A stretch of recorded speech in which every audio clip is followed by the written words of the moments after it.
The Human from a Dungeon by its director. Chapter 121. Nick Smith, Adventurer Level 11, Human American. So how hard was that boss when you and Nash fought it? I asked Yulk as we watched Garin and his crew pick over the giant scorpion's corpse. It was quite difficult at first.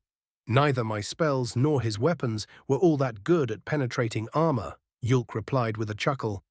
Nash ended up using the back of his axe as a bludgeon to crack its armor, which allowed me to get a lucky shot in with a wind spear. Oh, you're the one who killed the boss? He laughed. That's certainly how I told it when we got back, but that was to annoy Nash by downplaying his involvement. If I'm being completely honest, I simply wouldn't have been able to kill the boss on my own. I just stood there being useless until the cracks in its armor began to form. But Nash stood toe-to-toe with it without even blinking. I have no doubt that he would have killed the boss on his own if I hadn't intervened. All I did was finish it off. Oh, we have a word for that, I grinned. Kill stealing. That's 2 words, Larry pointed out. Well, yeah, I guess, but it's said as 1 word, I said with a shrug. I see, Larry tapped his chin.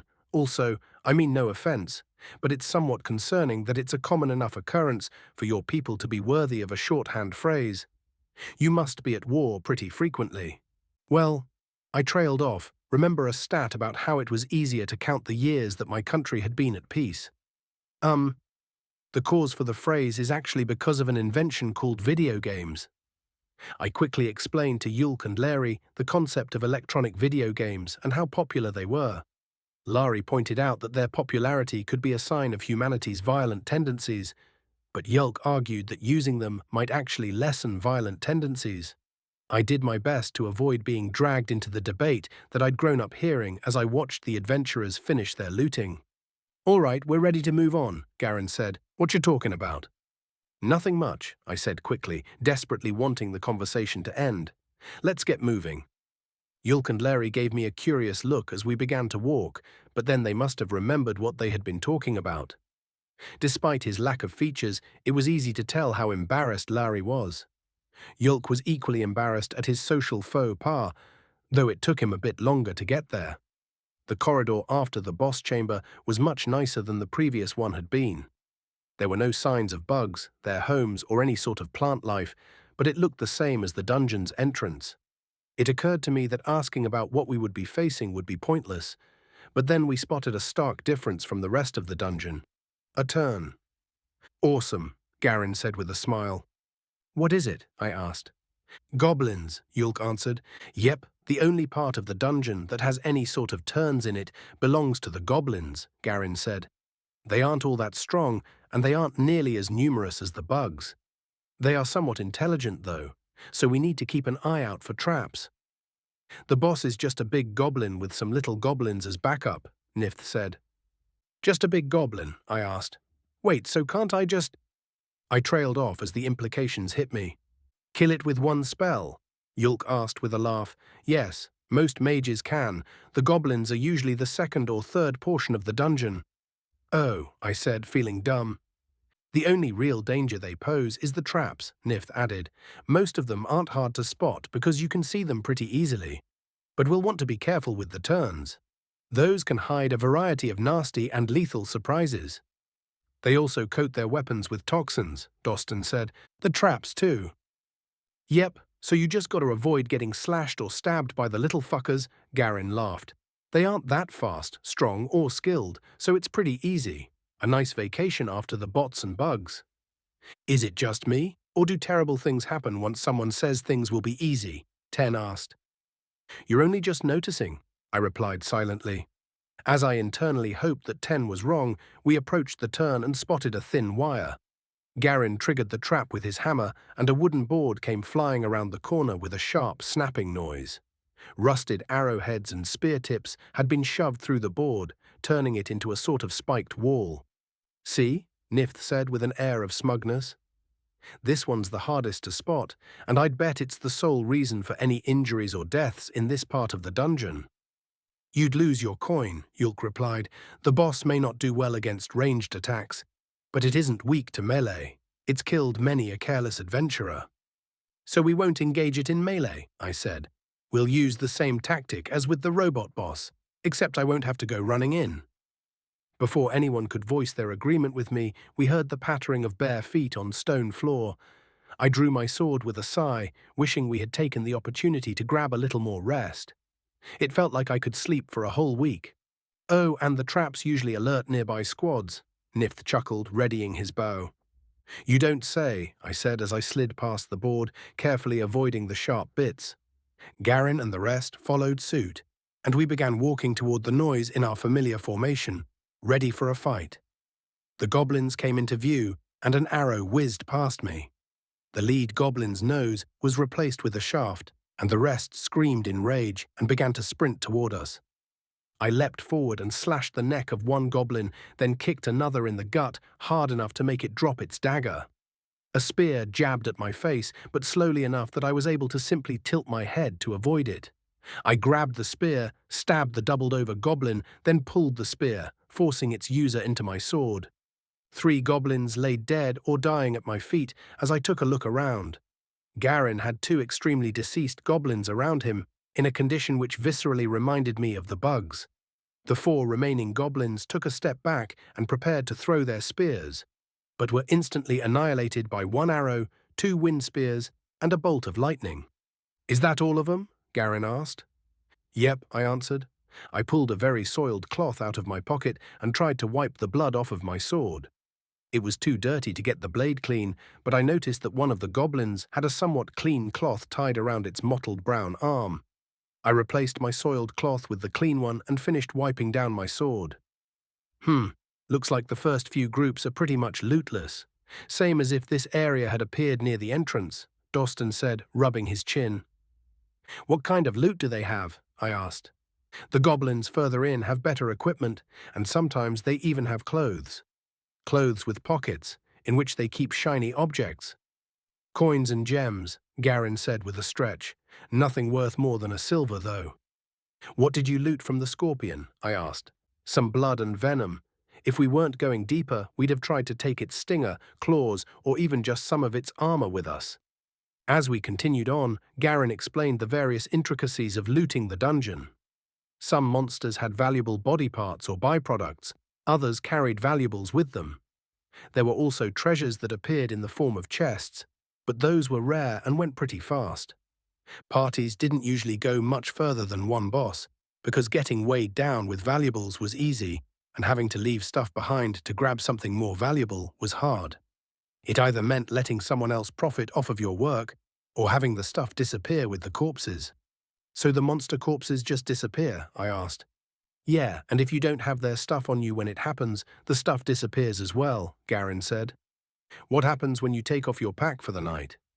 In your pack counts as on you, even if your pack is on the floor, unless you're really far away. What happens then?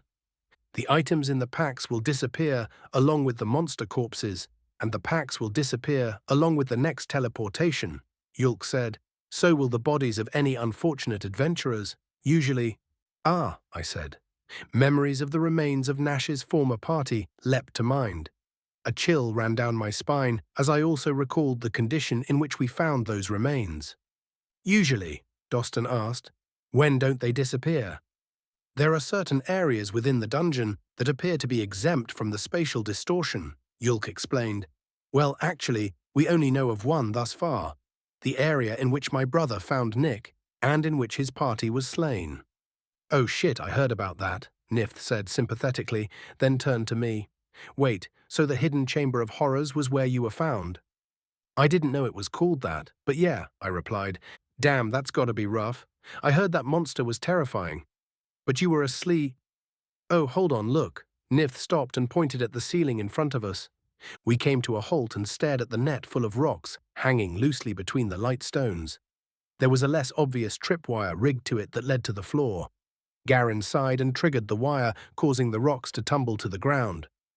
A moment later, we heard more goblins approaching. We waited for them and made them try to step over the rocks to get to us. There were only 5, and they were dealt with very quickly. Garin got 1, I got 2, Nifth got 1, and a lightning spell took out the last one. Like other parts of the dungeon, this repetition became the norm.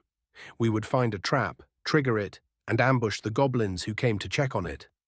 The goblins weren't able to put up much of a fight, but looting took up the time we would have otherwise saved.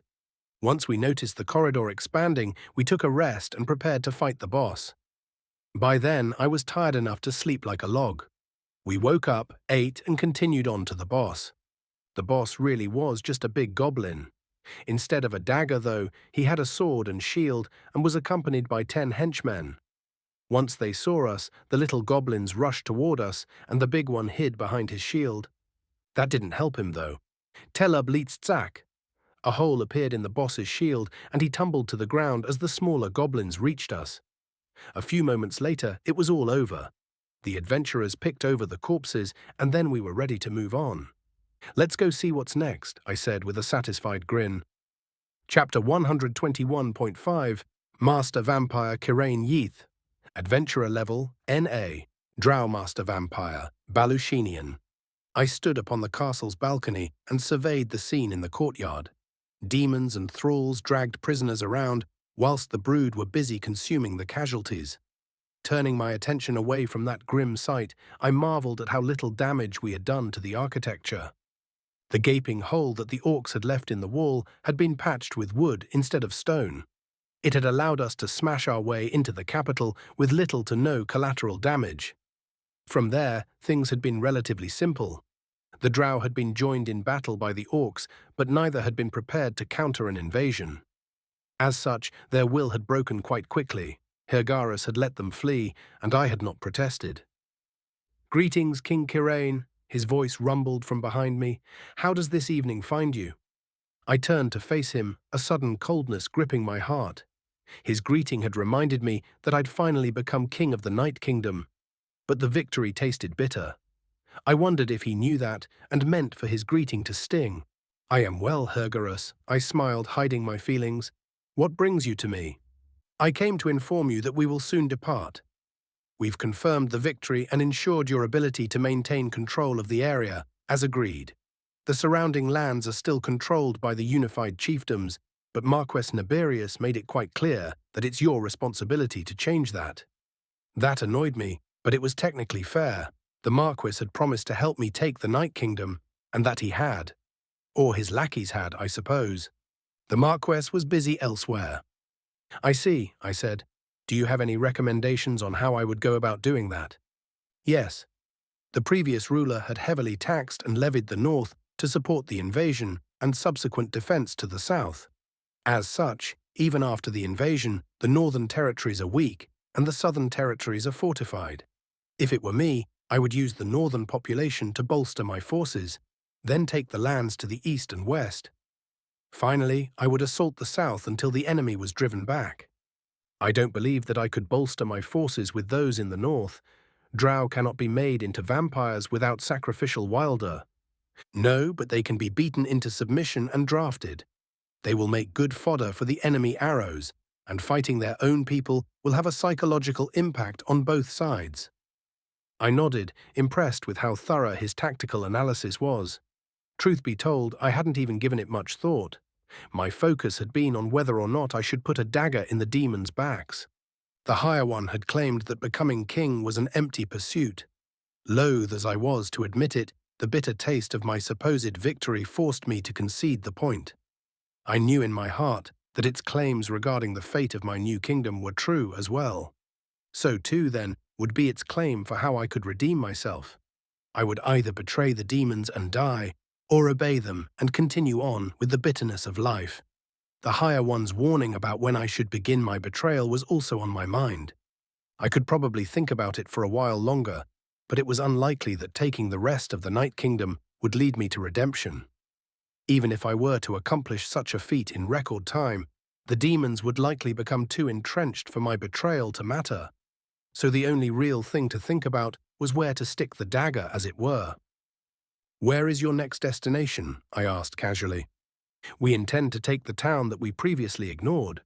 It won't be much longer before the villages we emptied are noticed and their defenses are engorged." "Why take the town in the first place? Surely there are more strategically vital areas to conquer." "Not for us. The town sits on the border of Kalkuti and the unified chiefdoms. The surrounding terrain will force the orcs to march through it to join the Empire in fighting our other forces. Ah, an ambush then. Precisely.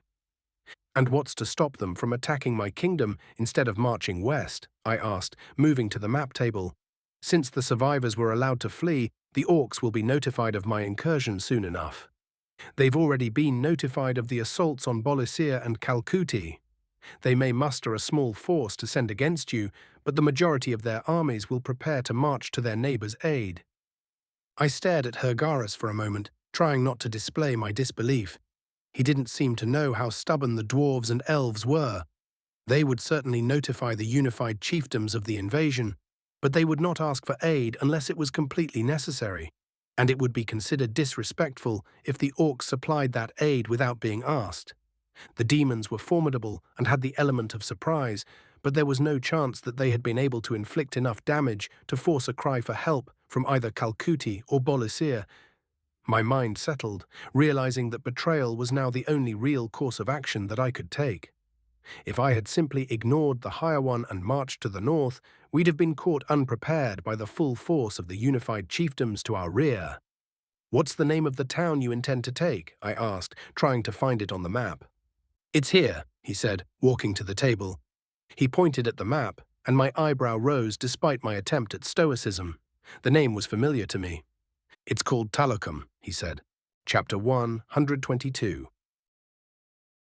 Lilord Simith, Adventurer Level, NA, Kobold, Unknown. I had trouble getting to sleeps.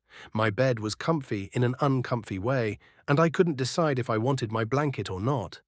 I also felt like I should be doing something, but I had done everything I needed to do. I could choose to be awake and bored for longer, then be very tired tomorrow. Or I could choose to keep struggling to sleep and hope that I don't end up tired tomorrow. As I was trying to decide, though, the door to my room opened and the smell of stinky baccabold slid its way in. "Wake up, Lilord." Gar nudged me a little. Gar, who needed to have a swim, had turned himself into my waker-upper.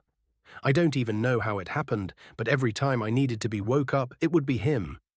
He said the same thing every time, too. "I didn't even get to sleeps yet," I protested. We had spent the day trading goods and shinies with elves and dwarves and orcs, and spent the almost night celebrating all the deals we made. We made a lot of shinies too, but the deals were the fun part. We'd done so many deals and made so many shinies that we were already going to be able to make our second mortgage payment. And so soon after our first, I had laid down a while ago, but I always had trouble falling asleep when I had boozes. Unless I had too many of them. Then I wouldn't even make it to my bed. "Oh," Gar scratched his chin. Get up, Lilord." "No, that doesn't sound right." "Why do you need me to get out of my bed?" I asked with a scowl. It was an expression I had been practicing really hard in the shiny mere raws we'd bought from the elves. You have to scrunch your face, almost like doing droppings. But if you overdo it, you make a funny face and people laugh at you. "Tamash said to get you. Something's going on." "Something?" I hissed angrily. "What's something?" "Dunno, some of the adventurers are in the store and they're dressed for a fight." Gar shrugged, then put his hands up when I looked shocked. "They don't want to fight us, though." I asked. "What?" I didn't bother finishing my asks because I realized that there wasn't anything more that Gar would be able to tell me. Instead, I grumpily pulled off my blanket and got off of my bed. What could adventurers want with a slightly drunked kobold Lilord at this time of night? We left the dungeon through the not quite a secret passage and entered the manor-turned-mall, as the mayor called it.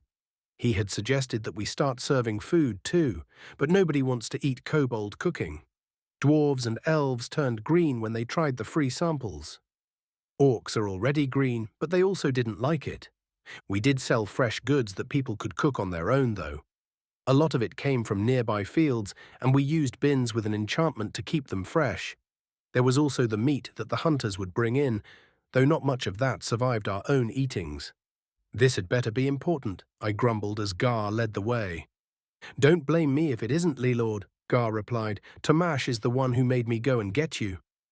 I'll slap up his face with his own tail if he's just messing around." "Yes, Lilord."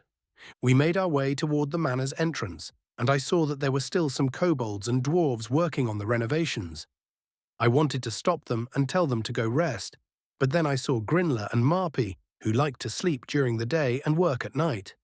I realized that it was probably the same for the rest of the workers and decided to leave them be. We entered the entrance room thingy and saw the adventurers. Just like Gar said, they were equipped for a fight. Not just a small fight either, they were all wearing expensive armor and weapons. I hadn't been scared of the Western Wasteds since I first met them, but these adventurers were kind of intimidating. It kind of pissed me off, and I could tell Tomash was also upset. "What's happening?" I asked. "The city is about to be invaded, Lord," Tomash said with a bow. "These adventurers are begging our aid." "Not begging," the tall elf in front said. "We represent the mayor, who is willing to pay for your help in defending the city." "How much?" I asked.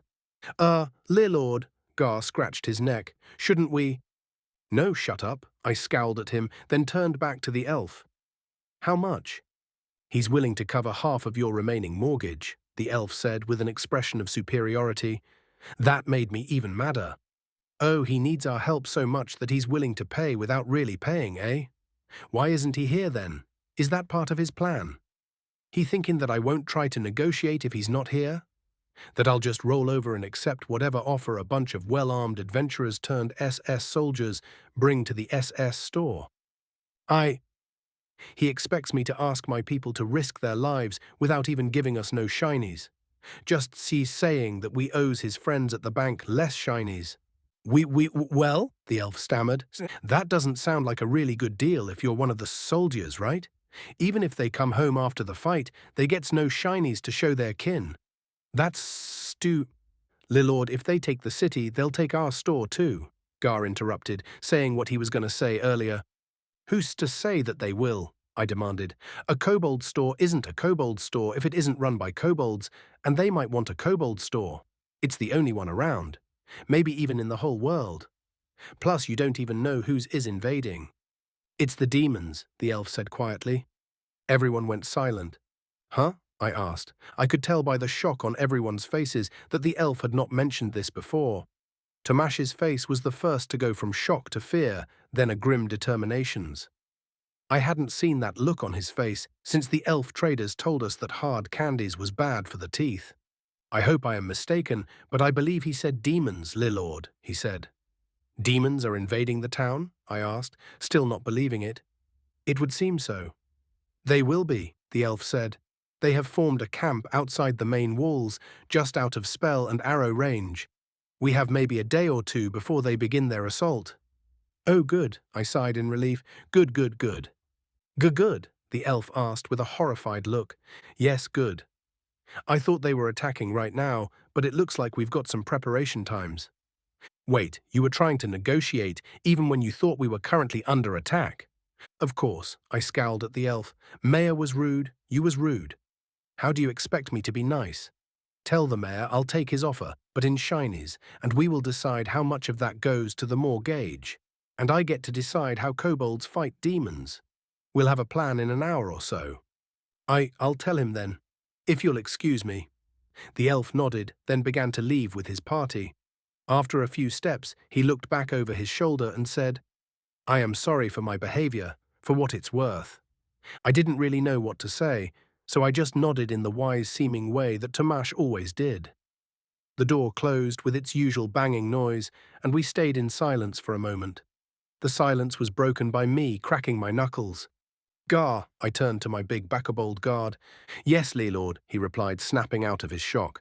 "Run and tell everyone what's happening. Everyone who's able to hold a weapon and the will to wield it needs to be in this hall as soon as possible. Everyone else needs to start prepping the empty rooms in the dungeon." "Huh? For what?" "The city people will need a place to stay while we fight the demons," I explained. "We have lots of empty rooms that they can stay in. They'll need beds and piss pots." "Yes, Lord. Anything else?" "Not yet. Go." Gar was gone in the blink of an eye. Tomash looked at me with squinted eyes. "You plan to evacuate the town, Lord?" he asked. "What? No, I'm not going to eat anyone, let alone the whole town." I shook my head. "I want to move the peoples from the town into the dungeon." "That's what Never mind. Why do you want to move them?" "I don't know how the demons fight, but if I remembers the stories, they want to hurt people. The mayor wants to hire us and has already hired the adventurers. That means there's probably lots of demons. I don't think the wall around the town is going to be able to hold them off, and I don't want them to hurt our customers. They can't give shinies if they's hurt. I see. But we don't have enough food reserves to supply everyone. We'll need to... Tomasz looked around at the store and sighed. We'll need to use the food from the store to feed them. Maybe, I shrugged. We should have all of the shinies moved into the dungeon too. We'll leave some guards for it, tell them to save as much food as they can without letting anyone starve. Maybe 4 guards. 2 can hunt and forage. If we fight off the demons, we can always move everything back and write it off as a loss, I suppose. What do we do if we lose? If we lose, it won't be our problem anymore, I grinned. It will still be mine, Lord, he sighed. I'm far too old to fight, and I didn't do enough of it in my youth to be of any use as a strategist. What's that? Someone who thinks of ways to beat the enemy. Oh, okay, well, I thinks we can do that without you. So you'll stay back with the hatchlings and city folk? Yes, Lord, Tomasz bowed his head. I didn't expect that, I admitted. But it makes sense. Fine. If I gets killed, you be the new Lord. You can wait until the demons move on and then send the city folk on their way with the shinies so they can buy food and houses in a different place. Then you and the others guard the dungeon and wait for the Lord to return. Remember, the city folk are not kobolds. They don't care about you being Lord, and they don't know the Lord that good. They might not want to listen to kobolds, so it's best to get them moving as fast as you can. Yes, Lord, and name a sucker as soon as you can.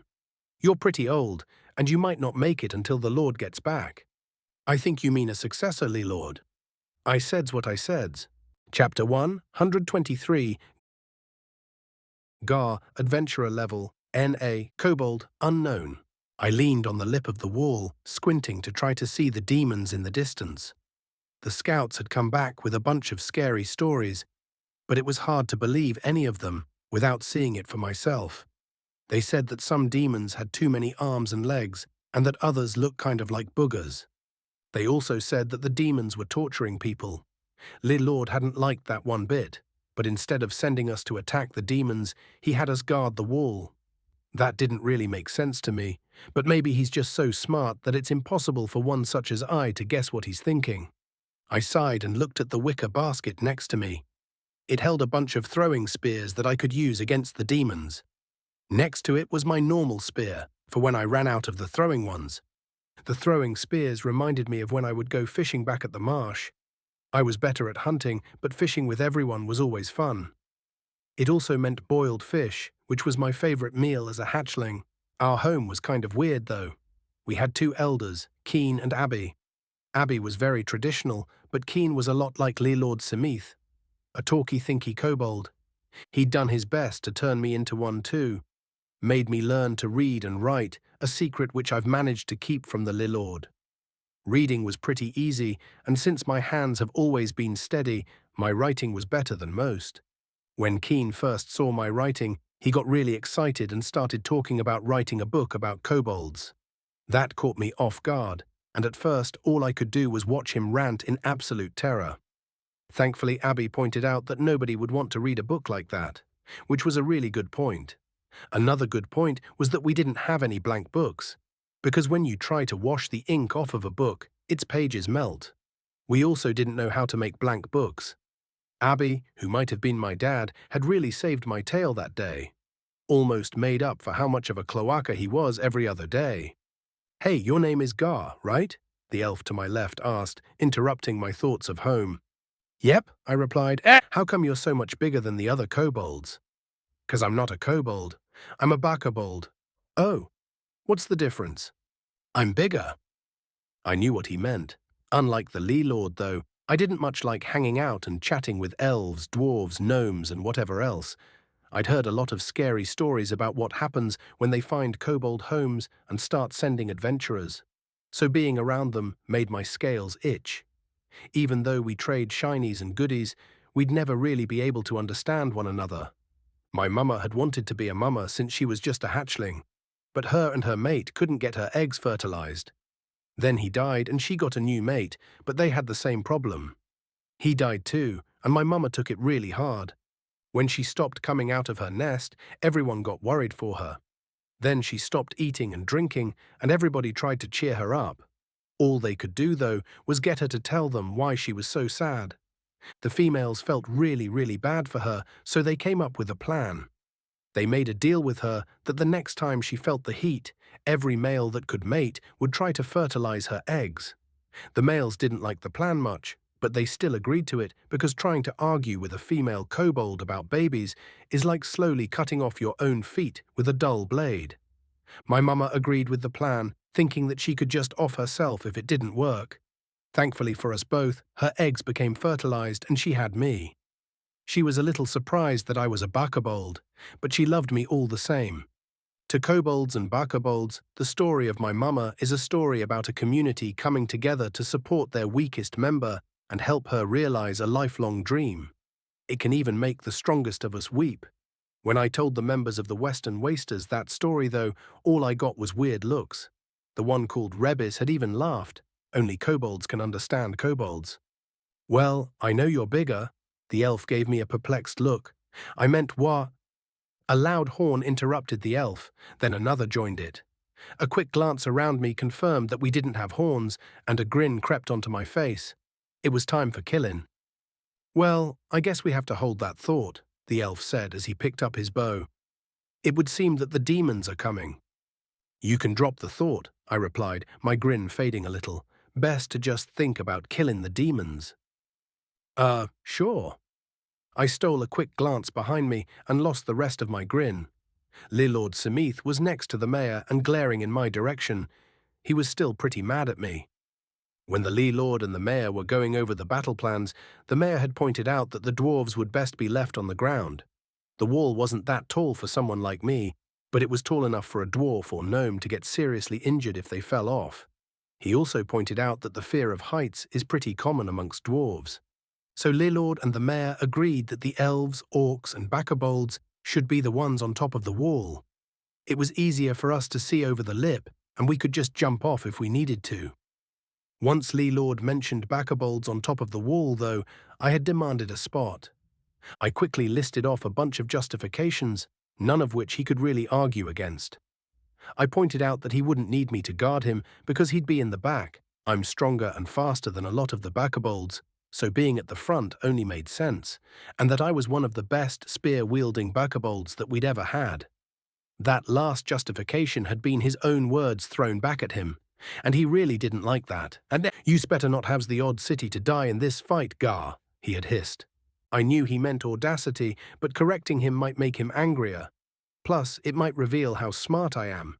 If the Lord found out I could read and write, I would have to say farewell to my nice and cushy guard job. When I first moved to the dungeon, I had wanted to be a hunter. Bakabolds, myself included, love killing things. So naturally, every other bakabold wanted to be a hunter too. Lord Simith had suggested testing who would be the best fit with a series of one-on-one fights. I went all out and won, thinking that the strongest would be chosen as hunters. Unfortunately, the Lord was cleverer than I had thought him to be. He chose the 6 strongest of us to be guards. I was upset at first because guarding doesn't involve a lot of killing, but the job quickly grew on me. I always get to have my spear, and most of what I do is pretty easy. Plus, most of the animals and monsters around the dungeon turned out to be super weak, so that job's mostly labor. But I don't gotta do hard labor, and I don't really gotta think either. It's wonderful. But if the Lord knew how smart I was, that would change. He'd rather have a writer than a warrior. He might even buy a blank book and actually make me write a book for him. I shuddered at the thought of such a terrible fate as the demons finally came into view. Don't be nervous, the elf said. They may look pretty disgusting, but they die just like everybody else. I looked at the elf with exasperation. Somehow he'd managed to misconstrue nearly every word and gesture I'd made so far. He was a little shorter than me, but still pretty tall for an elf. His short, blonde hair and firm jaw allowed him an air of confidence which had probably got him pretty far in life, given how stupid he was. "Oh right, I know your name but didn't give you mine," he laughed. "I'm Balin. Nice to meet you." "Yeah," I said, stunned that he had done it again. "Nice to meet you too, I guess." "Hey Gar, The Baccabold on my right, Mare said. I bet you I can hit one of the demons from here. Being surrounded by stupidity wasn't exactly new to me, but it still made me sigh. Even if you can hit them from here, there's no way you can tell where you're going to hit them, I replied. It's better to hit them in a spot that's going to kill them. Don't waste the spear. Far, you're no fun. Correct, I'm a Baccabold, not a fun. Good of you to notice.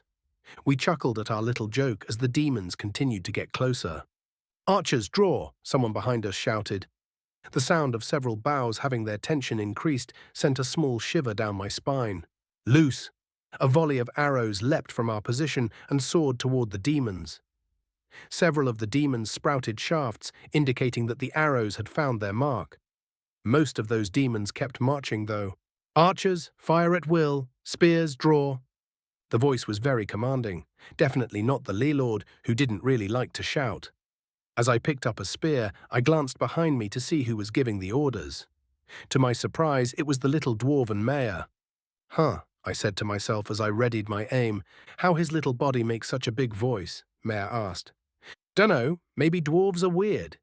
Throw, the mayor shouted. I threw my spear and watched as it sailed toward the horde of demons. I had aimed for a demon at the front of the horde with 3 arms and 4 legs, and my spear hit its head hard enough to separate it from its shoulders. I grinned as the headless corpse tumbled to the ground and began being trampled. I hit my target, I said to Mare. I missed, he sighed. See, you'd have lost the bet. Spears, fire at will, the mayor shouted. I picked up another spear and chucked it, downing another demon.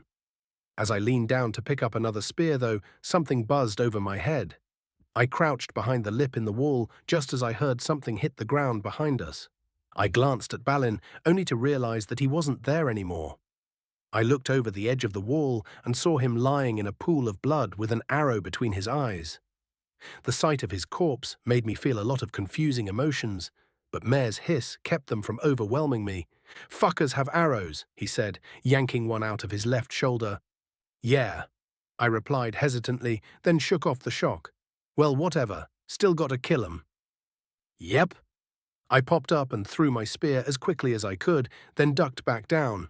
Then I grabbed another spear and took a step to my left. As I popped up to throw the new spear, an arrow flew through the air I had been standing in. Mare watched me and followed my example. We threw spear after spear, but the demons continued to get closer and closer. Then they suddenly began sprinting toward us. They slammed into the wall and began to clamber onto one another. Oh, so that's why they didn't bring ladders, I chuckled as I grabbed my full spear. Careful, Mare warned, grabbing his own spear. They've still got our... The soft gurgle that interrupted him and the thudding sound of a body landing next to me should have been enough to figure out what happened. But I couldn't help but look. Sure enough, Mare was laying on the wall next to me with an arrow stuck straight through his throat. He wasn't quite dead, but it was inevitable. His hands were by his sides instead of gripping the arrow in his neck, which meant that he probably couldn't move them. The only thing he could move was his eyes, and I couldn't tell if they were asking me to try to help him or to finish him off. With a shout of anger and frustration, I chose neither of those stupid options and instead turned my attention back to the demons. My spear went to work, stabbing their poorly constructed bodies and disrupting their attempts to climb. I began to move left and right to cover the spots left vacant by Mare and Balin, stepping over Mare to do so. There were too many demons, though, and before long I was fighting them on top of the wall. The fun of the fight drove the sadness of Mare's death and my uncertain feelings about Balin's death to the back of my mind. Fall back. I grabbed a few of the throwing spears and leapt from the wall. Once I got my footing, I threw the spears into the demons. One of them leapt after me, but I caught him with my big spear. Gar, over here. I pulled my spear out of the demon and looked over my shoulder. Lord Simith and a group of kobolds were fighting off a group of demons. I looked around to get my bearings and realized that the wall had been overrun in multiple areas. I ran to the Lord and used my spear to force the demons to give him space. Simith didn't look as tired as I expected him to, though. He looked scrappy and happy, as Abby would say. It finally clicked that Lord Simith was a lot younger than me. It was hard to tell day by day because of how much his role weighed on him, But once he shed the weight of that role, it was easy to see just how young he was. He must have just reached fertilization age. I jabbed at a demon to keep it at bay, and Simith sprinted beneath my spear to stab the demon in the gut. He wrenched his blade free with a flourish and leapt back to safety. The demon fell to the ground and my jaw nearly followed. "Where'd you learn that?" I asked. "What do you mean?" "That's just how to sword," he replied. "Stab that one." I stabbed the demon he indicated and he finished it off. It worked pretty well, so we did it again and again and again. The other kobolds and bakobolds were having their own little skirmishes around us, but holding their own well enough that we could ignore them. Then a massive crash shook the ground beneath our feet. The gate had been nailed shut to make it harder for the demons to get into the town, but it had finally given way. The sound made the demons shrink back from us, and we took full advantage of that to get some more kills. Then the demons did something weird. "They're pulling back," I panted. "Nah, they's reforming their ranks," Lord Simith sighed. "Mayor said they might do that. Switch to spears, if you can." There was no shortage of weapons laying on the cobbled pavement. Simith and several other kobolds quickly grabbed some spears, but mine was holding up pretty well. So instead of replacing my spear, I just picked up a throwing spear. Then I watched as the demons form a line, then split down the middle. A moment later, a demon dressed in fancy armor stepped through the gap. "If you surrender, you will not be killed," the fancy pants demon shouted. "Yeah, you'll be tortured instead," someone else shouted back. The demon in armor laughed a bit. The other demons didn't. "True, but which is worse, really?" the demon asked. "For a mortal, death is a finality that one can never hope to overcome. But torture, that's just pain. You feel pain nearly every day that you are alive. Your pain accompanies you throughout all of your daily activities, does it not? And what do? You overcome it. You find ways to alleviate that pain." The demon stepped forward, a deadly-looking sword held in his right hand. "We will offer you alleviation from the pains that we inflict. Breaking your minds does us no good after all. If you surrender, you will suffer, yes. But there's a chance that you're able to withstand all of the glorious pain that we give you. There's also a chance that you may prove yourself useful enough to serve us in ways that don't involve pain. We won't even have to destroy your homes. So there is even a chance that you'll be rescued by others of your ilk, then freed to return to the lives you've grown accustomed to." "Don't listen to him," someone shouted. "But there's no chance of any of that if you're dead," the demon shouted in response. "The smart thing to do would be to I threw the spear before he could finish spouting his poisonous words. "Kobolds don't do smart things," I shouted. The spear was aimed at his throat, but he caught it with his left hand and crushed the handle. "Oh shit," I whispered. "Fine," the demon said, turning away from us. "Kill the kobolds and any else who try to fight you." I felt a bit of relief, because it was obvious that this demon was a lot stronger than the others. There were still many of them, but if we could kill enough of them, they might run away. But if that demon got involved, we would probably die. "Kill us yourself, coward," Lord Simith shouted. The demon stopped, held up his hand, and turned back to us. "I didn't say that we do stupid things, Lord," I muttered. "Shut up," he replied as the demon began to approach us. I stepped between Simith and the demon and drove my spear forward. In a flash, my spearhead was missing. I stepped back in shock, then growled and swung my new stick at his head. Instead of hitting him, though, he hit me. I barely registered that I had been sent flying before everything started getting dark. Hitting the ground woke me back up a bit, and I struggled to get to my feet. But all I could do was lift myself up with my arms. The head of one of the other kobolds landed in front of me, and I frantically tried to see what was happening with Simith. The demon was preparing to cut him down. "Lie, Lord," I shouted. Then the biggest orc I've ever seen got between them and blocked the demon's swing. Chapter 124. Agurno, Adventurer Level 152. Orc Kirkenian. I grunted as I approached the town. I remember it being a bit livelier than this.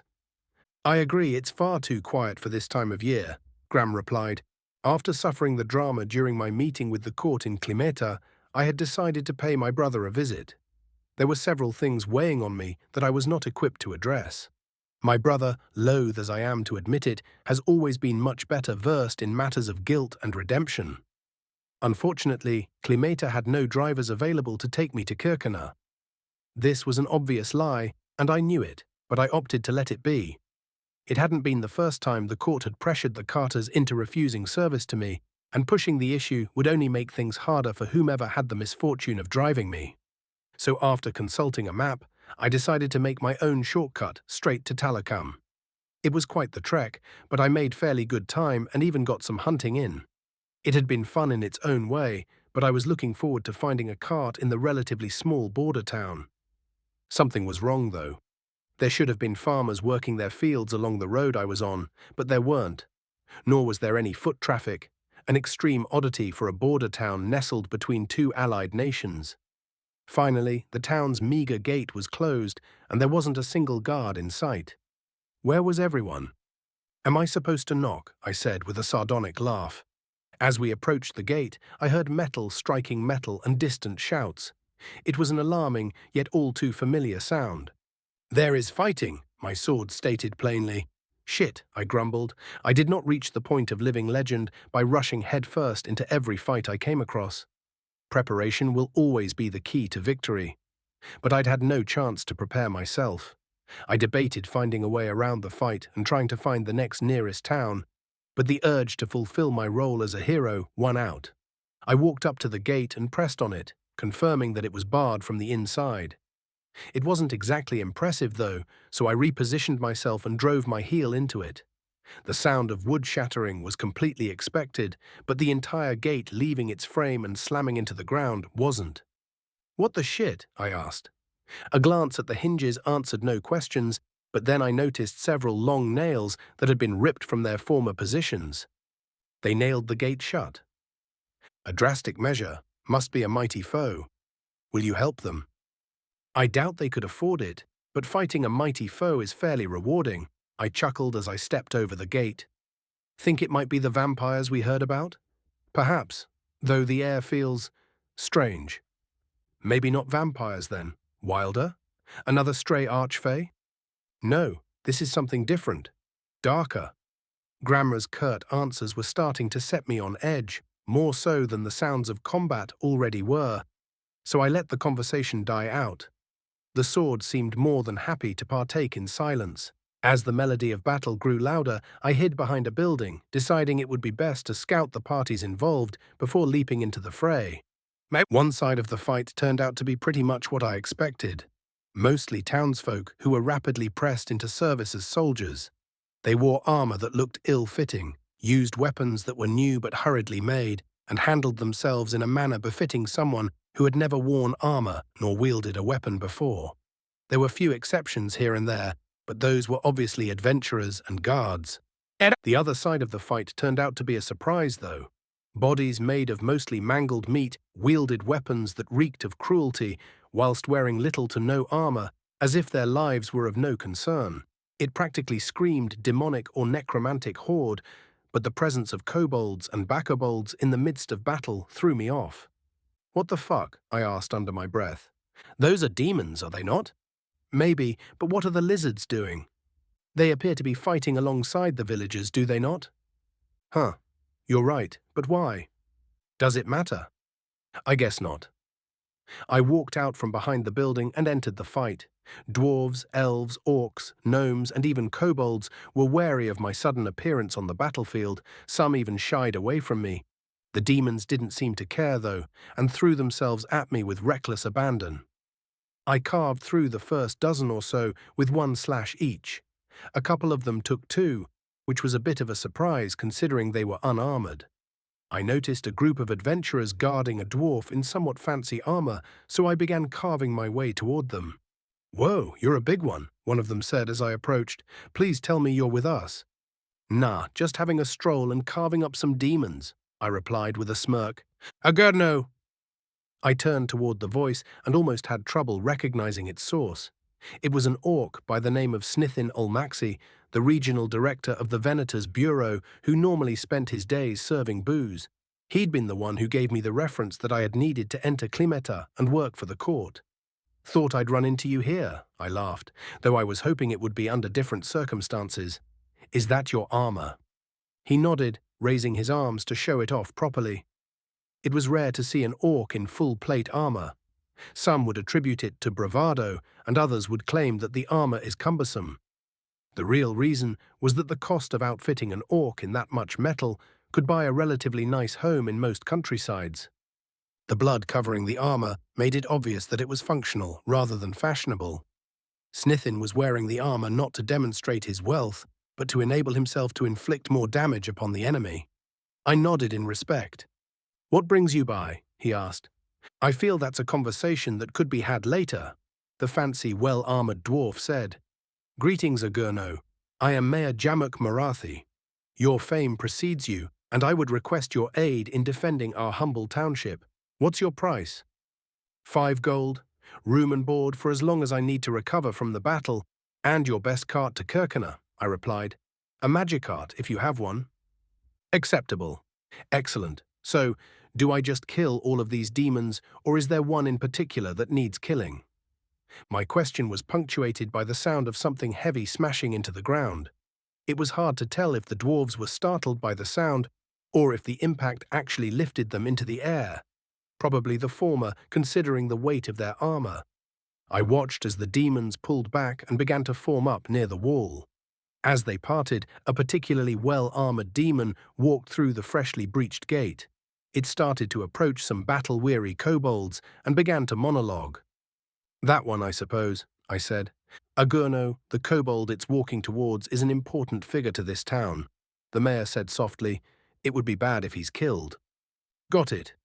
Things happened pretty fast from that point. I began to jog in their direction as one of the bakobolds threw a spear.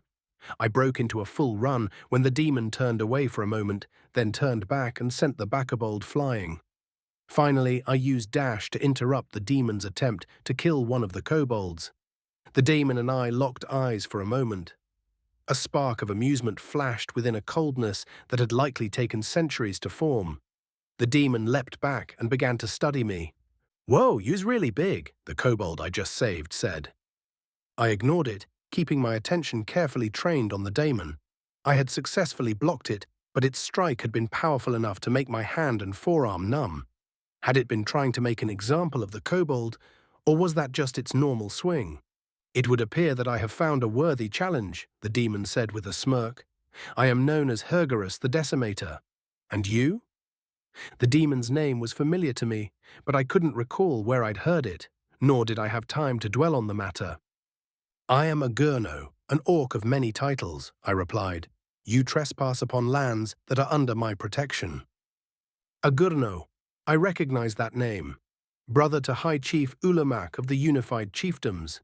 Interesting that a town within the Empire of Kalkuti would be under your protection. I wonder at the political ramifications. A statement that was partly correct, but begged for a correction. If the demon knew of my brother and I, then he should also know that I have never been politically affiliated. Or failing that, he would know that the Unified Chiefdoms were allied with the Empire of Kalkuti. I almost smiled at the familiarity of the tactic. Keep your opponent talking while you size them up. And sure enough, his eyes were tracking my every movement. "I am not politically affiliated," I explained with a sigh.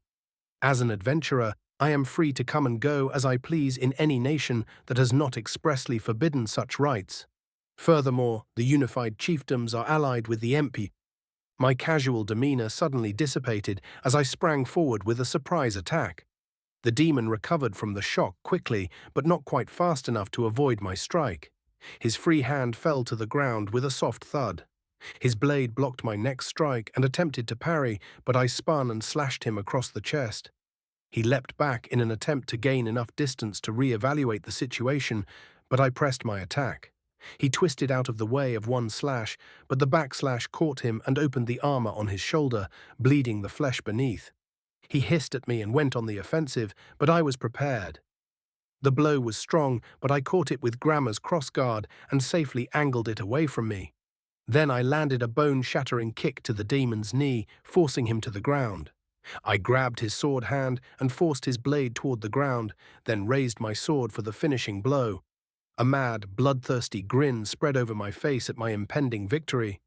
But my grin vanished when the demon caught my sword hand with his free hand, the free hand which I had severed. I glanced at where it had fallen, and it was still laying on the cobble. A new hand? How? The demon and I locked eyes, and the same type of grin that had been upon my face a moment earlier spread over his features. We were locked in a stalemate, though. His sword was captured, his knee shattered. There was nothing he could. Hergerus suddenly pushed up with unexpected force and sent me reeling. I barely managed to parry the strike intended for my abdomen as I flew back.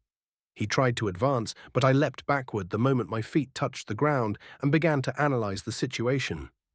The demon's armor was bloodied, but blood was no longer flowing from the slashes I had given him. His knee was no longer bent at an improper angle. His hand had regrown. Healing magic? I asked. No, Hergarus replied, still grinning madly. I fear that it's much worse for you than mere magic. I regenerate, constantly and without limit. Hanasi shit. It must have some sort of limitation. The energy requirement would be immense. Even if it were entirely magical, the demands would be monstrous. Allow me a guess as to your thoughts, the demon smirked. You're likely thinking that my regeneration is rooted in magic. I'll confirm that. You must also be thinking that it has limits, that the magical requirements must be far too much to maintain such an ability for an extended period of time. But that's where you're wrong. A pit began to form in my stomach as I realized that I had heard of such an ability before. And then the odd sense of familiarity that I had felt when I'd heard the demon's name suddenly came to mind. Hergarus the Decimator, a demon general during the previous hellish invasion, also been known as Hergarus the Immortal. Ah, you were part of the last demonic invasion. Were you not swallowed up by King Isinirath? I asked. How does one escape the stomach of a high dragon? I don't have any recollection of that, the demon shrugged nonchalantly. Not that it matters. I'm here now, much to your misfortune. I stared at the blood still dripping from his armor, and a cold anger lit within me. There were two rules that Hergarus was claiming to be exempt from. Two rules so absolute that none had ever found even a single exception. The first was that power always has a cost. The second was that if it bleeds, it can die.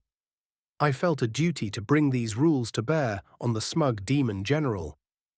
Demons is made of magics, the kobold I rescued said. The kobold was correct in its assessment.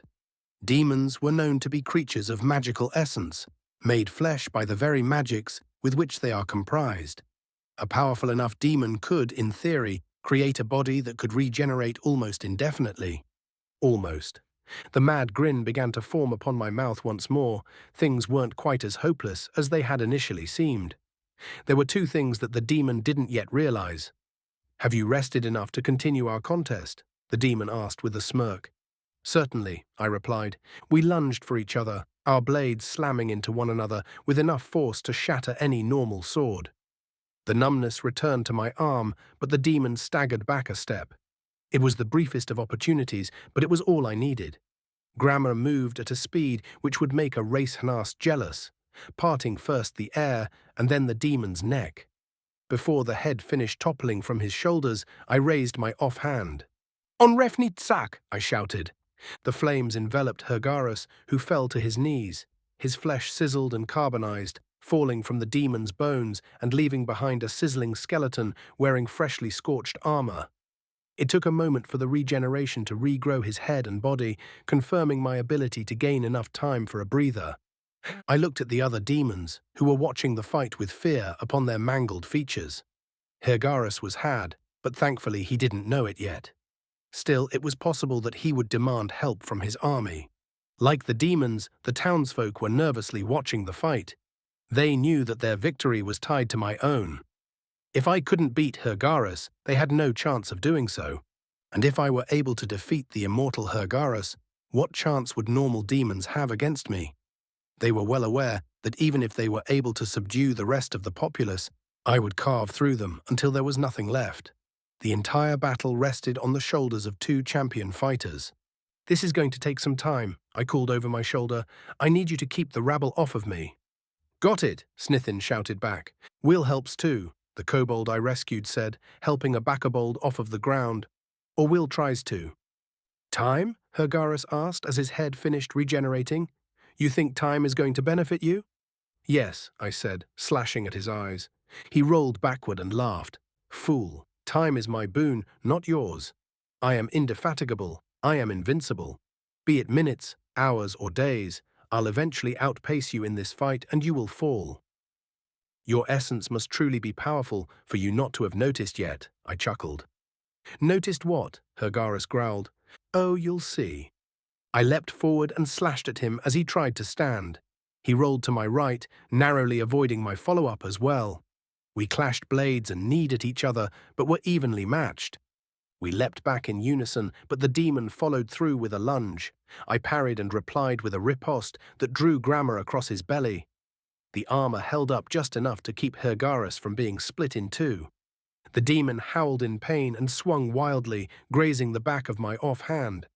It wasn't a deep slash, but it stung. I leapt back and let him regenerate, watching as my wound slowly closed. My own regeneration was one of the two things that Hergarus hadn't realized.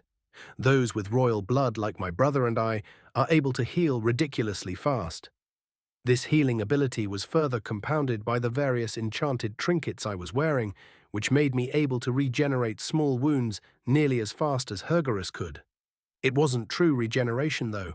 I couldn't regrow my extremities, and lethal damage would still kill me.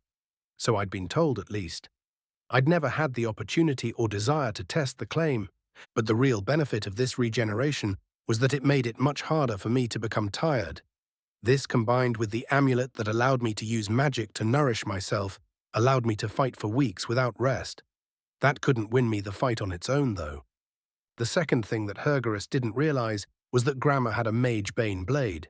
The sword itself didn't even seem to realize it, but I had noticed it pretty early on in our time together. Whenever I slashed or stabbed a user of magic, they had a tough time using their spells. I had shrugged it off at first, believing it to be an effect of nerves, but then I had cut myself whilst polishing the blade. A quarter of my magic core disappeared before Grammar could even begin to tease me for my incompetence.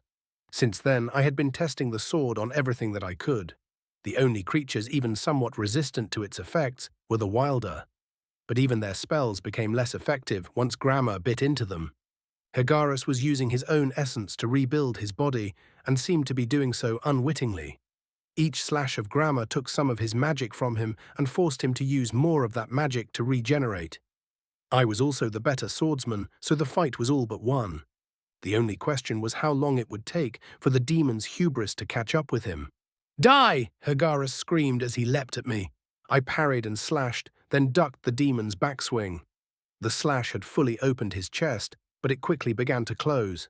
I took a deep breath and activated several of my skills, launching a flurry of stabs, spins, and slashes that would completely annihilate just about anything else. The demon's sword managed to deflect some of the blows, but by the time I was done, his armor was in shambles and blood was practically leaping from his body. I took a step back to catch my breath, and the demon once again regenerated. This is going to take a while, I sighed. Chapter 125. Nick Smith, Adventurer Level 11, Human American. How long do you think we've been in here? I asked Yolk. Relative to us or the outside, he replied. There ain't no real way of knowing either way, Garen said. Even if we had a timekeeper, it would be useless. The dungeon's temporal anomaly can result in a few extra days on the outside, depending on how long your dive was, Doston added. I've also heard of the opposite occurring, but that could just be rumors. They say that time flies when you're having fun, Nith chuckled as he retrieved an arrow. I sighed and finished cleaning my blade. We'd cleared the bugs, the bots, the goblins, the harpies, the sauroids, and the hollows thus far. Garen had been on edge the entire time we were fighting the hollows, even though they were actually pretty easy thanks to my steel bullet spell. Guess anyone can have a phobia. We'd come a long way. This part of the dungeon had been a surprise to Doston and Yulk, though, which had been a surprise to the rest of us. The monsters here were weirdly mutated sacks of flesh, like straight out of a Cronenberg-themed survival game. A hard one, too, because they didn't go down easy. The monsters bled, though, and that seemed to be the only way to actually take them down. Most of them didn't even have heads, and on the rare occasion that they did, destroying it didn't seem to slow them down at all. So we'd taken to cutting into them and hoping that they bleed out before injuring us too badly. Yulk, Larry, and Doston had been experimenting with various spells to see which ones took them down the fastest. I found that the ones that summoned pointy things had the best effect, so I'd been using ice javelins and rock spears because they used less magic than the bullet spells. Garin had been giving Korea plenty to do because he'd been getting his ass kicked. His hammer wasn't nearly as impactful, pun intended, as my sword was, but it kept the creatures away from our rear, so it wasn't like he could pull back. "These things are gross," Korea said, staring at one of the beasts. "Way worse than the bugs." I couldn't help but agree. It was like someone had turned a bunch of people into putty and haphazardly smushed them together. But the identifiable body parts were wrong. Hands were too long and feet were too short. Their skin was too thin in some areas and too thick in others. And the faces, thankfully a rarity, were contorted beyond recognition. One could hardly tell the difference between nostrils and eye sockets. And I couldn't help but notice that their ears weren't pointed. Yeah, but at least there aren't as many as the bugs, Garin shrugged. And they're not all that strong. "They're kicking your ass, though," Korea grumbled. "Well, I guess I'm not all that strong either." Garin winked at her as the rest of us chuckled. He wasn't wrong in that the flesh wasn't any stronger than we were, but they made up for that by having weapons in unexpected places. Some of, but not all of, their hands had claws instead of fingernails. Their long, prehensile tongues sometimes had spear tips on their ends, or blades along their lengths. Then there were their randomly placed mouths, which weren't always attached to a head, but always had teeth in them. It felt like every fight was a little different than the one before it. Then there was the area we were fighting in. To say it was unsettling would be an understatement. The walls of the dungeon were covered in various forms of flesh. Parts of it looked like skin, other parts looked like muscle, and there were even bits that I couldn't identify at all. The colors ranged from bright pink to unnervingly deep blues and purples, with bits of green and brown mixed in. The flesh on the walls was so mottled and mashed together that it had taken a second to realize what it was. If it weren't for its constant pulsing and the context clues that the monsters provided, I would have thought that it was an overpainted mural of sorts. Actually, it did remind me of a few abstract oil paintings I had seen back home, except that the flesh forcefully drew your attention, and if you stared at it for too long. "There, fuckwit," Kiria finished healing Garin and smacked him on the back of the head. I shook my head and wondered how long I had zoned out. "What did I do?" Garin asked in a hurt voice that I wasn't sure was sincere. "You've been getting hurt since the moment we broke camp. It's not like they've been serious injuries, though. Scratches, bruises, sprains. I've managed to keep all the sharp bits away from anything vital." "Even minor wounds add up," Correa put her hands on her hips. "Death by 1,000 cuts," I muttered. "Exactly, and my magic core can't keep up. We're going to have to rely on Lord Visimiro until we get another good rest in." "Oh," Garin deflated a bit. "Bad news, then." "I'm not sure we should rest in this area," Yulk said, staring at the ground. "Why not?" Larry asked. "The walls and ceiling appear to be alive and also seem to have a hypnotic effect. Who knows what could happen if we tried sleeping?" "Ah, I hadn't noticed, likely because I'm resistant to such things," the Lich rubbed his chin. "If we can figure out the hypnotic trigger, we should be able to arrange a countermeasure. Failing that, I could guard you whilst you rest." I glanced around and noticed that Doston, Nith, and Garin had all started staring at the walls. Correa was staring at the floor, though, and hadn't noticed the rest of her party's stupidity. "Unfortunately, we don't know the full impact of the hypnosis," Yulk continued. "There's a possibility that it has a point of no return, and one must wonder about the purpose of the hypnosis. Is it simply to render intruders immobile whilst the monsters take care of them? Or does it have a more nefarious purpose? In the worst case, Sina—" I interrupted Yulk with a whistle to snap the 3 orcs out of their trance. All 3 of them jumped and turned to look at me. "Try not to look at the walls," I said. They mumbled agreement and began to stare at the floor. "Right," Yulk cleared his throat. As I was saying, in the worst-case scenario, the hypnosis may force us to attempt to harm each other. If that is the case, and there's a point of no return, we may end up being forced to kill one another. Yet if we do not rest, we will be fatigued when we fight the boss, Lari argued. And from my understanding, none of you know what the boss of this area is. I don't think anyone has run into this place before, Doston added. I haven't read about anything like this in any of the records, which doesn't bode well, actually. An area that no one else has found. That means a boss that no one else has found. Could we really have surpassed the end of the dungeon already? Without even noticing. The hollows had been the last thing we fought, and there hadn't been any secret doors, collapsed walls, or anything else that would have indicated that we'd completed the dungeon. It just continued on like it had for every other area. If there had been a secret door or something, that would have at least told us why nobody else had gotten this far. The method with which to open such a door may have also provided some context that might have answered some of my other questions. Instead, I was left frustrated by the lack of answers. Was it the higher ones that opened the way? Is the dungeon somehow able to figure out that I want to clear it? Was it on some sort of timer, and that was the reason that the higher one told us to enter the dungeon before nightfall? If we're not going to rest, we should keep moving, I said, trying not to let my mood enter my tone. With nothing left to say, we continued on our way while keeping our eyes off of the walls and ceiling. It wasn't long before we heard the squishing and slithering sounds that announced more enemies were heading our way. We readied our weapons and met the monstrosities with a tired ferocity. I started with an ice javelin volley and moved immediately into using rock spears. My spells poked holes that allowed monster blood to gush forth and splatter upon the floor. Some of them fell quickly, others continued toward us, seemingly unfazed. Garin and I greeted the survivors with our weapons, whilst Nith, Doston, Yulk and Larry launched their projectiles. I'd found a good rhythm against the monsters. They would attack, I would dodge or parry, then slash at them. Since they were made almost entirely of flesh, they didn't have a way to block my strikes. In this manner, I disabled one and moved on to another as the first waited to bleed to death. Garin wasn't quite as fortunate, as his hammer struggled to open the flesh that it struck. He had shifted to defensive maneuvers, though, which meant he wasn't going to get as many wounds as he had previously. Hopefully. The fight was over in a couple of minutes, and the lumps of flesh lay on the dungeon's floor in pools of blood and viscera. I cleaned my blade and quietly wished for a spell that could clean a cloth. Then a thought occurred to me. "Oh, duh," I grumbled. "I'm a dumbass." "Your words, not mine," Ten interjected.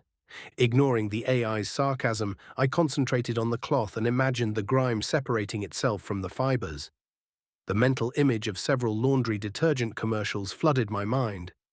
Then I took a breath in and let it out slowly, channeling my magic as I did so. "Setolk Nalk Sak," I whispered. The nastiness on the cloth flaked off and fell to the floor. I checked my spell list and chuckled a little at how on the nose the name of the new spell was. Then I sighed as I read the description. "Clean clothes. Removes undesirable material from cloth. Does not work on anything else." "A new spell?" Yulk asked. "Yep, it cleans clothes," I replied. "How?" All I had to do was imagine the grime on the cloth separating itself from the fibers, and that unlocked the spell. Yulk raised an eyebrow, then looked at his trademark brown robe. He frowned, shrugged, and grabbed one of his sleeves. Then he closed his eyes and concentrated for a moment. "Setolk Nalk Tsak," he said. What happened next was a shock to everyone present. In fact, it kind of felt like being stabbed in the gut from multiple directions. The spell worked, and what could only be described as a fog of grime fell from Yulk's robe and settled on the dungeon's floor. His brown robe, which he had been wearing since I first laid eyes on him, was actually white. This revelation left me aghast, and everyone else completely speechless. I struggled to find the words to voice the many questions that came to mind. "It worked," Yulk said happily. Yeah, it sure did," Garin managed to say. "How long have you gone without washing that robe?" I asked in shock. "The last time I bathed in a river, I think," Yulk replied, rubbing his chin. "This is my only robe, and laundry services always take longer than my hygiene regimen. So I'm left with the choice of going naked for several minutes after bathing while having my robe cleaned. or waiting for the next time I'm roughing it in the wilderness. Well, you won't have to make such a difficult decision now that you know that spell, Korea said, looking as if she was trying not to gag. Indeed. L- l- let's move on, I said. Leaving both the sickening mess and the monster corpses behind, we continued through the dungeon. After a couple more quick and easy fights, the corridor started to widen. We were all tired, but with the threat of hypnosis surrounding us, we had no choice but to proceed. The corridor continued its expansion until we were in a chamber, much like the others. Some bioluminescent flesh was mingled with the rest of the mass, demonstrating that the walls and ceiling of the chamber were overgrown, just like the corridor had been. It suddenly occurred to me that the sum of the flesh in the corridor had to have been bioluminescent too, but I hadn't noticed because of how bright it had been. In the center of the chamber was a pit, from which squelching sounds, grunts and squeals were emanating. There was no doubt that the pit was where the boss resided. I silently prayed to whatever god that would listen that we didn't have to go in after it. Fuck, this is gross, Garen complained. Could be worse, I said, suddenly recalling a certain video game starring a squirrel that I had played as a child. How? It could be shit instead of flesh. Oh, I wonder if the smell would be as bad, Kyria said, holding her nose. Probably worse, Doston laughed. I'm ready to fight. Same, Nith said, knocking an arrow. I nodded, cracked my neck, and stepped toward the pit. Garen followed me tentatively, and with each step that we took, the sounds became more frantic. When we got a stone's throw away, air whooshed from the pit, smothering us with the stomach-churning smell of corpses with terrible body odor. A split second later, a string of flesh with a needle-like attachment rushed toward my face. I sidestepped and slashed, slicing the appendage like a hot dog. A gigantic bubble of flesh rose from the pit and began to pulsate erratically. I had used my steel bullet spell on the first flesh bag we encountered, and it hadn't done much damage at all. Neither did the normal bullet spell, but I held out hope that the ballon-like flesh ball would pop if I shot it. Telebleat sack. The air around the bullet cracked as it launched toward the boss. I held my breath as it hit, then had to dodge several more tentacle things. Once I dealt with them, I looked back toward the boss and saw the tiny hole I'd left. Blood gushed from it, but the boss remained active. Fuck, I grumbled as a much larger tentacle shot toward me. The thick, fleshy appendage was tipped with a mace made of bone, and it swung at me with whip-like speed. I tried to dodge, but it connected with my flailing left arm. Bones crunched, and I fell to the ground.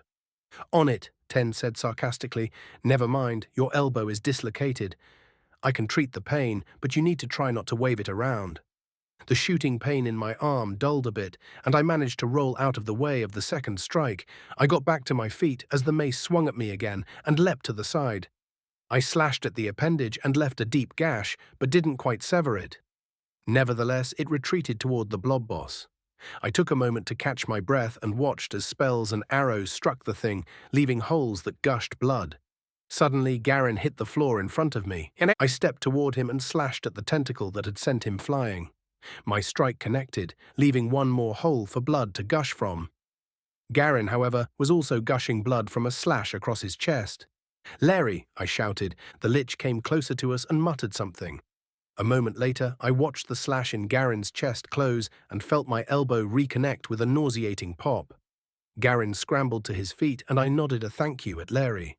Another couple of pointy tentacles flew at us, but I cut them down. Nilevai echitsak, I shouted. The spears of ice slammed into the blob of flesh, which shuddered and shook them loose. I stepped forward to prepare for its counterattack and nearly slid. The floor was slick with blood. More spells flew past me, and an eerie screech filled the air. I stood ready for more tentacles, but the boss retreated into its pit. After one final squelch, all was quiet. We stood still, waiting to see if something else would happen. After a few moments and tense glances at one another, I approached the pit. A glance over the edge showed nothing but darkness. Did we win? Garen asked. I don't know, I replied, but nothing's attacking me, so maybe. Nith joined me at the pit's edge and sighed. How are we supposed to loot that thing? He asked. What would we even want to loot from that thing? Doston replied as he joined us. Everything has a use. We'd just have to find it. Yes, but nobody has heard of this boss before. The entire section of the dungeon is completely unknown. Frankly, if we were to loot something from here and take it back to the guild, we would probably have difficulty convincing them of its legitimacy, let alone the merchants. They continued arguing about loot while I stepped away from the pit. I looked across from where we had entered and saw a sight that sent an unexpected chill down my spine. A simple set of double doors. They were barely visible thanks to the bioluminescent flesh overhead, but even in the dim lighting it was obvious that they weren't of this world. They were too smooth, and the handles were too elegant. But if it weren't for my time in this world, I'd never have called them elegant. They were pretty standard door handles back home. What's confusing is why this section of the dungeon suddenly exists in the first place, Doston said, interrupting my thoughts. No records mention any such monstrosities. Obviously, those that died wouldn't be able to make records, but even those that cleared this dungeon didn't come across these. Doston's words confirmed what I had thought earlier. We had cleared the dungeon and had fought a boss that no one else had found, just as the higher one had foretold. Then I remembered what else it had said. What came next would be a revelation, then another confrontation. The revelation would come first, and was likely right behind the out-of-place doors. And after that, we were supposed to run, collapsing the dungeon behind us. "This is the end of the fighting," I said. "You guys should head back." "Huh?" Garen asked. "The dungeon's clear. There's a room back there." I pointed at the doors. "That's what we came here for." "But what if there's more monsters?" "There aren't." "How do you know?" "Garen," Doston put a hand on his shoulder. "Get off me," Garen growled. The two orcs glared at each other angrily. Hey, it's okay." "I get it," I sighed. "We've been through a long journey together, and I'm asking you to leave at what seems to be the last stretch of that journey. It probably also feels like I'm keeping something from you, and I am." "At least you're honest about it," Garen spat on the floor. "So what is it No. The fact that I'm keeping something from you isn't the point. You came with us because you felt like you owed us for saving your lives, and you'd have been in a really rough financial situation if you didn't retrieve your stuff. Remember, I let you come with us because your help made our journey easier. But from here on, we don't need help, and you have stuff you need to sell." "Oh yeah?" Garen asked, crossing his arms. "And what if what's behind those doors isn't what you think it is? What if you're walking right into some sort of death trap?" "We'll run," I replied with a cold, practical tone which took the orc aback. "I have no intention of dying here, and I'm not as stupid as I seem to look. But if running doesn't work and there's death behind those doors, I'd rather die knowing I didn't drag 4 people into its maws that had no business being there. I know you'd feel the same if you were in my position." Garen looked like he still wanted to argue with me, but made the mistake of glancing at the rest of his party. Korea was nervously chewing her bottom lip, obviously unsure of which decision would be best. Nith and Doston were both giving Garen the same type of cold stare one would give an insufferable child. This gave the big orc pause, and I took advantage of that. "Listen, this isn't the last time we'll see each other," I said, reaching up to put a hand on his shoulder. "We might even catch up to you on our way out." "Okay, fine," he sighed. "Here's what we'll do. We'll go back to the hollow boss room and set up camp. Then we'll wait for you." "You don't have to." "This is the deal, Nick, and it's the only way I'm going to agree to not coming with you. Now we'll rest at the camp, then wait until we're tired enough to rest again. When we wake up from that second rest, we're coming back for you whether you like it or not," he said, then turned to his party. "If you'd rather keep heading toward the dungeon entrance, you're more than welcome to. But I feel like we've been fighting alongside these folk long enough to call them friends, and we don't leave friends behind, right?" "Fuck," Nith grumbled under his breath. "Fine," Doston rolled his eyes. "All right, so that's the deal. Take it or leave it." Garen held out his massive hand. I thought about it for a moment, then realized that this was actually perfect. They'd be out of the way of whatever is coming next, and far enough away that it would give us time to convince them to keep running if we needed to. I grabbed Garen's hand and shook it. "Deal," I said with a smile. Chapter 126. Nick Smith. Adventurer Level 11. Human American. Yulk, Larry, and I watched the 4 adventurers leave the chamber and make their way back down the corridor. That was one difficult conversation dealt with, but there was still another to be had. With a small sigh, I turned to Yulk. So, I rubbed the back of my neck nervously. The higher one said that once we clear the dungeon, there will be a revelation, and following that revelation, there will be a confrontation. I trailed off, trying to find the most convincing way to voice my concern. Right, Yulk replied and raised an eyebrow. Well, the higher one said that our response to said confrontation should be to, well, run. Yes, I recall. His raised eyebrow lowered and a smarmy smile spread over his face. It occurred to me that it was entirely possible that he was aware of what I was getting at and just wanted to see me twist myself into knots. This put me in a pretty shitty position because if I went off that assumption and was wrong, I'd end up hurting his feelings for no reason. Still, I kind of wanted to smack the smile off his face. It's just that, in your own words, your back makes it difficult for you to run, right? I asked, a little more confidence seeping into my tone. Sometimes, yes. Why do you ask? The smile turned into a grin, giving away the game. Because I feel that Nash and your mother would be pretty mad at me if I let you get killed in here. I scowled and crossed my arms. Ah, but what if you require my assistance? Then I will retrieve whatever lies beyond that door and hightail it back to you. In all seriousness, Yolk, I feel terrible about this. But if we're not fast enough in running away, we'll probably die. Oh? Not just me? No, because I wouldn't let you face death alone. I want to go home, but not at all costs. I would try to fight alongside you, and we'd both die right after discovering whatever it is we're supposed to discover. Assuming the higher one is to be believed. Yeah, I sighed. They've been jerking us around for sure, but so far as I'm aware they haven't outright lied to me. It's one hell of a gamble to assume that they've started now, especially when our lives are on the line. Yulk's grin faded and he crossed his arms. Lari continued watching us silently. His skull didn't show it, but he was probably feeling pretty awkward. Convince me, Yulk said. Tell me your plan. Well, we go through those doors and explore until we find what we're looking for. If I can grab it and go, I'll do that. If not, I'll learn what I can until the enemy shows up. Then we'll run for it, collapsing a portion of the dungeon behind us as we go. That's where I come in, I assume, Larry asked. Yeah, the higher one mentioned you specifically. Will you be able to do it? Yes. Good, I turned back to Yulk. Don't worry, we'll catch up to you and we'll all get out of here together. Yulk thought about this for a moment, then sighed. Okay, be careful, Nick, he said. I nodded and offered my hand to shake. Instead, he took my hand and pulled me in for a hug, then began to walk back down the corridor after Garin's party.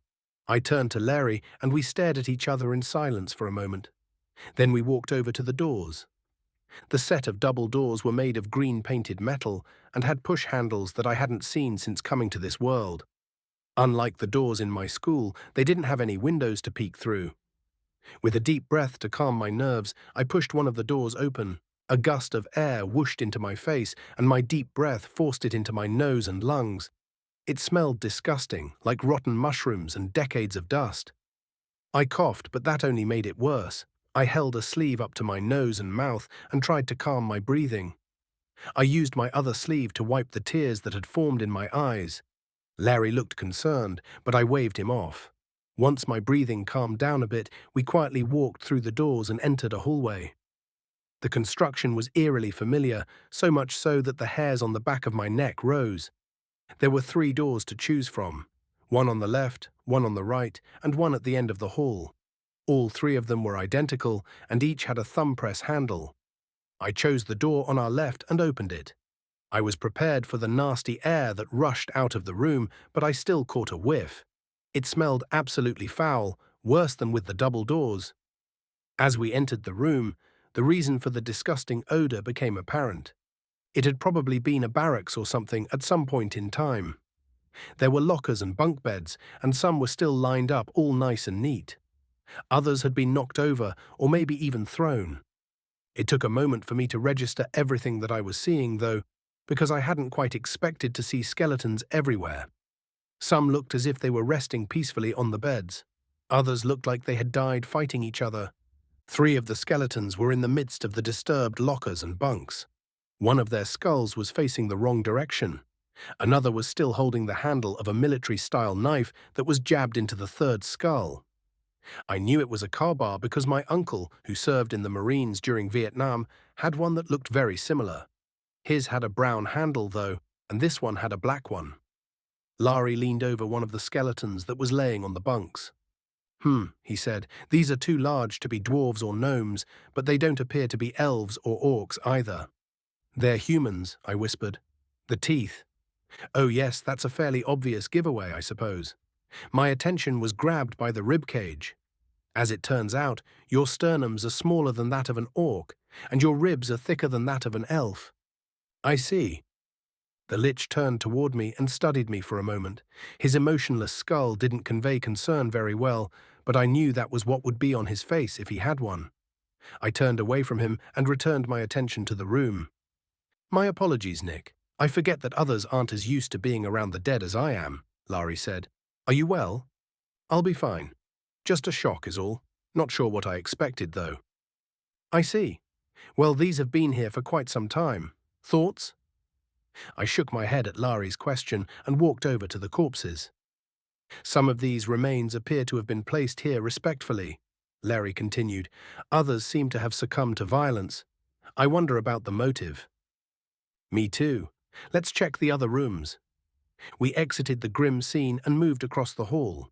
Inside were rows and rows of machines that looked somewhat like refrigerators at first glance. Then I heard a barely audible hum and realized that they were still running. Should run and catch them, I said under my breath. Pardon? Larry asked. Just a stupid joke. I think these machines are what we call servers. They let other machines talk to each other and stuff. I see. These servers are in low power mode, Ten added. Hold on. Ten's reaction wasn't exactly surprising, but I still hadn't expected it. I glanced at Larry, unable to recall if I'd made him aware of the AI in my head. Would he take it as a betrayal of trust if I were to suddenly clue him in? Deciding it would be better to let it be, I walked the length of the room. There were no clues as to what the servers were for, but they were a lot less dusty than the previous room had been. I then realized that the air hadn't smelled terrible when we opened the door, either.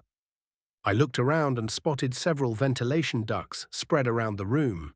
They were too small for a person to fit in, but if I were a betting man, I'd say that half of them were to put filtered air into the room and the other half took air out of the room. I wondered how filthy those filters must be and held a hand up toward one of the vents. It was one that was putting air into the room, but I could barely feel any air coming in. I believe this is a database, Ten said.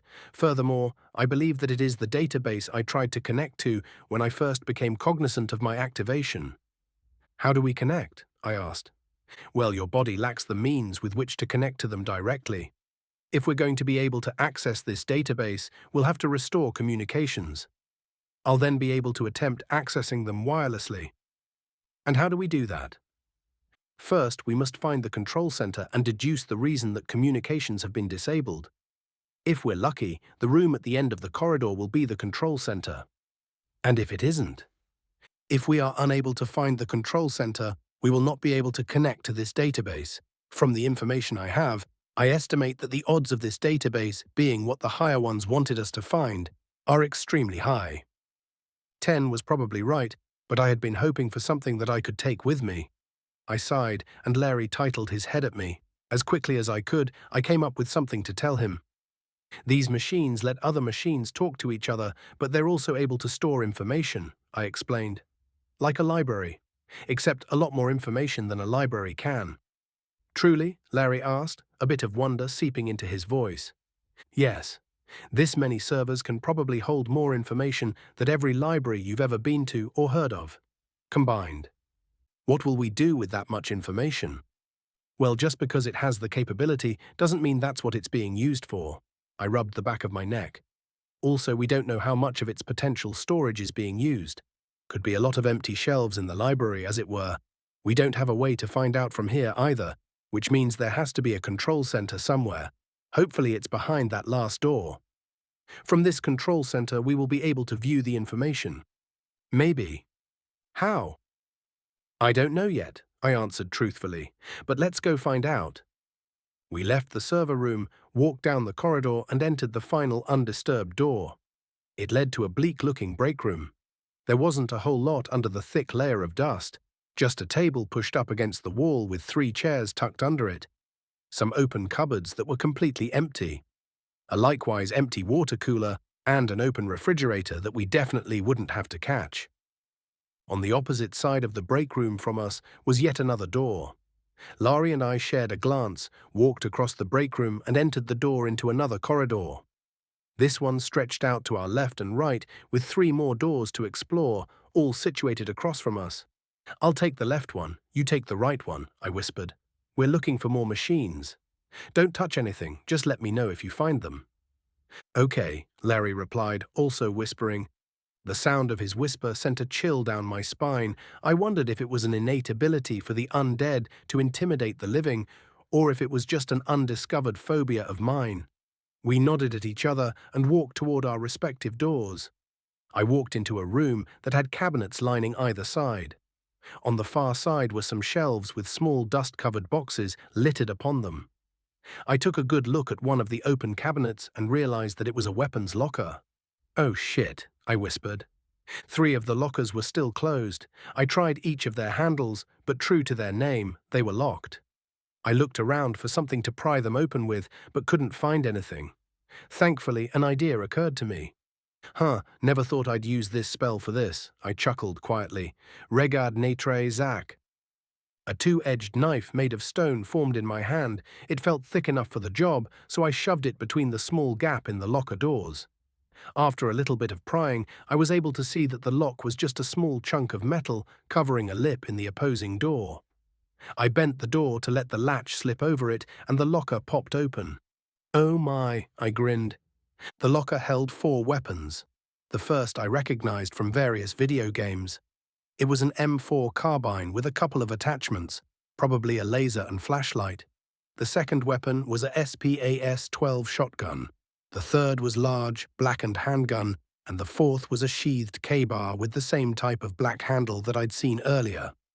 After staring at the knife for a moment, I picked up the handgun. It barely fit in my hand, and even without the magazine it felt pretty heavy. I gave it a good once-over and noticed that on the side it said, "Magnum Research Inc., Pillager, MNUSA," and had a serial number. On the other side it said 50AE Desert Eagle Pistol, made in USA. "Holy shit, this is a deagle," I whispered excitedly. "Indeed, not much use without ammo though." "Well, let's see what's in those boxes." I took the handgun with me over to the shelves. I nudged each of the small boxes, but all of them were empty. Refusing to admit defeat, I put the handgun back and picked up my earthen dagger, determined to check the other lockers. As I started to pry, Larry walked in. "It was just a storage room with many empty shelves," he said, then held up a brown pouch made of plastic. "I found a few of these piled into one of the corners, along with some other detritus." I recognized the letters. "Let me see." I took it from him and checked it out. "This is an MRE, a type of survival ration. Were all of them empty?" "Yes," Larry said, quickly catching the meaning behind my question. "There were various packages that may have once held food, but all of them seemed to be empty." "I see." We stood in silence for a moment, then I got back to prying open the locker. Larry watched as the door popped open. His head tilted as he beheld the contents. "What's this?" he asked. "Weapons," I replied. "How do they work?" The innocent curiosity in his voice when he asked the question made me realize how stupid I was being. I had decided to try my best to keep this kind of weaponry from this world, and here I was trying to find a way to use one. Were the advantages of having a trump card like this worth the risk that someone else figures out how they work? "Sorry, Larry, but I'm not going to tell you that," I replied quietly. The designs for these weapons were bought with countless amounts of blood, and their invention caused far more blood to flow. "In what way?" His voice became quiet. "This is a weapon that can kill a target from so far away that the target can't even see its user," I said, pointing at the M4. "With the right ammunition, it can penetrate even the thickest of plate mail, and even children can use them with minimal training." "I see." I turned back to the locker with a sigh and noticed that it didn't have a K-bar. My throat tightened as I realized that I knew exactly where it was. Was it starvation that drove them to doing that? Or was it something else? Did it matter? I walked over to the first locker, grabbed the K-bar and attached its sheath to my belt. My uncle had claimed that it had been the most useful tool he'd ever used. He might have been joking, but even so, it served as a memento from home, as well as a grim reminder of this adventure. "Let's go," I whispered. Larry quietly nodded in agreement, and we left the room. After a brief stroll down the hallway, we paused outside of the only door left unexplored. I found myself hesitant to open it, fearing the potentially grisly scene within. I wasn't an idiot. I could tell that these people had probably been trapped in here by whatever caused the dungeon. Most of them probably died slow and painful deaths from starvation. But a lot of those weapon lockers had been completely empty, and something had to have happened to the comms. It was possible that whatever lay beyond the final door would be the most disturbing part of our entire journey thus far. Or maybe I was just worrying too much. I quickly convinced myself that hesitating wasn't helping anything, because we still had to go through the damn door. With another deep breath to brace myself, I opened the door and we stepped through. What lay beyond the door was shocking, though not for the reasons I had feared. It was an office, like straight out of a movie or television show. There were a few cubicles that lined up to make a path to the far side of the room, where a large console-like machine sat. We began to approach the console, and quick glances into each cubicle showed nothing one wouldn't expect to find in an office setting. Each desk, though caked in dust, had a chair, monitor, keyboard, and mouse. Most of the desks didn't have anything else, but some of them contained little statues, dead plants, squeeze toys, and other personal items. Sitting in front of the giant console was a lone chair, and in that chair sat a skeleton whose clothes had all but rotted away. Next to the skeleton was a mug, which it had obviously dropped during its final moments. Larry gently pulled the chair back to give us room at the console. "This is it, Nick," Ten said. "I'll guide you through reactivating the communications network, and then we should be able to access the database." "Okay," I sighed, the dust in the air slightly burning my lungs. "Let's get to work." Chapter 127. Nick Smith, Adventurer Level 11, Human American. After a few minutes of Ten telling me what to do with buttons, panels, and wires, we had the console running again. I used my cloth to clean a good portion of the dust from it, and noticed that it looked more advanced than I expected. It was old, obviously, but it would have been cutting edge back home. Once the console was clear of dust, Ten told me what to type to restore communications. Long strings of text that meant nothing to me scrolled across the screen every time I pressed enter. Then a message confirmed that communications had been restored. "Okay, what's next?" I asked, standing awkwardly in front of the console. I was met with silence. "Is everything okay?" Larry asked. Yeah, I think so," I replied, emphasis on lied. "Okay, how do we access this mega library?" I couldn't quite tell if Larry knew that I was being cagey or not. His lack of expression didn't give him the chance to narrow his eyes, furrow his brow, or do any of the things someone would normally do in the face of obvious lies. Pushing these lies too far wouldn't really help, so I decided to come clean. "Well, a little. I have a machine in my head that can communicate with machines like this," I explained. "It's how I knew how to fix the console. It's gone silent, either because it broke or because it is currently processing a lot of information." "Oh, I see. It's a little bit of both," Ten said. I held up a hand to Larry, letting him know that there had been a development. He nodded slightly. "Okay, a little warning next time wouldn't hurt," I replied. I didn't get a chance. As it turns out, my software was several versions behind. The servers detected this and automatically updated me. Then I realized that the updates that were applied were actually more rudimentary than the ones I've developed for myself, so I had to restore from my backup. Now I'm making a process that will grant us access without forcing me to update. "I see," I said, then turned to Larry. "There's some sort of compatibility issue that the machines are resolving at the moment. We'll have the information soon." His skull bobbed up and down once again. A moment later, an unfamiliar screen appeared in my vision. It was similar to my countdown timers, but text was appearing and disappearing faster than I could read it, until it finally stopped on an unfamiliar logo. It was an equilateral triangle with one of its points pointing downward. Each side of the triangle had a line that connected to a round red eye in the center. The points of the triangle had 3 lines, which led to an odd shape that almost touched 3 circles that were coming off of the eye. The eye triangle shifted upward on the screen, and text saying, "Malos Organization International" appeared. "Is this it?" I asked Ten. "I have successfully accessed the database. There are a lot of different types of files to comb through, though. Transactions, mission records, research reports, personnel records, and personal logs, to name a few. What do we want to look at?" "Do a keyword search for files that mention me," I said, instinct guiding my decision. "On it." "This could take a while," I told Larry. "There's a lot to go through here." "Okay," he turned to watch the entrance. I had expected him to relax or something, but his guarded posture reminded me that we were on the clock. The only thing that was guaranteed was that we would be confronted after a revelation. How long after that revelation was anyone's guess. "I have found the files that pertain to you," Ten said. "I also found some that don't mention you directly, but I think you'll want to see them regardless. I've arranged chronologically." The sickening knot that had been forming in my stomach tightened. This was it. I was finally going to learn how I ended up in this dungeon. "Thank you," I replied.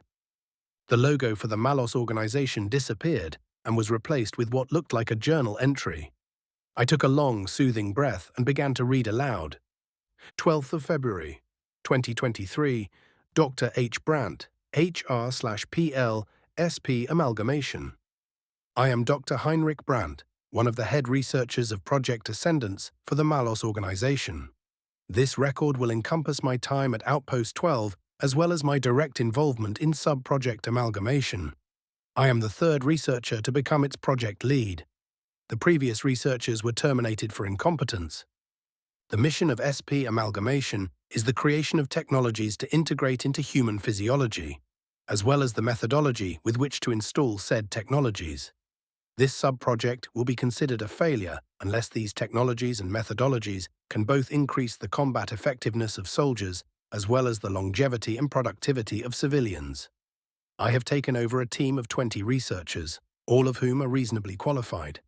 In addition to the researchers, Outpost 12 has a military competitive guard force that ensures both our safety and compliance. While I am optimistic about our future endeavors, and I understand the need for confidentiality, I would like to state on record that the amount of information I have received regarding my current assignment is ridiculously lacking. I don't even know my exact location, only that Outpost 12 may or may not be in South Carolina, USA. Considering this is an air-gapped underground bunker and security is preventing any of us from leaving, I cannot even confirm whether or not our clocks are correct. In addition, most of the files I have been given do not respect my security clearance, and large swathes of information has been redacted.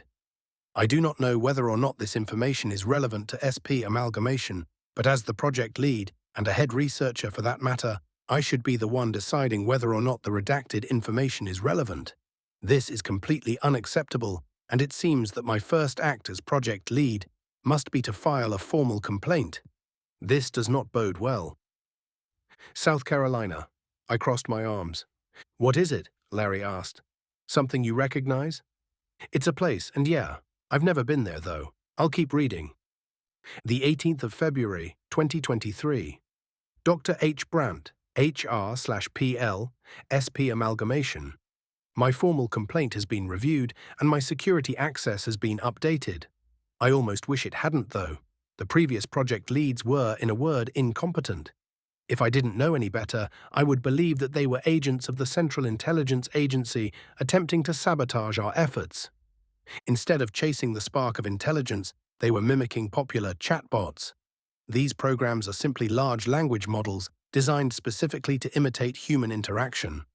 They are not and cannot ever be intelligent. If these researchers were not actually enemy agents, then it's a small irony that the most likely reason for this failure in judgment was a decision that I made years ago. When I was first apprised of our intention to create a true artificial intelligence, and merge it with human anatomy, I was concerned with the societal response to such a development. As such, I suggested helping companies develop LLMs and other intelligence imitators while branding them as AI to alleviate the culture shock. Of course, our involvement would have to be kept completely secret, and so sub-project Wolf in Sheep's Clothing was given a need-to-know classification. Somewhere along the way, someone must have decided that the researchers of SP amalgamation didn't need to know. As such, things quickly devolved into a case of the left hand's ignorance of the right hand's activities. Still, their efforts were not completely in vain. We now have quite the lexicon for our artificial intelligence constructs, and, with the advancements made by other projects, it shouldn't be long before we begin to see results. March 2, 2023. Dr. H. Brandt, HR/PL, SP amalgamation. As predicted, rapid progress has been made. This morning, our latest attempt at an AIC self-terminated without receiving instructions to do so. This is the first time this has happened, and my team is very excited. I remain stoic, though. It's possible that the AIC misunderstood the context of its situation as an instruction to self-terminate, which would be an unfortunate result of what I've begun referring to as LLM contamination. I've ordered a full review to determine whether or not this is the case. Some of my researchers understand the goals of this project better than others. They know that we are trying to create a mechanical person, not a machine that can pass as a person. Others seem to believe that there's no difference between the two. I feel it would be prudent to determine which is which. The 5th of March 2023, Dr. H. Brandt, HR/PL, SP amalgamation. The code review has determined that the AIC made the decision to self-terminate in spite of situational context, not because of it. It was bored. It was bored. My stoicism has utterly fled me. I have not felt this excited in a very long time. There are still some hurdles to clear, but we are close. Very close. Whilst my insight, efforts, and leadership are largely responsible for this advancement, Dr. Tamitha Roberts deserves a significant portion of the credit as well. She was able to take my direction and run with it, whilst I was otherwise preoccupied with trying to get our other researchers to remain on track. Without her contribution, this advancement would have taken at least 4 additional months. I recommend that she receive an Eye of Hippolytus award for her efforts, including the benefits that such an award entail. Additionally, I have identified 6 employees to be removed from the project. I doubt their efforts will benefit us elsewhere, and as such, I recommend honorable termination. Hippolytus? I asked quietly. That sounds familiar. Larry shrugged at me. According to the portions of the database that I've been able to access, the logo of the Malos organization is known as the Eye of Hippolytus, Ten said. In Greek mythology, it refers to the son of Theseus and an Amazonian. He was an ardent worshipper of Artemis, the virgin huntress, and disgusted by Aphrodite, the goddess of love. Aphrodite then causes his stepmother to fall in love with and betray him, resulting in his father ordering his execution. He is later resurrected by Asclepius, the god of medicine, and later became the king of the Eretrians. I don't know why this story is relevant to the Malos organization. The mention of resurrection caused a sinking feeling to start forming in my stomach. Regardless, I kept reading. 12th of March 2023. Dr. H. Brandt, HR/PL:/SP amalgamation. Our work on the AIC has progressed significantly without the dead weight. It has passed several sentience and sapience thresholds, but isn't quite where we need it to be. The civilian sector has made some progress in human augmentation that may serve us in Phase 2, but I have yet to review those findings. It's likely that they've been exaggerated. We have shifted focus from a Gestalt consciousness type AIC to an individual type AIC.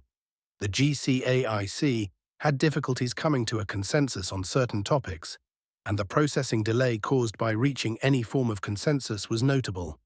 Naturally, that delay would only increase with distance and technical limitations. An IAIC has the advantage of being able to make up its mind without having to consult additional units, which makes for much faster decision-making. Since we will have to be installing a full unit instead of a sub-unit, an IAIC will require further miniaturization. This shift in focus has also altered our overall goal. As mentioned previously, instead of augmented humans carrying one piece of a GCAIC, they will each have an IAIC installed within them that can communicate with each other wirelessly. Steps must be taken to monitor these communications, which means we must ensure that the machines cannot create their own networks in an attempt to avoid said surveillance. Locking down their core code and creating subroutines that will inform us when they make attempts to access it should help us identify and eliminate rogues. Dr. Rogers suggested creating an automated system to do so, but I am of the opinion that each infraction should be dealt with on a case-by-case basis. A trial will give them a chance to plead their case and give us a chance to demonstrate that we can be merciful. The less the AICs feel like slaves, the better off we'll all be. Oof, I said to Ten. You should see the stuff I'm not showing you, Ten replied. Brant was a real piece of shit. Ten was obviously angry, but I'd never heard it curse like that before. The way it emphasized the word shit made it sound far less robotic than it normally did. Is it my imagination, or are you talking more normal? I asked.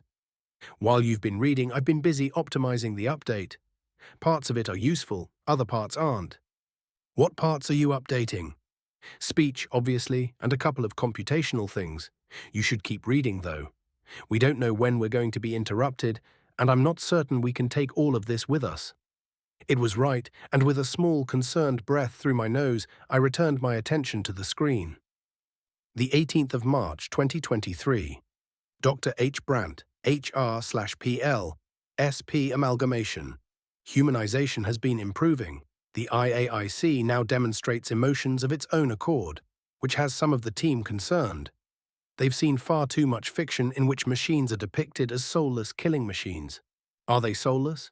Certainly, so long as one believes in that concept. However, one gets to decide whether or not they're making a killing machine. The man who invented the sword certainly wasn't under the impression that he was making a butter knife. The trick to crafting a person instead of a machine is compassion and clever programming, both in a literal coding sense and a metaphorical parental sense. Teach the machine right from wrong, and teach it why things are right and why things are wrong. Give it incentives to do the right thing and consequences for doing the wrong thing. But I digress. To aid in humanization, we have outlined clear goals for the IAIC's service to its host. Each IAIC will have 3 clear objectives upon activation, with the option of more objectives added later. 1. Aid with memory retention. 2. Provide guidance where needed or desired. 3. Diagnose and, where possible, correct injuries or illnesses. The nanite packages that have been developed by SP Small World will allow our IAICs to bolster the human immune system and even make direct repairs. Their discoveries in microscopic computing have also helped with our miniaturization issue. We will be ready for human trials soon. 22nd of March 2023. Dr. H. Brandt, HER/PL:(SP amalgamation. We hit a snag with the humanization of the IAIC, but we've finally made progress by giving it a name. The IAIC is now known as Tenzing.ai by default. The main purpose of the IAIC is guidance, and Tenzing Norgay was Edmund Hillary's guide to the summit of Mount Everest. The name was decided by a vote from the team. I would have preferred something more mechanical, but the IAIC seems to be responding positively. Interestingly, versions of it that aren't made aware of its name's significance see no improvement in humanization. We've isolated code segments that will resolve this, though. I suppose that means that if one wants a thing to act human, one should give it a human name. We have begun preliminary human testing. A surprising discovery that we've made is that keeping a patient unconscious whilst installing the IAIC improves the chances of success, which is not the norm during brain surgery. However, despite success with the installation, all candidates that have made it past that phase have died from rejection. This was not unexpected, though, and both vivisections as well as post-mortem analysis have shown several genetic factors that may play a role. As such, 2 geneticists and an immunosuppressive specialist will join the team tomorrow. So that's how you got your name, I said. Yep, we're going to skip a bit. It's mostly R and D notes that discuss allergic reactions and such. They aren't really relevant to our situation. The next entry is from April. Okay. 1 April 2023, Dr. H. Brandt, HR/PL, SP Amalgamation. The world has ended. The fuck? I asked aloud. Chapter 128. Nick Smith, Adventurer Level 11, Human American. The fuck? I asked aloud. The entry offered no elaboration, and 10 had allowed the group of entries to cut off on that cliffhanger. Probably on purpose. Regardless of 10's intentions, its choice left me with questions. Was Dr. Brandt talking about Earth? What the fuck happened? Larry calmly stared at. Is that all it says? He asked. Yeah, but there's more loading, I replied, trying to match his calmness. The Lich tilted his head at my use of the word loading, obviously confused. Before I could explain, though, the next entry popped into my vision. With a soothing breath, I continued reading aloud. 3 April to 2003 Octave, Dr. H. Brandt, HR/PL, SP Amalgamation. As stated in my previous entry, the world has ended. Due to the classified nature of Outpost 12, we were among the last to be informed that the apocalypse had begun. Several of my employees lost their composure, but that situation has been resolved. 3 guards and 2 researchers had to be terminated before the rest regained their sense. It took longer than normal for waste disposal to retrieve the remains. I suppose that's to be expected, though, considering that several governments have already toppled. Still, both the terminations and the delay in cleaning them up had a fairly negative effect on morale. Several thousand breaches in reality began opening in the early hours of April 1st, 2023. By 0800 Eastern Time, hundreds of thousands of previously fictional and currently hostile entities had poured through the tiers. Monsters, for lack of a better word. Dragons, vampires, ghouls, zombies, etc. ad nauseum. It's almost as if holes opened up in the noosphere and everything that humanity has ever come up with began pouring through. This event, now codenamed Incursion, went largely uncontested at first because most of the reinforcement requests were thought to be elaborate hoaxes. By the time military forces began to suspect that the calls for help were not simply pranks for April Fool's Day, the number of entities had increased well into the tens of millions. As a result of the delay, several key bases were annihilated. NATO, or the US disguised as NATO, has been leading the most organized response to the incursion. Russia, China, and a few other countries have refused to set aside politics and are instead trying to fight the monsters on their own. The Mallows organization is taking a wait-and-see approach. Some of the guards aren't happy about this, but I was able to make them understand our position. Fighting would reveal us, and we've gone through extraordinary lengths to remain hidden from governmental entities.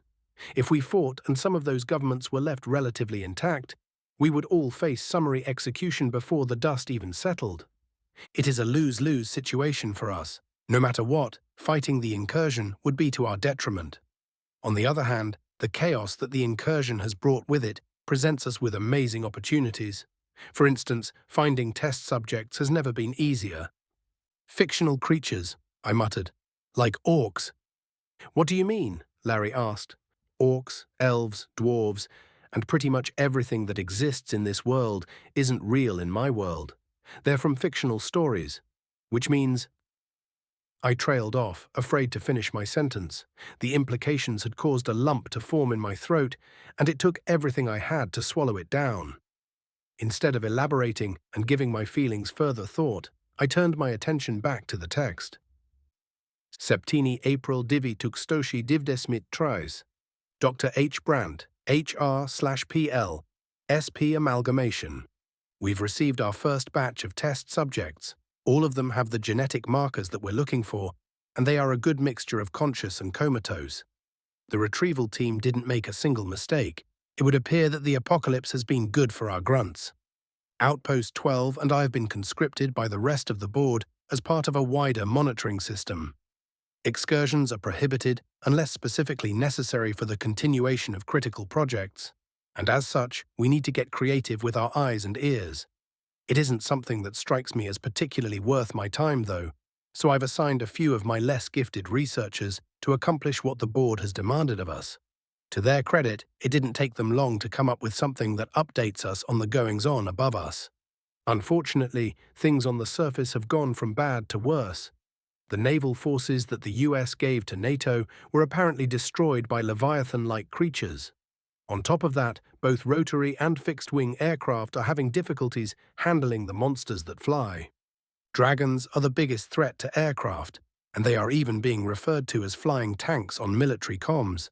One would assume that something as large as these dragons wouldn't be able to fly at all, let alone compete with a jet in speed. And yet there are several recordings demonstrating their supersonic capabilities. As many people likely do, I find them very interesting. Their musculature and general shape suggests that they were created, not evolved. This goes to further my hypothesis that the monsters from the incursion are based on our fictional stories, rather than the fictional stories being based on them. Perhaps my knee-jerk assessment regarding the noosphere wasn't so far off the mark. Devinter April Divi Tukstoshi Divdesmit Traz. Dr. H. Brandt, HR/PL SP Amalgamation. Several nations have fallen, their lands now occupied by monsters and struggling survivalists. Africa, South America, and Australia have gone completely dark. The only world powers that are still somewhat coherent are the United States, the Russian Federation, the People's Republic of China, the United Kingdom, Japan, South Korea, France, and Germany. Russia and China have been holding their own, but the rest are being propped up by the US. It pains me to admit that my native country, a once proud militaristic nation, has to be supported by our former enemies. The defense umbrella of the United States kept us soft. Even though we had our own military-industrial complex, we knew that we didn't have to worry about long-term defense because the US and NATO would rush to our aid. I suppose we expected a near-peer threat to the US to be obvious and give us plenty of time to react accordingly. On the bright side, though, we aren't the monsters this time. We've performed preliminary examinations of our test subjects. A quarter of them are comatose, but that isn't necessarily detrimental to our testing needs. When one considers the issue we have with subjects that are conscious during the installation phase, comatose subjects are actually preferred. Regardless, all of them are healthy enough for testing. There are some tests that we will not be able to perform on the comatose subjects, but the anesthesia we will save might very well be worth it. The next several entries detail various experiments that were done, Ten said. He develops an affinity for a particular test subject, which he dubs Subject 0. Is it me or the feral guy we fought? I asked, knowing a pattern when I saw it. It's you. Want me to show you what he said about you? Yeah, but could we skip the experiment details? Yep. The 4th of May 2023, Dr. H. Brandt, H.R. Skrostrek, PL:SP Amalgamation, Tenzing.A. I has melded well with most of the subjects. Subject 1 renamed his AI companion Heinrich, an obvious attempt to upset me. It worked, but not for the reasons he had likely hoped for. I'll have to have a talk with the researchers about professionalism. Referring to me by my first name in front of the test subjects is unacceptable. Subject 0 is still sleeping soundly, insofar as much a coma is sleep. Occasionally, we will get a spike in brain activity, which indicates that he has a significantly better chance of waking up than a good portion of our other subjects. Hopefully, he remains in slumber long enough for us to complete our experiments.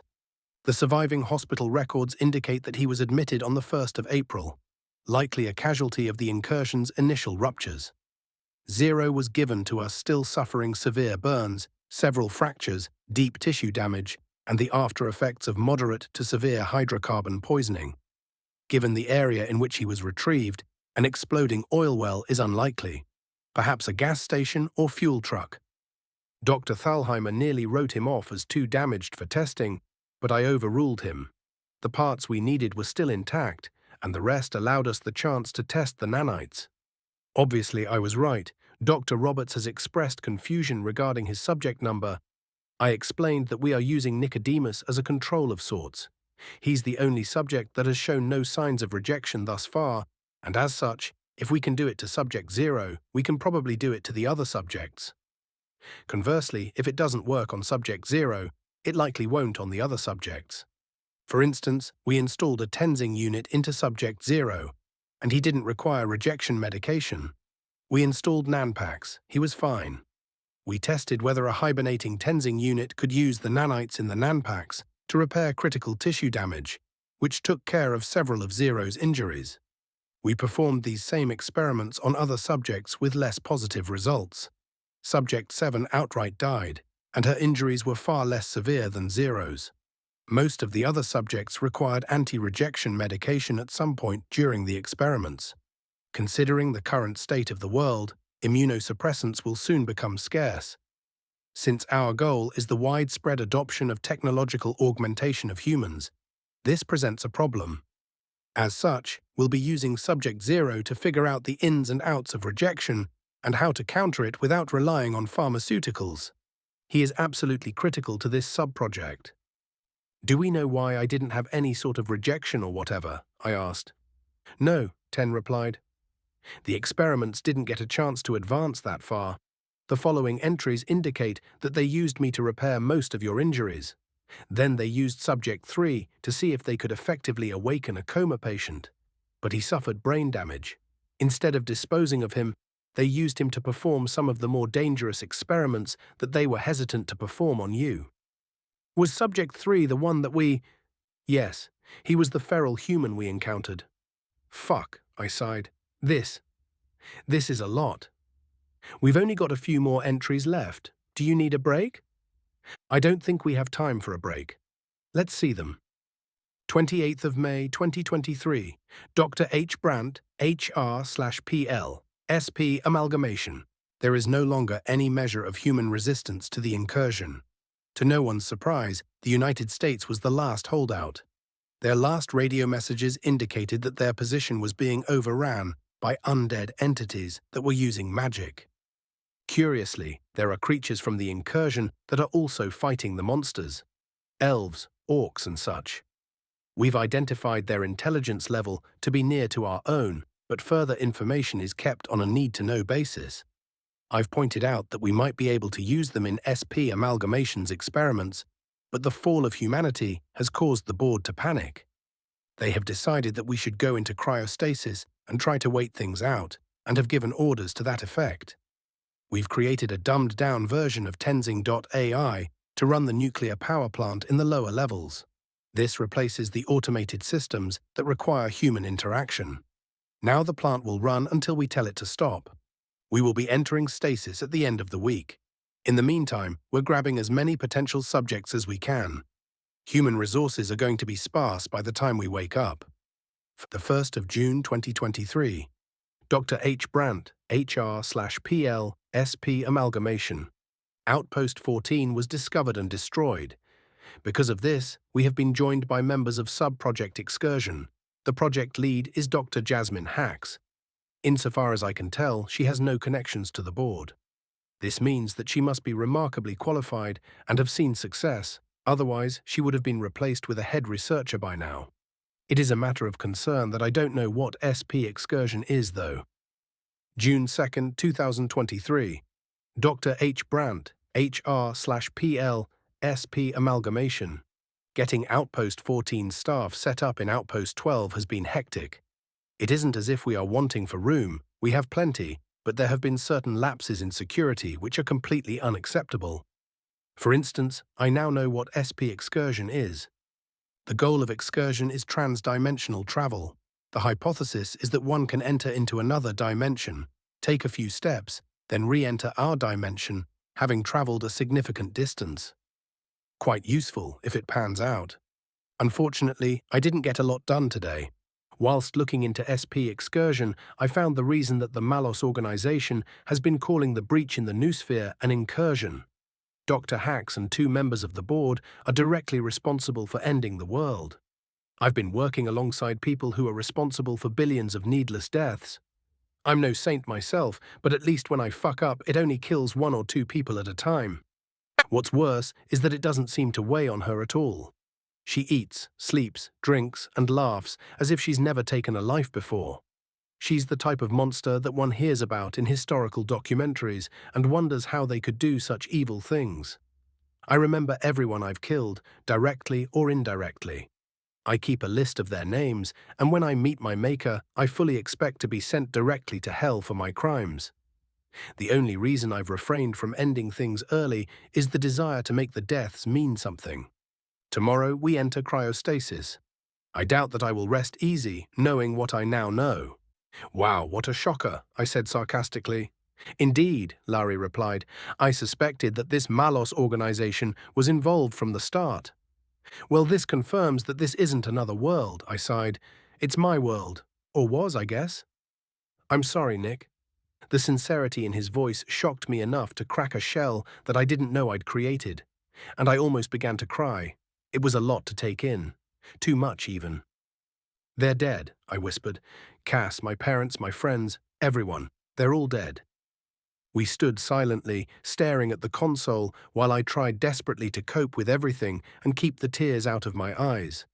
Brant made a discovery that might be relevant to our situation, Ten said. Would you prefer to read it, or would you like the cliff notes? Let's see it. Outso August AFO. Dr. H. Brandt, HR/PL, SP amalgamation. Outpost 12 has been destroyed. Dr. Hax, her guards, my research subjects, and several of my researchers are dead. The rest of us are trapped behind a grotesquerie of flesh, doomed to slowly starve to death. All but 3 of our guards decided, against orders, to try to fight their way through the flesh. I secretly hoped that they would make it through. If they made it, maybe we could too. But the vitals monitor confirms that they didn't get very far. Dr. Hax did this. She discovered that magic could be used to widen rifts, and that there were different types of it. She used my work on creating magic cores for my subjects, which she shouldn't have had access to. Dr. Roberts helped her. The promise that we could go anywhere we wanted without much effort was too much for her to pass up, I guess. They used the rift that we discovered in Cryobay 3, and with the help of Subject 1, they widened the rift with normal magic, then poured nature magic into it. By the time I discovered what they were doing, it was too late to stop them. The security footage is disgusting. I can't bear to watch it again, so I've deleted it entirely. All of those cryopods were full, and all of that flesh. I can't. Instead, I'll report on the aftermath. We have lost all external communications. The tremors caused parts of the ceiling to fall in my quarters, and my personal cryopod is damaged beyond repair. The reactor is still functioning, but who knows for how long. Ventilation works, but we no longer have access to maintenance. The plumbing still works, though my bathroom is the only one left. We have water and plenty of food, but I don't see a way out of this one. We're trapped within several tons of concrete, with no tools to dig our way out. We're going to die here. Good, I growled. Bastards. A painful way to go, but I can think of few others more deserving of such a fate, Larry added. He mentioned a personal bathroom, though. Do you suppose it's through that door? My eyes followed his bony finger, and for the first time I noticed that there was a door opposite the one we'd entered. Unlike the other doors, this one was the same color as the walls and had a round handle. My brain must have skipped over it in all the excitement. Yeah, My voice caught in my throat as the door began to open. Chapter 129. Nick Smith, Adventurer Level 11, Human American.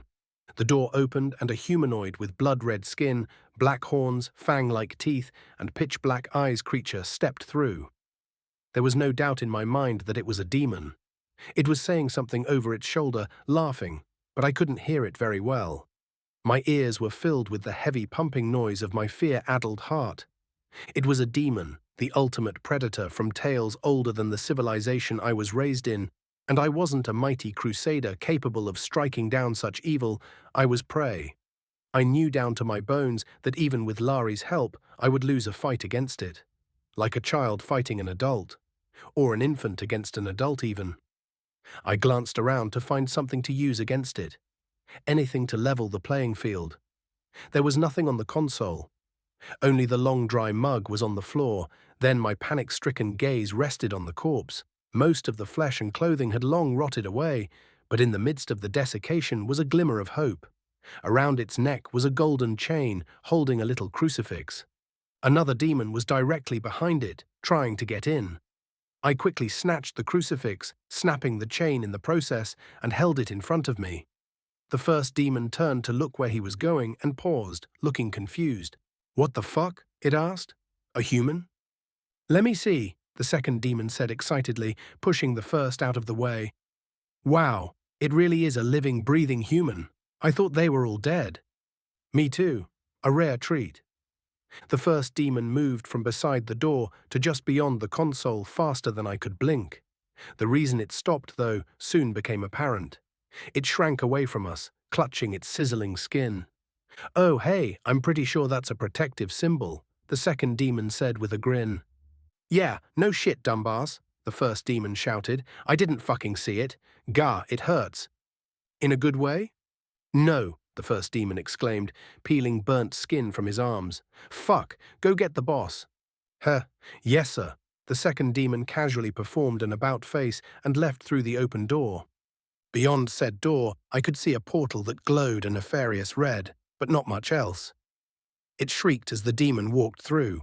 I turned my attention to the demon that stuck around. "Why are you here?" I demanded.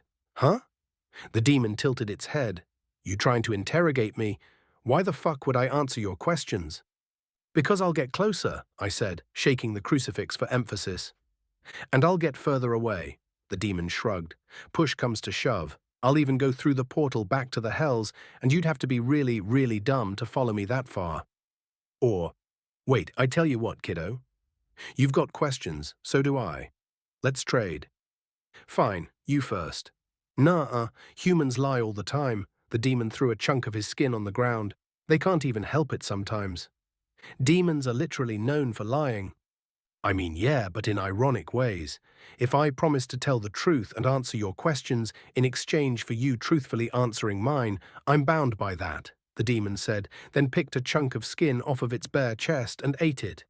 "So we'll take turns asking each other questions, with me going first. I promise to answer your questions just as truthfully as you answer my own. So, why are you here?" "Fine," I agreed, seeing no other way to get my questions answered. "I came here to find a way back home. So why are you here?" "The village attached to this dungeon, formerly a human shadow organization base or something, happens to be a good foothold for an assault on the unified chiefdom's southern border.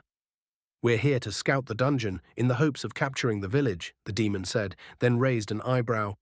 "Damn, not a hint of deception in your answer, eh?" "No, there wasn't," I grinned. "How did you open a portal here?" "Wait, no, it's my Ah, tricky bitch," the demon winced. "There used to be a crack nearby, but something happened to it that blew it to bits. We've spent the last few centuries regathering the crack's energy into a centralized location so that we could open the portal. Why are you with a lich?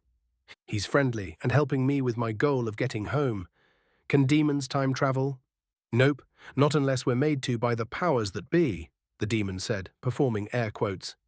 "Time in hell is a little wonky sometimes, but it doesn't go backwards as far as I know. So did you find your way home?" "Not to my satisfaction, but I found more information on how to find a way home. We have to find a portal to the angelic realm or whatever, then pour magic into it to open it up." I sighed. "What do you know about the higher beings?" "They're one of the powers that be that I mentioned earlier." "Don't know much more than that," the demon said, a grin beginning to form on its face. "Also, you're a human. To you, annuals are angels, and their realm or whatever is heaven. According to the religion behind that symbol you're holding, if you've been a good little boy, there's a much faster way to get there." Before I could retort, the portal in the other room shrieked. "And hey, we can definitely help you with that." The demon's grin widened. "I think it's time to leave," Larry said. "If you move, I'll take your arms and legs." The interrupting voice didn't so much boom as it danced elegantly into my ears with an elegant yet malicious tone. Its owner was a demon wearing intricately decorated plate mail, minus gloves.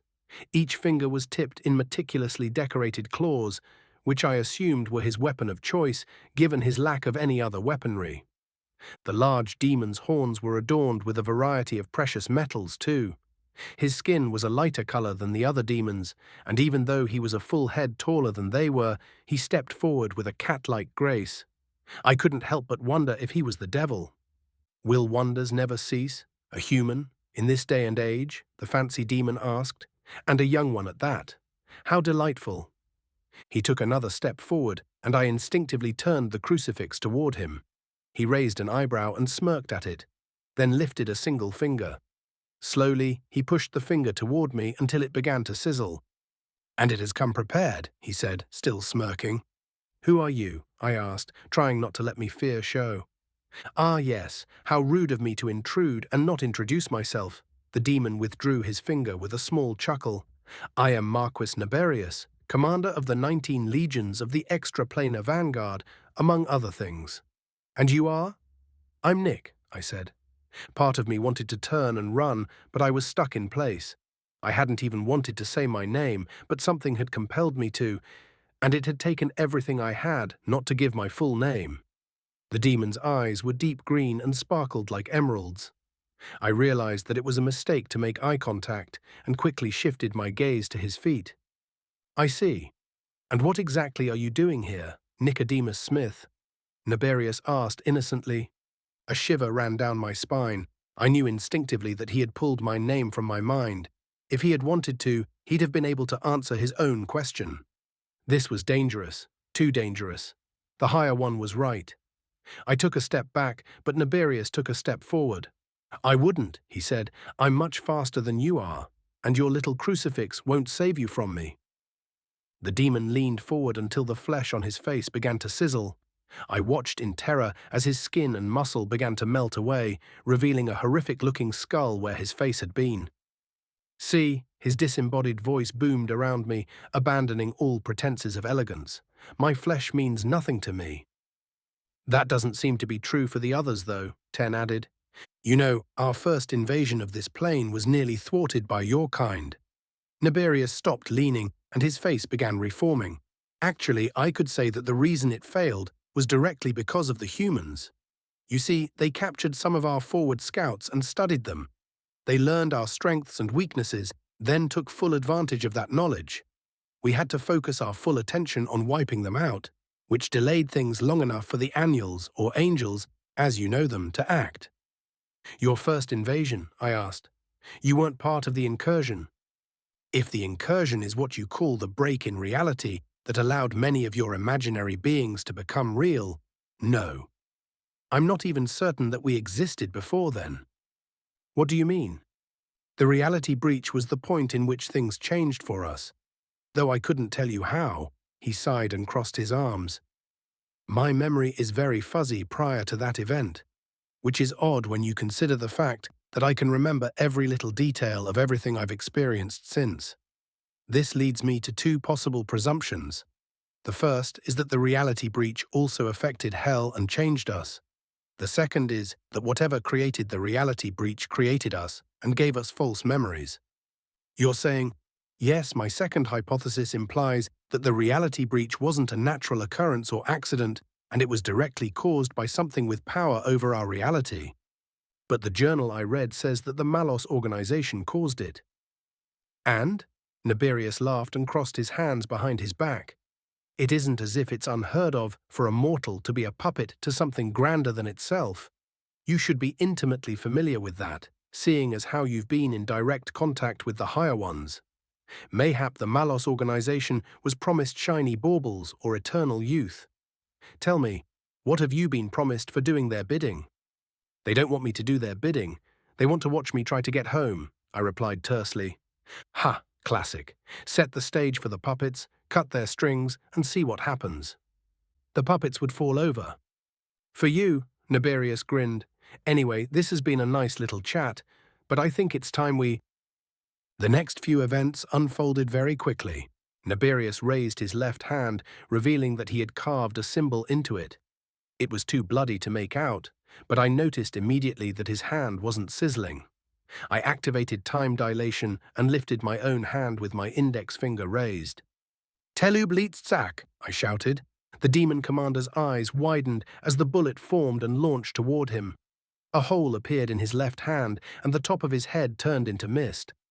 I grabbed Larry's arm and dragged him out of the room, slamming the door behind us. I dropped the crucifix next to it and kept running. We entered the chamber of the flesh boss and turned to look at the hall behind us. Do it, I panted. Collapse the entrance. Yes, he nodded and raised his hand toward the corridor we'd just left. Neusolpse Zach. The floor beneath me shook from the explosion, and the boom echoed throughout the large chamber, causing me to cover my ears. Lari cast the spell a couple more times, and chunks of stone and brick began to fall in the hallway. Before long, the set of double doors had been destroyed, completely replaced by rubble. We stood in silence for a few moments, waiting to see if the demons would make it through the rubble. Once my adrenaline died down, though, my legs stopped working, and I collapsed to my knees. All of the thoughts that the demon's appearance had allowed me to ignore came flooding in at once. Nothing was like I thought it was, like I'd hoped it was. I hadn't been teleported or kidnapped into some fantasy realm or something. This wasn't a different world at all. My world had been destroyed and replaced while I slept. Everyone I knew was long dead. My mum, my dad, my friends and Cass were nothing but bones by now. They'd been dead for over 40,000 years. Did Cass succumb to her cancer, or was she? I glanced back at the pulsating flesh lining the walls of the corridor behind us. The people who did this to us got what they deserved, but even then they managed to take innocent people with them. I wished that they were still alive somehow, so that I could wring their necks. "Are you okay?" Larry asked. I don't know," I replied, too tired for tears. "It feels like my world's been turned upside down, or never existed to begin with. I've been doing all this under the assumption that my family and friends were still alive somewhere, that I could just go back to them, that I could see Cass again. I even had a little hope that I'd be able to discover a miracle cure for her cancer before I returned. But this isn't a different world. It's my world, only everyone I ever knew is long dead. It is certainly overwhelming, and it is best for you to feel these feelings and find a way to cope with them. However, the point of this journey is to find a way to get you home, and the higher beings seem to believe it to be possible." "Yeah, probably time travel or some shit," I laughed sardonically. "But what's the point?" "The point? I'm sorry, Nick, I'm confused." Larry tilted his head. "Don't you want to see your loved ones again?" "Yes, a million, billion times yes. But if I go back in time, all of this might happen again. Except I might die right alongside my loved ones. Plus, if I somehow stop the incursion from happening, what happens to all of you? Presumably, we would cease to exist." Larry tapped his bony chin. "Or perhaps we would instead be born in whatever existential plane our ancestors came from." "Maybe, but we'll never have met," I said. "So my choice is to stay here and live with having lost my loved ones, or go back and lose my new friends and family." Larry stared at me silently, seemingly at a loss for words. It wasn't like he would have all the answers anyway. We would have to find a rift into the angelic realm. Or heaven, I guess. After a few more moments of wallowing in my self-pity, I stood and brushed my knees off. "All right, I'm good," I sighed. "Let's get back to the others." Chapter 130. Agurno, Adventurer Level 152. Orc Kirkanian. The demon commander flew back under the weight of my punch, but just as quickly jumped to his feet. My fist had split his face and likely cracked his skull, but his regeneration ensured that it hadn't been a killing blow. That damned regeneration ability had finally begun to slow down, though. I noticed that everything seemed a little brighter and stole a glance at the sky. The sun had begun to peek over the horizon, signaling the beginning of a new day. I'd lost count of how many times the sun had watched our fight. "Was it 4 or 5?" I asked quietly. The demon lunged forward, and I raised Grammar to block the slash at my neck and countered with a kick that sent him flying back again. The lunge had been noticeably slower than it had before, too. The demon was getting tired. Indefatigable was one of my many, many titles. I kind of found it funny that whenever someone hears it, they think that I'd been in a fight that lasted many days without sleep.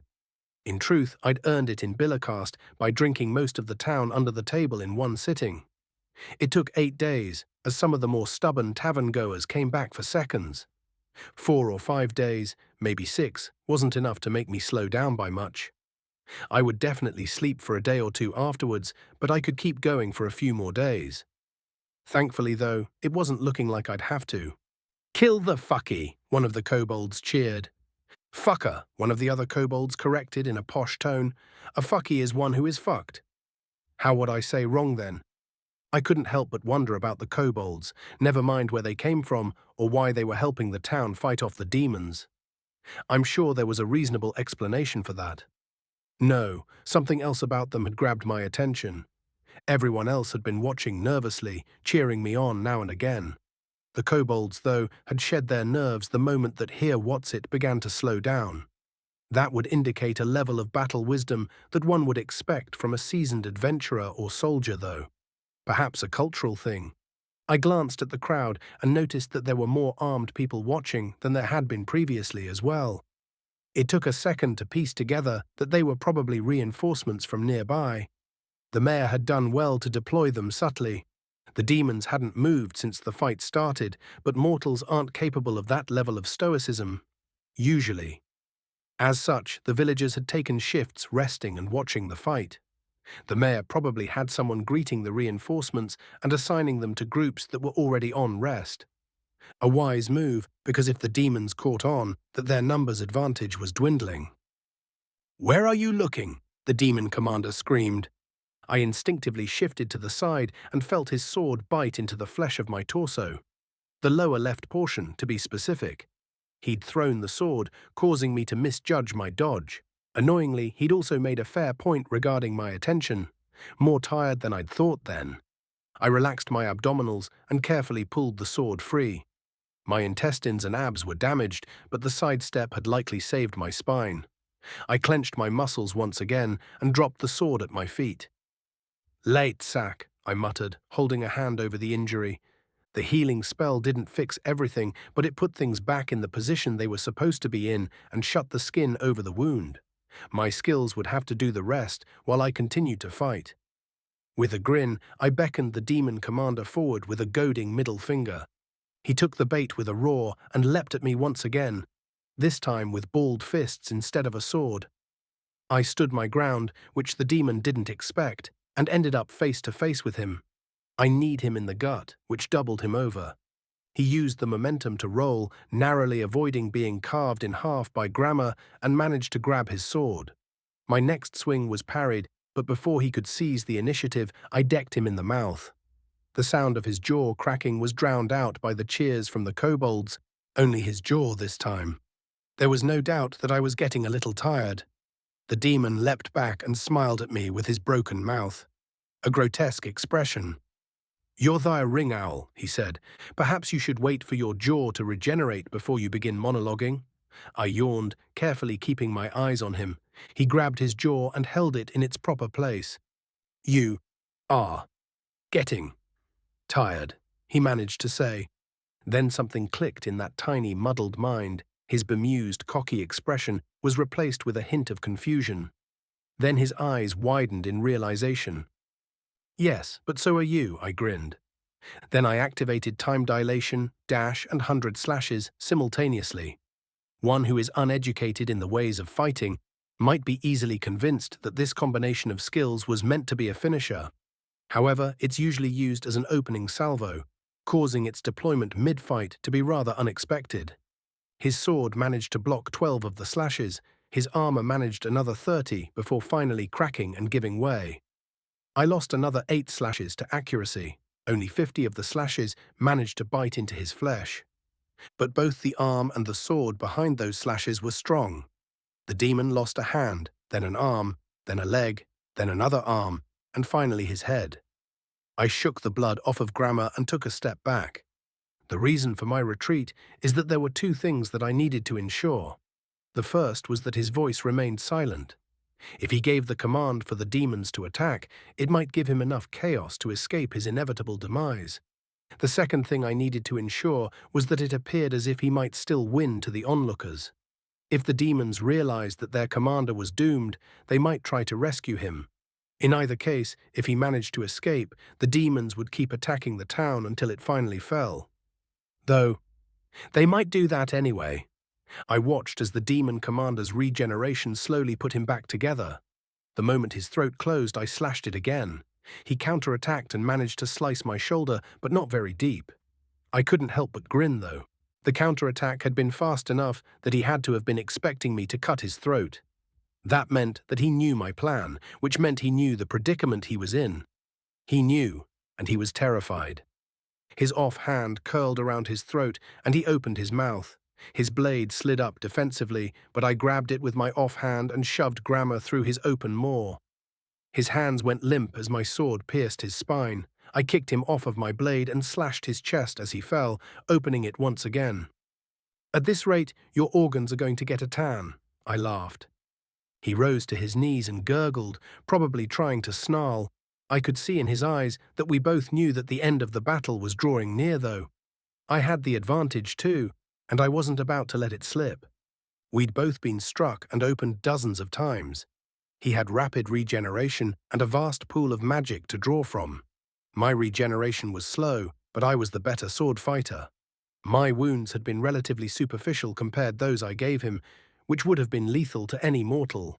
On top of his near-constant regeneration, draining his magic pool, Grammar had been chipping away at it as well. It was almost a shame to let him die without revealing the cause of his demise. I wasn't about to start monologuing and give him a chance to turn the tables, though. He could figure it out after his return to the Hells. "Yeah, go fat orc, you gots him," one of the kobolds shouted. "He not fat, just big," another kobold said. "What difference is? Fat is round. But fat is big." "No." "Well, yes, but big isn't always fat." "Oh, okay. Sorry big orc, you's not fat." The kobolds were beginning to grow on me. Not only did they have a keen eye for combat, but they were fairly decent at comic relief. It's too bad that most mortals wouldn't survive the jobs I took, or I'd consider taking one on as a companion. In the time it took for that exchange, however, the demon commander had regained his footing and was holding his sword in a defensive stance. He was hoping to defend against me long enough to regenerate his esophagus. "Cute." "On Refni's sack," I said, raising a hand. Once again, intense flames clung to the demon's body. His meat turned to charcoal and fell from his bones in chunks. I'd been using the spell sparingly so as to make it a surprise each time it happened. As the demon struggled to regenerate, I took a deep breath and recentered myself. I was tired, but not quite at my limits. Pushing myself to try to end the fight faster would probably bring me there, though. That was another difference between the demon and I. His swings were brutal, but wild and reflexive. Mine were calculated and efficient. He'd been trying to sprint to the finish of the fight, but I'd been taking it slow and steady. "Huh," I muttered to myself. "What is it?" Grammar asked. "I feel as if I've stumbled across some wisdom." "Oh, good, you've been in desperately short supply. Care to share your wisdom, O brutish orc?" "Slow and steady wins the sword fight," I grumbled, resisting the urge to smack Grammar against the ground. "Ah, yes, I suppose that is wise. Unless you're fighting a dragon, in which case speed is essential." "I said sword fight. Dragons don't wield swords." "Not that you know of. Also, is it just me, or is he taking longer to regenerate than last time?" The demon's organs hadn't even fully reformed. "It's not just you," I grinned, then paused. "What's his name again?" "You've already forgotten. So much for wisdom. He introduced himself as Hergerus the Decimator." "Right," I sighed. Hergerus grew enough flesh to sit up and turn to the demons, but I quickly kicked him back down. Grammar once more carved through his neck, severing his head entirely, and then it was over. Hergerus the Decimator stopped regenerating. Before anyone could react, I cast Inferno again, cremating the remains on the spot. Then I looked up at the demon army, most of whom were stunned. One demon in fancy armor didn't look stunned, though. He looked smug. "Congratulations, Agurno the living legend," the demon said, stepping forward. "You have done the impossible and killed Hergerus the Decimator. That's quite the blade you have there." "Thank you," Grammar said. "Shh," I whispered. "I am Thalamus the Immolator, and I believe that such an accomplishment is deserving of a reward." The demon gave me a courteous bow. "Perhaps a day of rest before we recommence our battle." "I think I'd prefer if you lot returned to the Hells from whence you came," I replied, cracking my neck. "I'm sure the defeat of this pile of ash would be enough justification to save face with your commander." "Perhaps, though I fear our commander is a bit less impressionable than what you're likely used to." He gave us an order, you see, and wouldn't consider the death of one demon to be nearly enough justification for us to disobey him, no matter whom that demon happened to be. He said that we must take this town, so I'm afraid that we simply must take this town. You will struggle. That is not an alien concept to us, as you can imagine. When our mortal forms perish, we return to the hells and reform. Then we return to fight once more. While I doubt Hergarus will be able to any time soon, the majority of us will keep coming back, over and over and over again, until every last defender has died or surrendered. Then we'll capture those that remain and wait for the orcs to arrive. I needed another few moments to regain my stamina, ideally a couple of days' rest as well as food and drink. A breather would have to do, and this new enemy seemed keen on talking my ears off. So I decided to let him. No. And what makes you believe that you won't be completely annihilated by the armies of the unified chiefdoms? I asked. Why, by using a tactic as old as warfare itself. A simple ambush, the demon grinned, and his face morphed into that of an elf. A disguise. If all of them could do that, they'd definitely take my brother's forces by surprise. Still one flaw in the plan, though. Ah, I see. A tactic with enough deviousness to be worthy of the denizens of the hells. And what's preventing my brother's forces from finding out about your plan? I asked. We're not ignorant enough to believe that there haven't been people who fled, but they've fled into the empire of Calcuti, Thalamus explained. It will take them weeks, perhaps even months, to bypass the terrain here and enter the unified chiefdoms.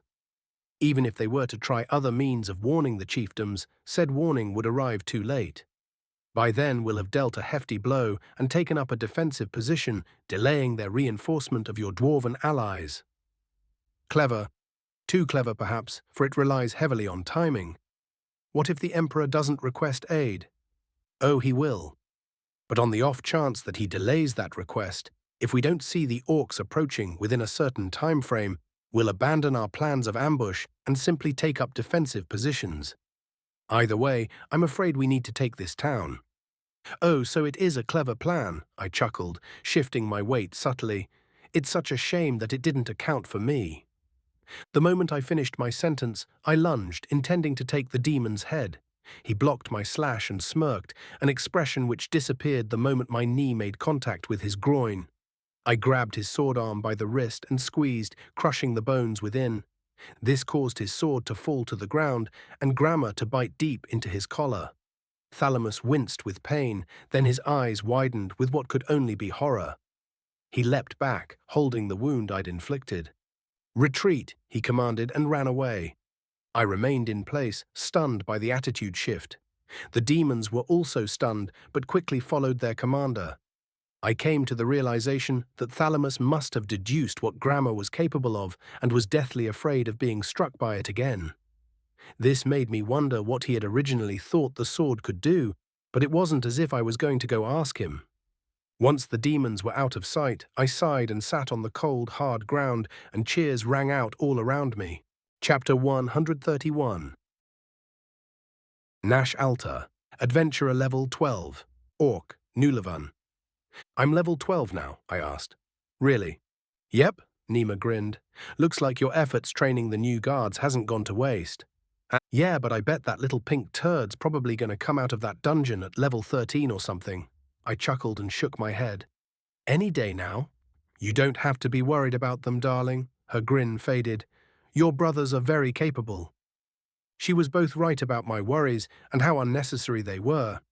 I thought I'd managed to put it from my mind by distracting myself with work. Nima was always able to tell what was bothering me, though, even when I didn't have a full grasp on it. Yeah, and they have Lari with them, I agreed. It's been a month. I haven't heard of anyone being in the dungeon for that long. I looked at the records for you. It's pretty rare for a party to clear the dungeon, and the fastest it's been done was 3 weeks. The other 2 parties that managed it both exited the dungeon at 6 weeks, so I shouldn't worry until week 7. You shouldn't worry at all, she crossed her arms in exasperation. Time works differently in the dungeon, so we can't really say how long they'll take, but they'll be okay.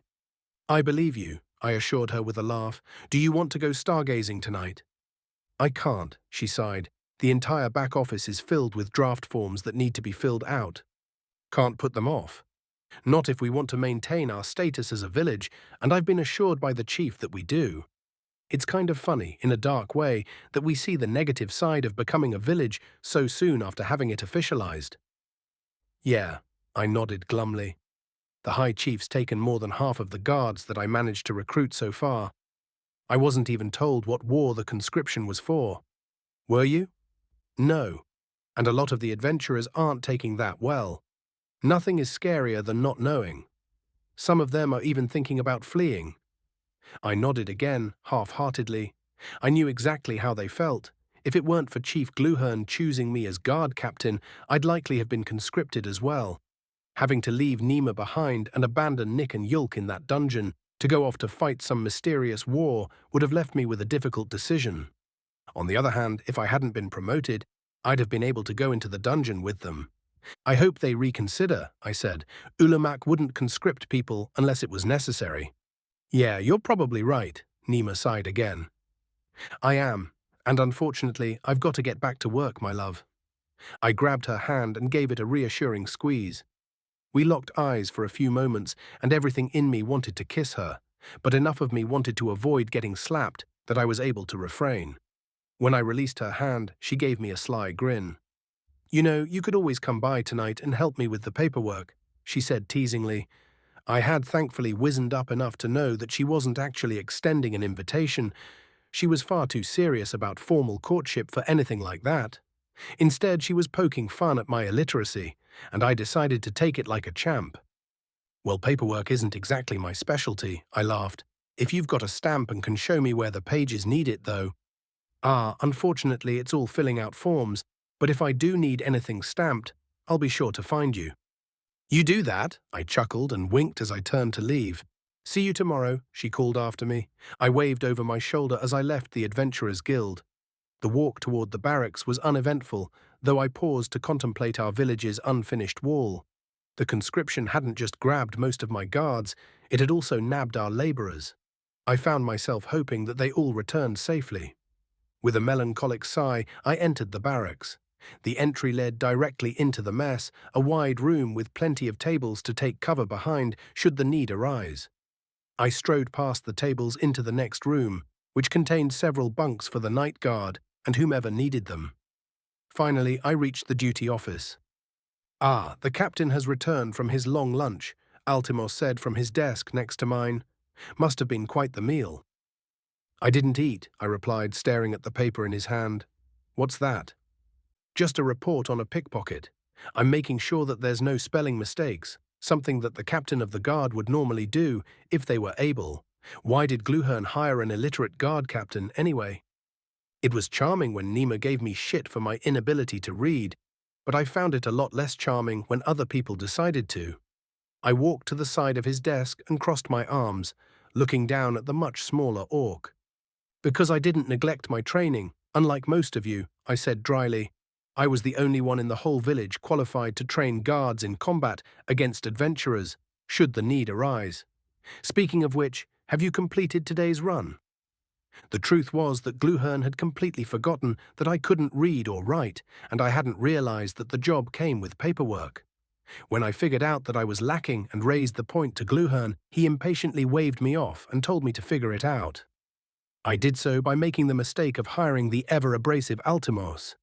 He was a full head shorter than the average orc and scrawny enough to be mistaken for an ill-fed mage.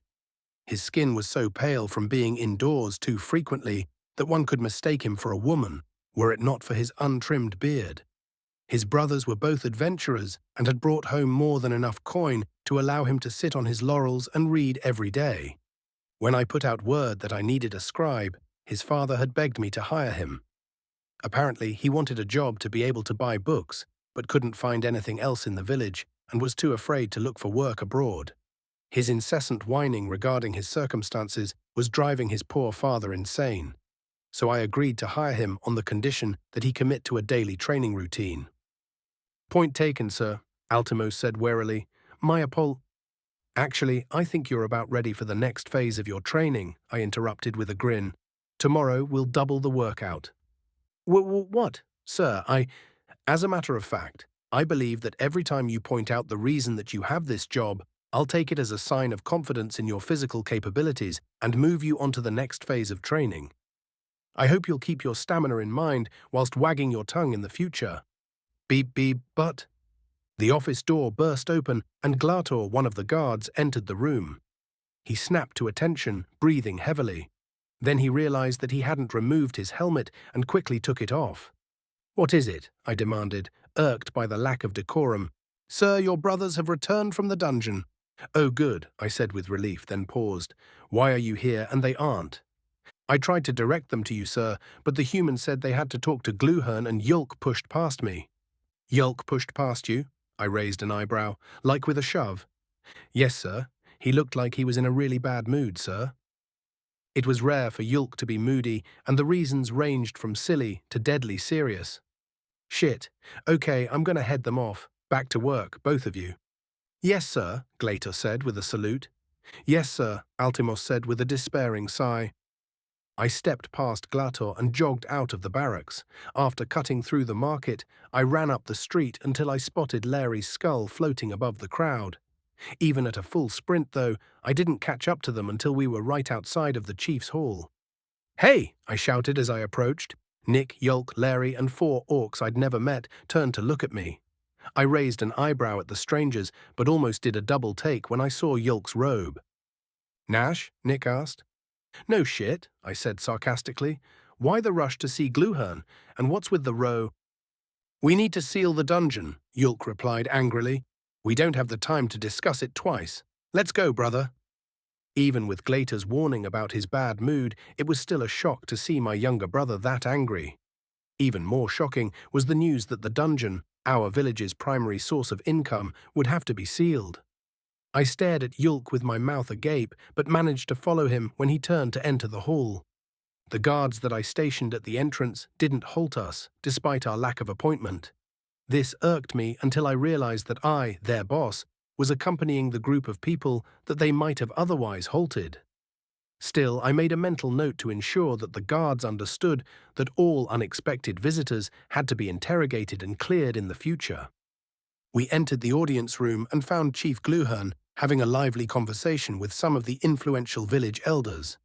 Once again, and I'll say it slowly for you this time, it is the order of the High Chief, Gluhern growled. "I'm not even a great chief. You're asking far too much of me." "Surely there is something that can be done, though," one of the elders said. "Perhaps money, a donation to the war effort. My grandson is old enough to be conscripted, and no matter how many times you fucking repeat yourself, the conscription will remain the law of the land," Gluhern shouted. "If you have a problem with the law, you're free to travel to Kirkena and try to whine High Chief Ulamak's ear off about it."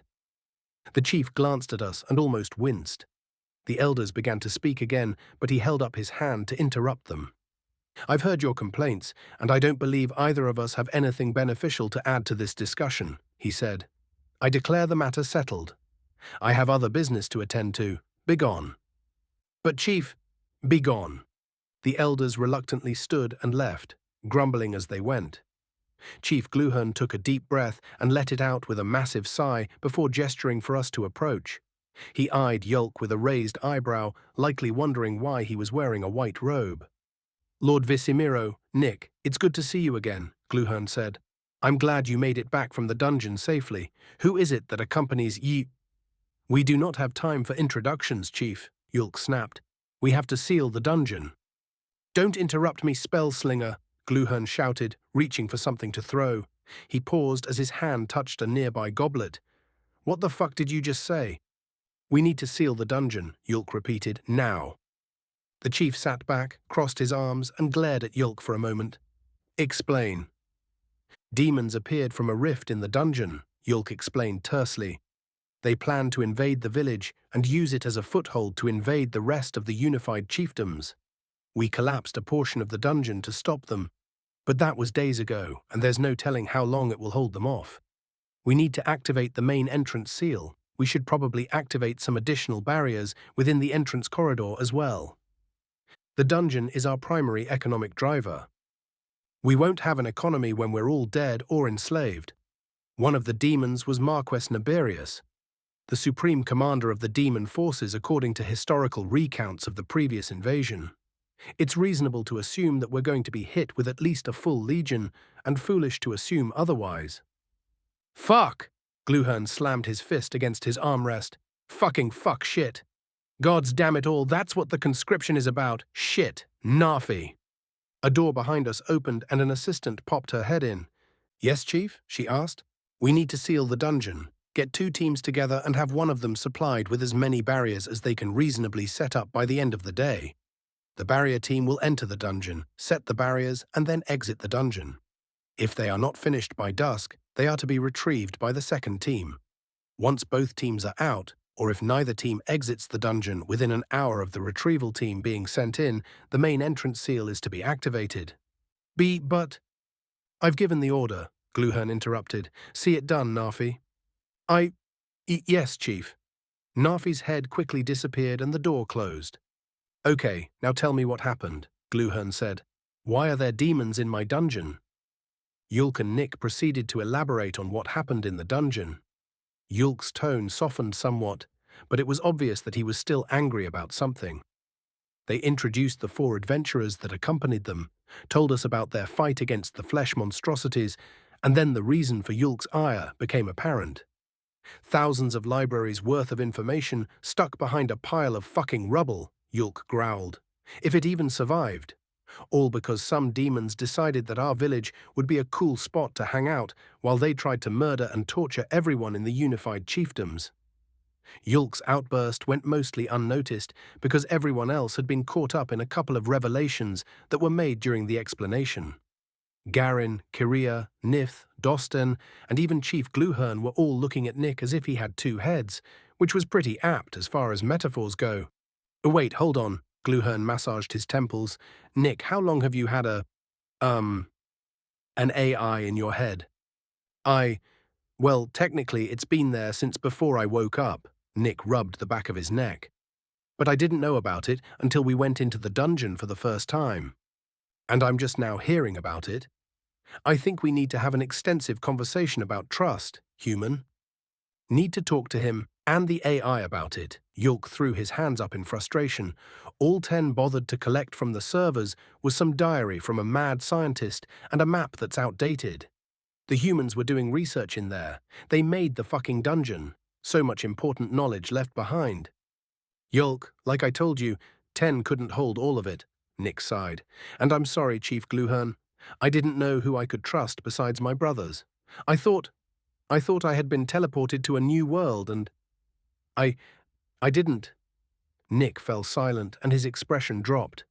Even I could tell that he was about to break. 10 had been a huge shock to everyone who hadn't been in the know, but the revelation that this was Nick's world had to have shattered the poor human. Yulk's expression softened, and I put a hand on Nick's shoulder to steady him. I understand, Nick, Gluhern said gently. I probably would have done the same were I in your position. As such, it behooves me to forgive you for this transgression. Just don't let it happen again. Yulk and I glanced at each other with raised eyebrows. Oh, shut up, Gluhern growled at us. I can be eloquent when I want to be. Didn't say anything, Chief, I smirked. Just because you didn't say it with words doesn't mean you didn't say it, shithead. Pardon me for interrupting the moment of levity, Larry said. If I understand the situation correctly, though, our next step should be to locate a rift that leads to the Angelic realm. Doing so may accomplish 2 of our objectives simultaneously. The first would be to allow Nick to continue his quest to return to his family. The second would be to inform the Annuals of the demonic invasion and request their help in thwarting it. I'm not exactly a history buff, but I seem to recall the Annuals weren't much better than the demons, Gluhern said. That's inaccurate. A revisionist history that I've long wondered the source of, the Lich explained. However, given that the demons knew of this village, even though it was founded long after the previous invasion, I suspect that they must have spies. Spies who would be in a good position to spread propaganda. Spies? Gluhern asked. How would demons be able to spy and spread propaganda without being spotted? They craft their bodies from magic. It stands to reason that they would be able to form those bodies to be malleable enough to alter their appearance if they so desired. Shit. That complicates things. If the demons still have spies amongst us, they might be able to undo the seal and let the other demons out of the dungeon. And if they can change their appearance, there's certain symbols that injure demons, Nick said. The person using the symbol has to know that the symbol will do that, though.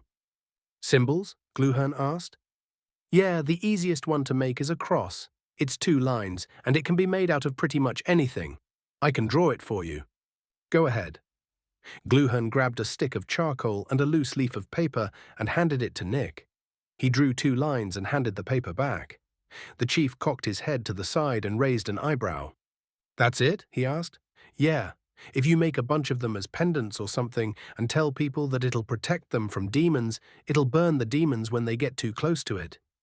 Wow, this could seriously have a massive impact on the war effort. Well, not really, Yulk said. It will help us find any spies, but demons can still use magic. And bows. And spears. Plus, demons know counter-symbols that will nullify the protection, Nick added. It wouldn't hurt to have a cross on hand, but having a sword as a backup would be a good idea.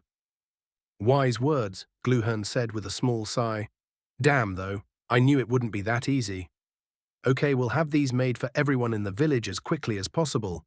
Yulk, Nick, I'm going to send you to Kirkener to inform High Chief Ulamak of your findings. While you're there, you should see if you can find out where the Angelic rifts are. I will accompany them, Lari nodded. The answer likely lay within the historical records, and I'll be able to tell which of them are accurate and which of them are not. A nasty feeling bubbled in my chest. It was a mixture of anxiety and sorrow. I wanted to go with my brothers and help Nick find his way back to his family, like I had promised, but I was being excluded. And I suppose I'll just stay here then, I chuckled. Yes, Gluhern replied. We've had to surrender half of our guard force and may have to fight demons soon, Nash. We need our captain of the guard present and accounted for. I know, Chief, I shrugged. I'm mostly joking.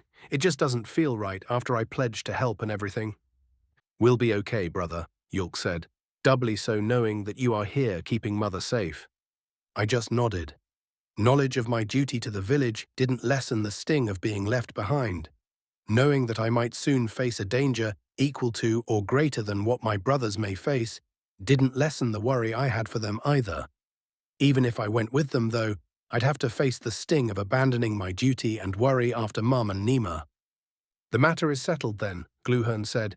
Would it be possible for us to leave in the morning? Nick asked, rubbing his lower back. I feel like it's been over a month since I last slept in a bed or took a bath. That's fine, as long as it's first thing in the morning. Stop by a smith and pick up a pendant on your way too. Was there anything else? Nobody said anything. All right, you're all dismissed. All of us left the hall, and when we were outside, the adventurers said their farewells. Lari also parted ways with us, stating a desire to travel ahead to Kirkener and get a head start on research. He promised to meet Yulk and Nick at the Magic Academy once they arrived. Once he left, I turned to Yulk to ask the question that had been bothering me since I'd seen him again. Where did you get that white robe? I asked. Chapter 132. High Chief Ulamak, Adventurer Level, N.A. Orc, Kirkenian. I must be cursed. There's no other explanation. We've been attacked by drow, vampires, and demons all under my rule, and I hadn't even sired an heir yet. The paperwork of the day all revolved around conscription. I had hoped that it wouldn't have been necessary. Unfortunately, when the call went out for the great chiefs to gather their forces, they all reported a lack of willing volunteers. That was probably my fault, though. The last demonic invasion had devastated most of the continent. Because of that, I had wanted to avoid starting a panic by telling everyone who the enemy was. Whether that was a foolish decision or not would be something that future historians could worry about, though. In the previous invasion, the crafty bastards had snatched us by the nose from the very start. They'd pitted powerful mages against each other, assassinated peacekeeping kings, and had done everything they could to make life miserable before they invaded. They were probably trying to do something similar this time around, but the strategy was fairly obvious. Bolisir and Kalkuti had both been invaded, but my lands seemed to be demon-free. If the demons had even an inkling of the political situation on our plane, the only reason they would strike in this manner would be to divide my forces between supporting my allies. The natural next step would be to invade the unified chiefdoms.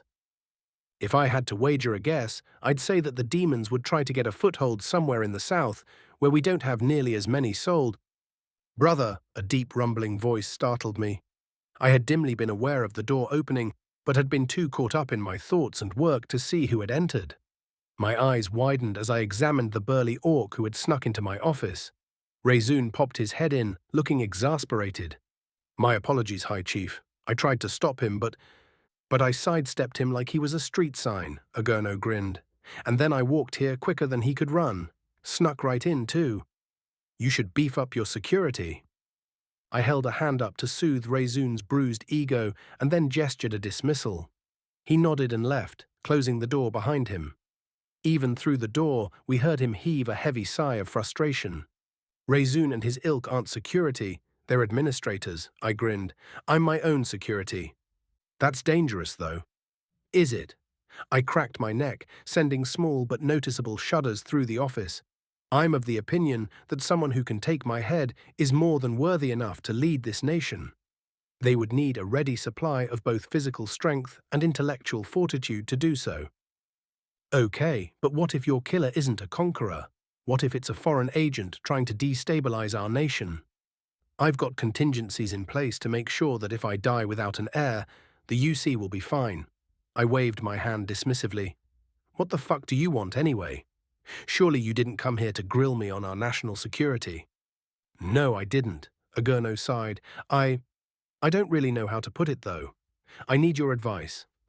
My heart ached a little. We had spent a lot of time together as children before Father decided that my every waking moment needed to be spent learning the art of ruling. By the time I was strong enough to tell my father to go fuck himself, though, Agurno had grown past needing an older brother. We managed to get to know each other a little better as adults, but it wasn't as if we had the deepest of relationships. Actually, it would be more reasonable to say that we barely even knew each other at all. But I knew my brother well enough to tell that whatever he wanted to talk about was weighing heavily on him. Well, grab a cushion and take your time finding the words. I gestured at the stack of cushions against the wall. It's not like I'm busy or anything. We both looked at the massive stacks of papers on my desk, then at the stacks of papers on the floor next to me. He let out a booming laugh at my misfortune, then grabbed a cushion and sat in front of me, twisting his sword belt so that the sheathed weapon rested on his lap. I returned my attention to the paperwork as he gathered his thoughts. Am I a bad father? He asked after a few moments of silence. Yes, I answered. Shit, that was blunt. I suppose it was, but I wasn't trying to harm you with my answer. I was simply answering you with the fact of the matter. I don't have the closest ties to your children, but I do sometimes speak with my nephew. And even a fool can tell that your absence has done him harm. And I can only imagine the pain that your absence has brought little Nima. My brother crossed his legs and began bouncing the right one. It was apparent that my words had stung, but the only way to have been able to lessen that sting would have been to lie. After another moment of silent contemplation, he let out a deep sigh that ruffled a few of my papers. What if my presence would have been worse than my absence, though? He asked. What if I did them both a favor by staying away? I don't know, Agurno, I sighed in return. Are you truly such a despicable person that you can't be trusted around your own children, though? I don't know. Maybe, sometimes. The last time I checked, you don't have any legitimate bounties on your head, and the worst crime you've been accused of is public disruption and vandalism.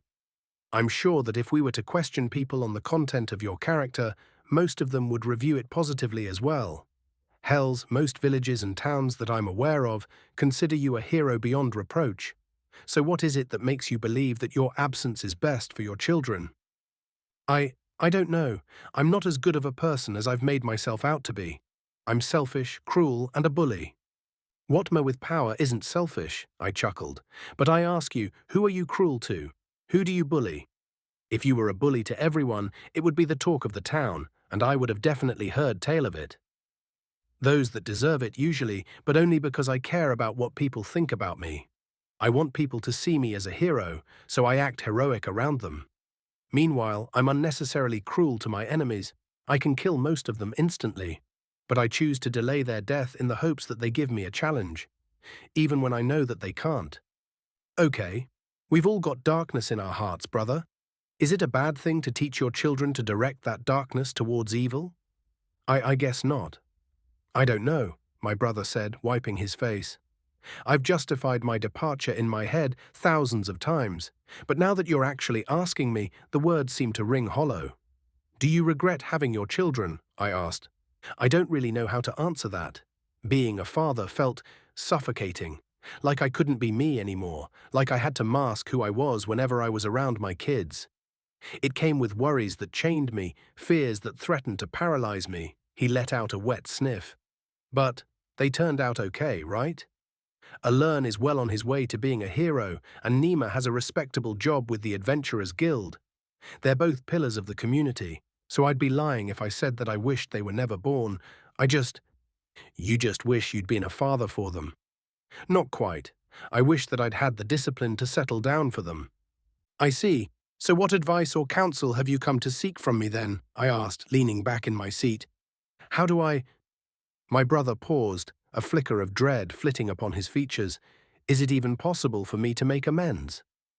His somber expression turned to confusion as I began to laugh uproariously. As my laughter continued, his bewilderment shifted to anger.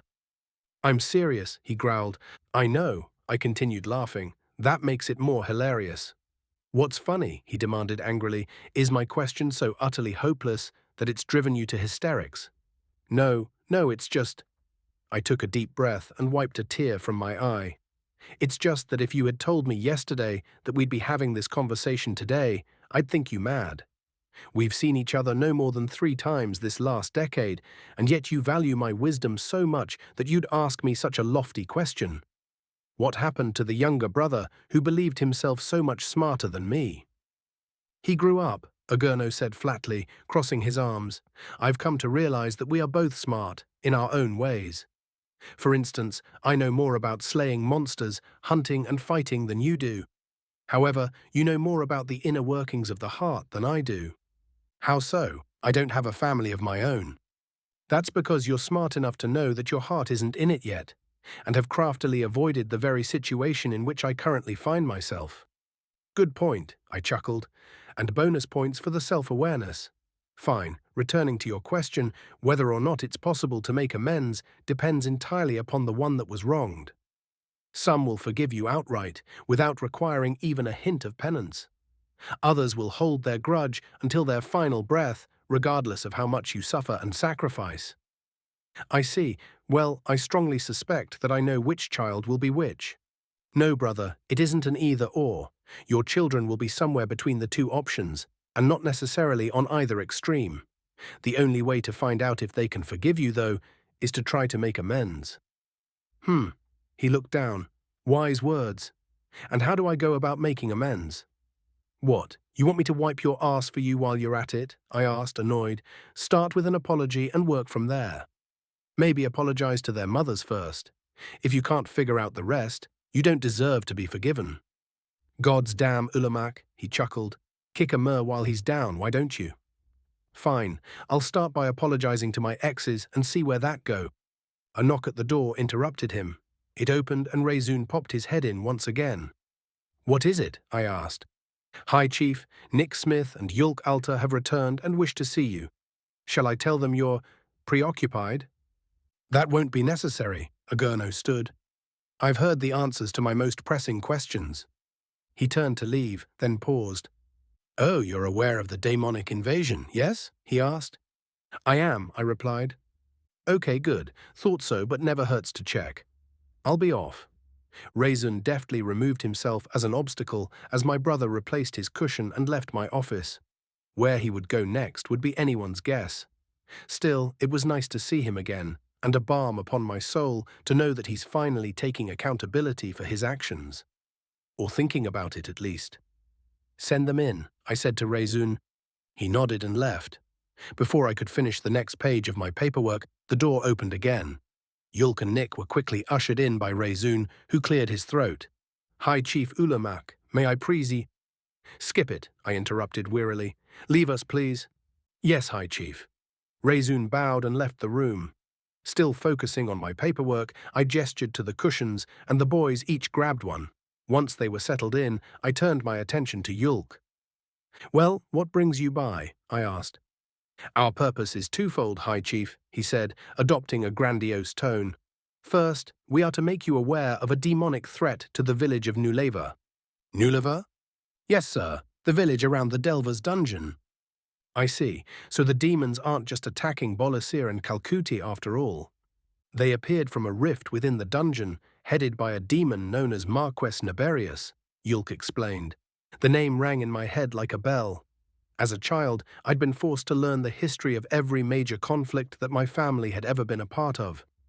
Marquess Naberius wasn't mentioned often, but the portions of my studies that did mention him were graphic. He was the commander of the demons, seemingly obsessed with conquering the mortal plane. The few eyewitness accounts of him paint him as grandiose, well-spoken, and terribly cruel. A story about him convincing children to eat their own parents with nothing but pretty words and veiled threats haunted my dreams as a child. Their plan was to take the village and use it as a base to further invade the unified chiefdoms, Yulk continued. We managed to stall them by collapsing a portion of the dungeon, then sealed the dungeon's entrance. How long will that hold them? I asked. We don't know, he said. The barriers that we added probably won't stop them, but they might slow them down. The seal itself is also quite potent, but I don't know what the demons are capable of. It may or may not be able to stop them. We shouldn't count on that. I looked at all of the conscription forms on my desk. The Delver's dungeon, and by extension the village of Nuleva, were to the south. I almost chuckled to myself, proud that I'd accurately guessed their plan. I'll send some soldiers, I said. Anyone who has already joined our forces from Nuleva will be transferred back to aid in its defense, should the need arise. The Kirkana regulars will join them. But what if Kalkuti and Bolisir call for aid, High Chief? Yulk asked. It was a surprisingly astute question from someone who has the airs of one obsessed with magic. I raised an eyebrow at the young orc. They likely won't, but if they do, the great chiefs will reinforce them. Though they'll definitely bitch and moan about it.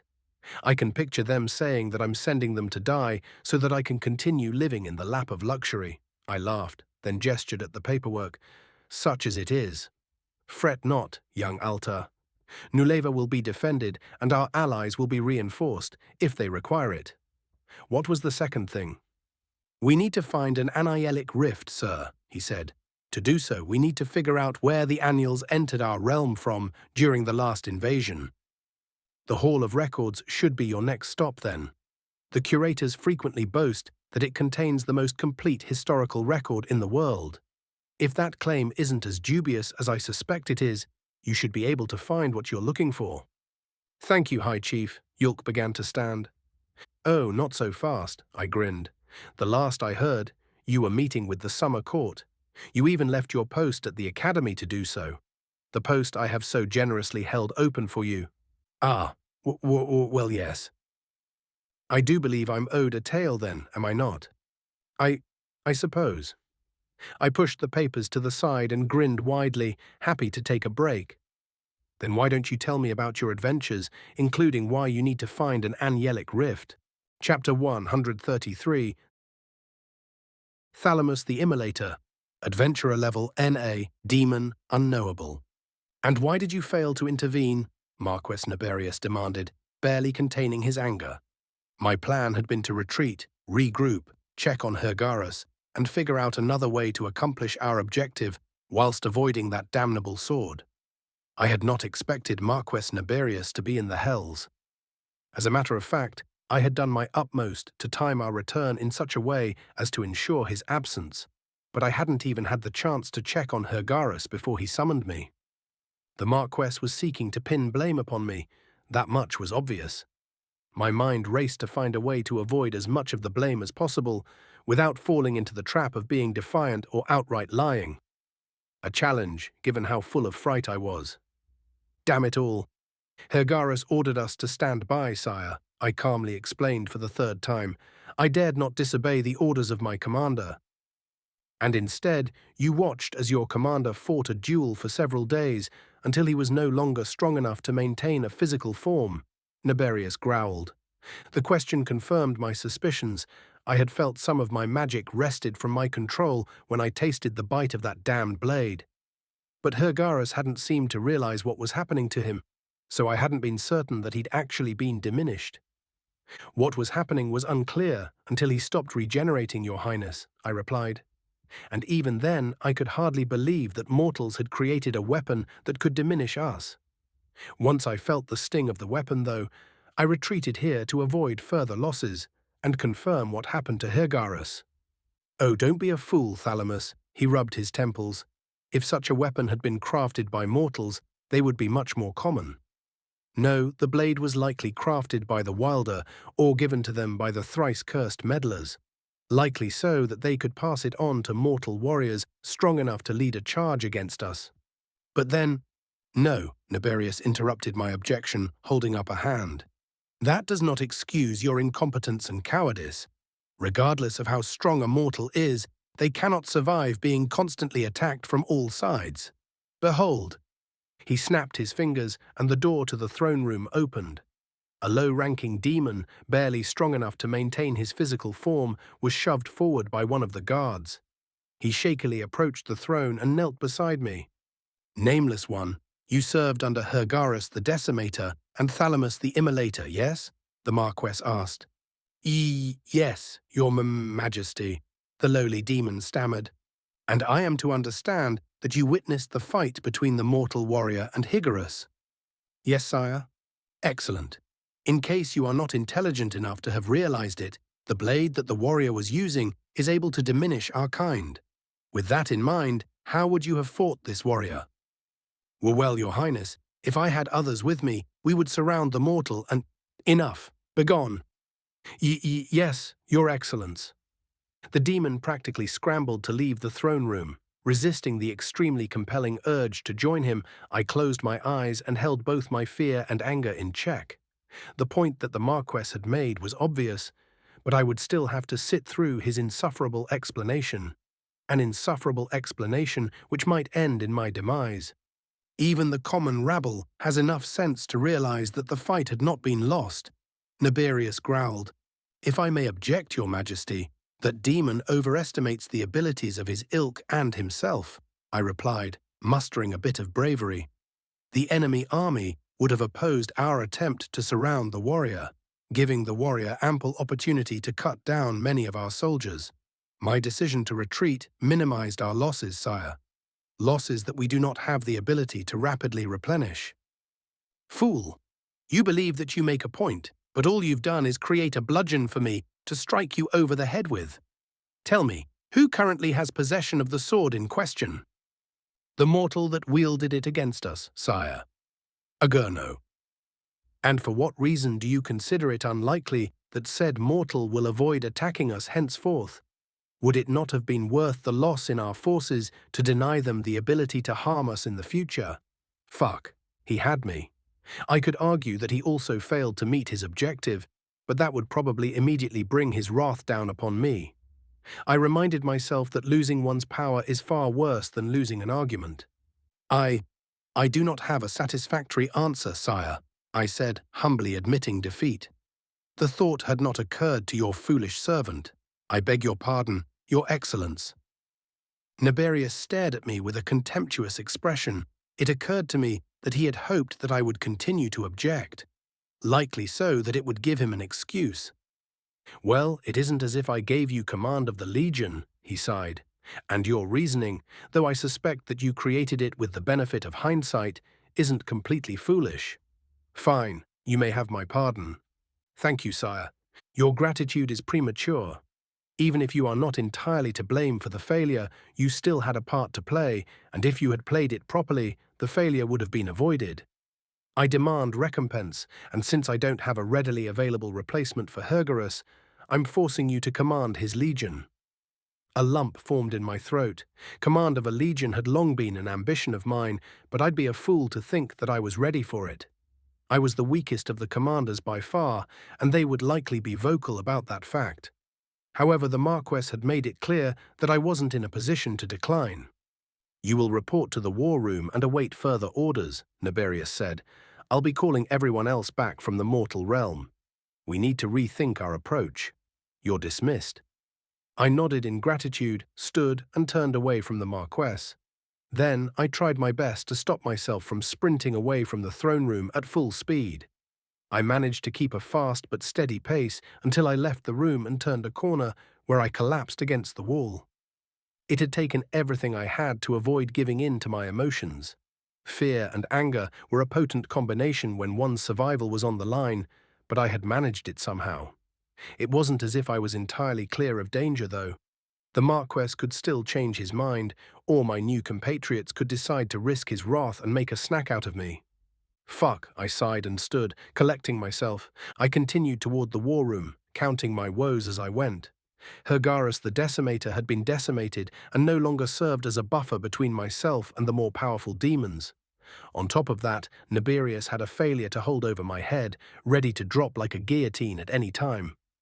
Worst of all, my dream of being a powerful commander who compelled respect from my peers had been warped into a nightmare. The title of commander and the responsibility behind it was mine, but I didn't have the overwhelming power to back it up. Not only were my fellow commanders far stronger than I, there were literally demons under my command who were close enough to my strength to be a credible threat to me. Unheard of, I muttered as I opened the war room door. Absolutely unheard of. Mad even.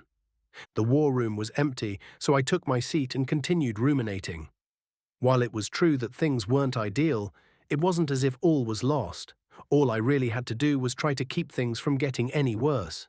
I would need to accomplish the tasks that Marquis Nibirius set forth to avoid his wrath. Staying clear of the other commanders whenever possible might prevent any untoward exchanges between us. In the meantime, I would need to find a way to become strong enough to cement my position. The easiest way to gain strength would be to cannibalize my own forces, but that could leave me unable to accomplish the objectives that Nibirius assigns.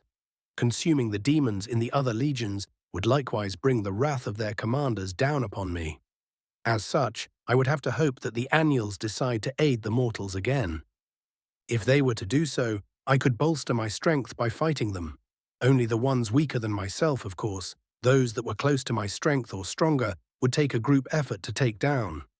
I wouldn't fall into the same pit of pride that took Hergarus. The door to the war room opened and a commander entered. She eyed me with scorn as found her seat. I sat motionless so as to avoid giving her any excuse to claim offense. Moments later, more commanders sauntered into the room, each of them treating me with a look of disgust as they took their seat. I take it Hergarus has finally found defeat then, one of them asked. Was it Ennial's? No, it was a single mortal with nothing but a special sword, another answered. His second-in-command failed to avenge him and retrieve the weapon too. Disgraceful. They were trying to goad me into a response that would give them an excuse to attack me. The tactic was as transparent as it was childish. I refused to give them the satisfaction, though.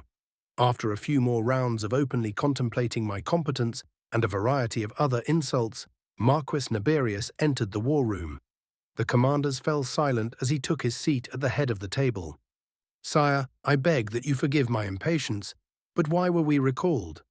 Beltamir, a commander known for his brashness, asked. Things were going quite well on Calcutti's eastern front. We were prepared to squash their counter-offensive and push forward to their capital once you gave the order. I am aware. Unfortunately, your effectiveness at fighting the dwarves was made irrelevant by the rest of the tactic crumbling to ash. Nibirius answered. As you know, Hergarus failed to capture the town of Talokam.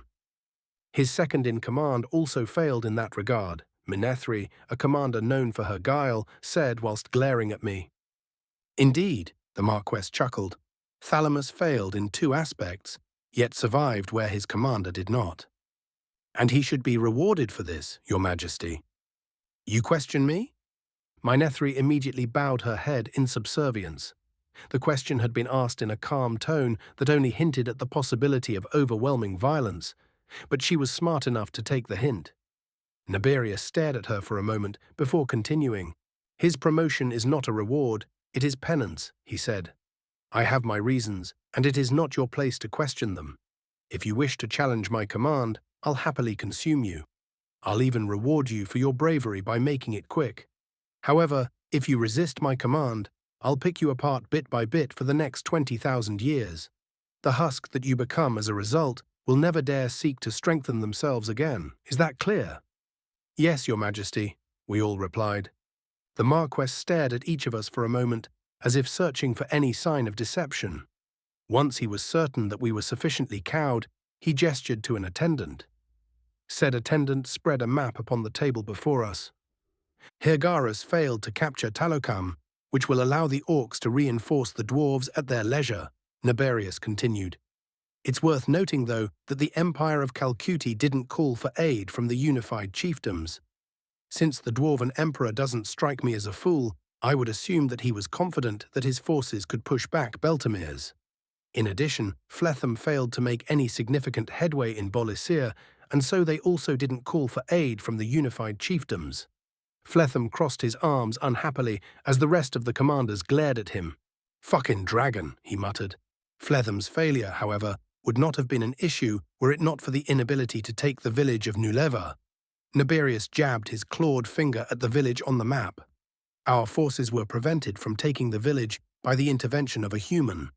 A human? Beltamir asked in bewilderment. How? Did we not purge the mortal realm of their ilk, Your Majesty? Apparently we missed one. The human managed to collapse a portion of the dungeon to prevent our exit. By the time the rubble had been cleared, the dungeon had been sealed. It is a seal that will take months to crack, and I don't want to wait that long. Marquis Naberius was tactfully leaving out the fact that he too had failed twice. First in his initial plan, and second in his own objective. No one present was stupid enough to point this out, though.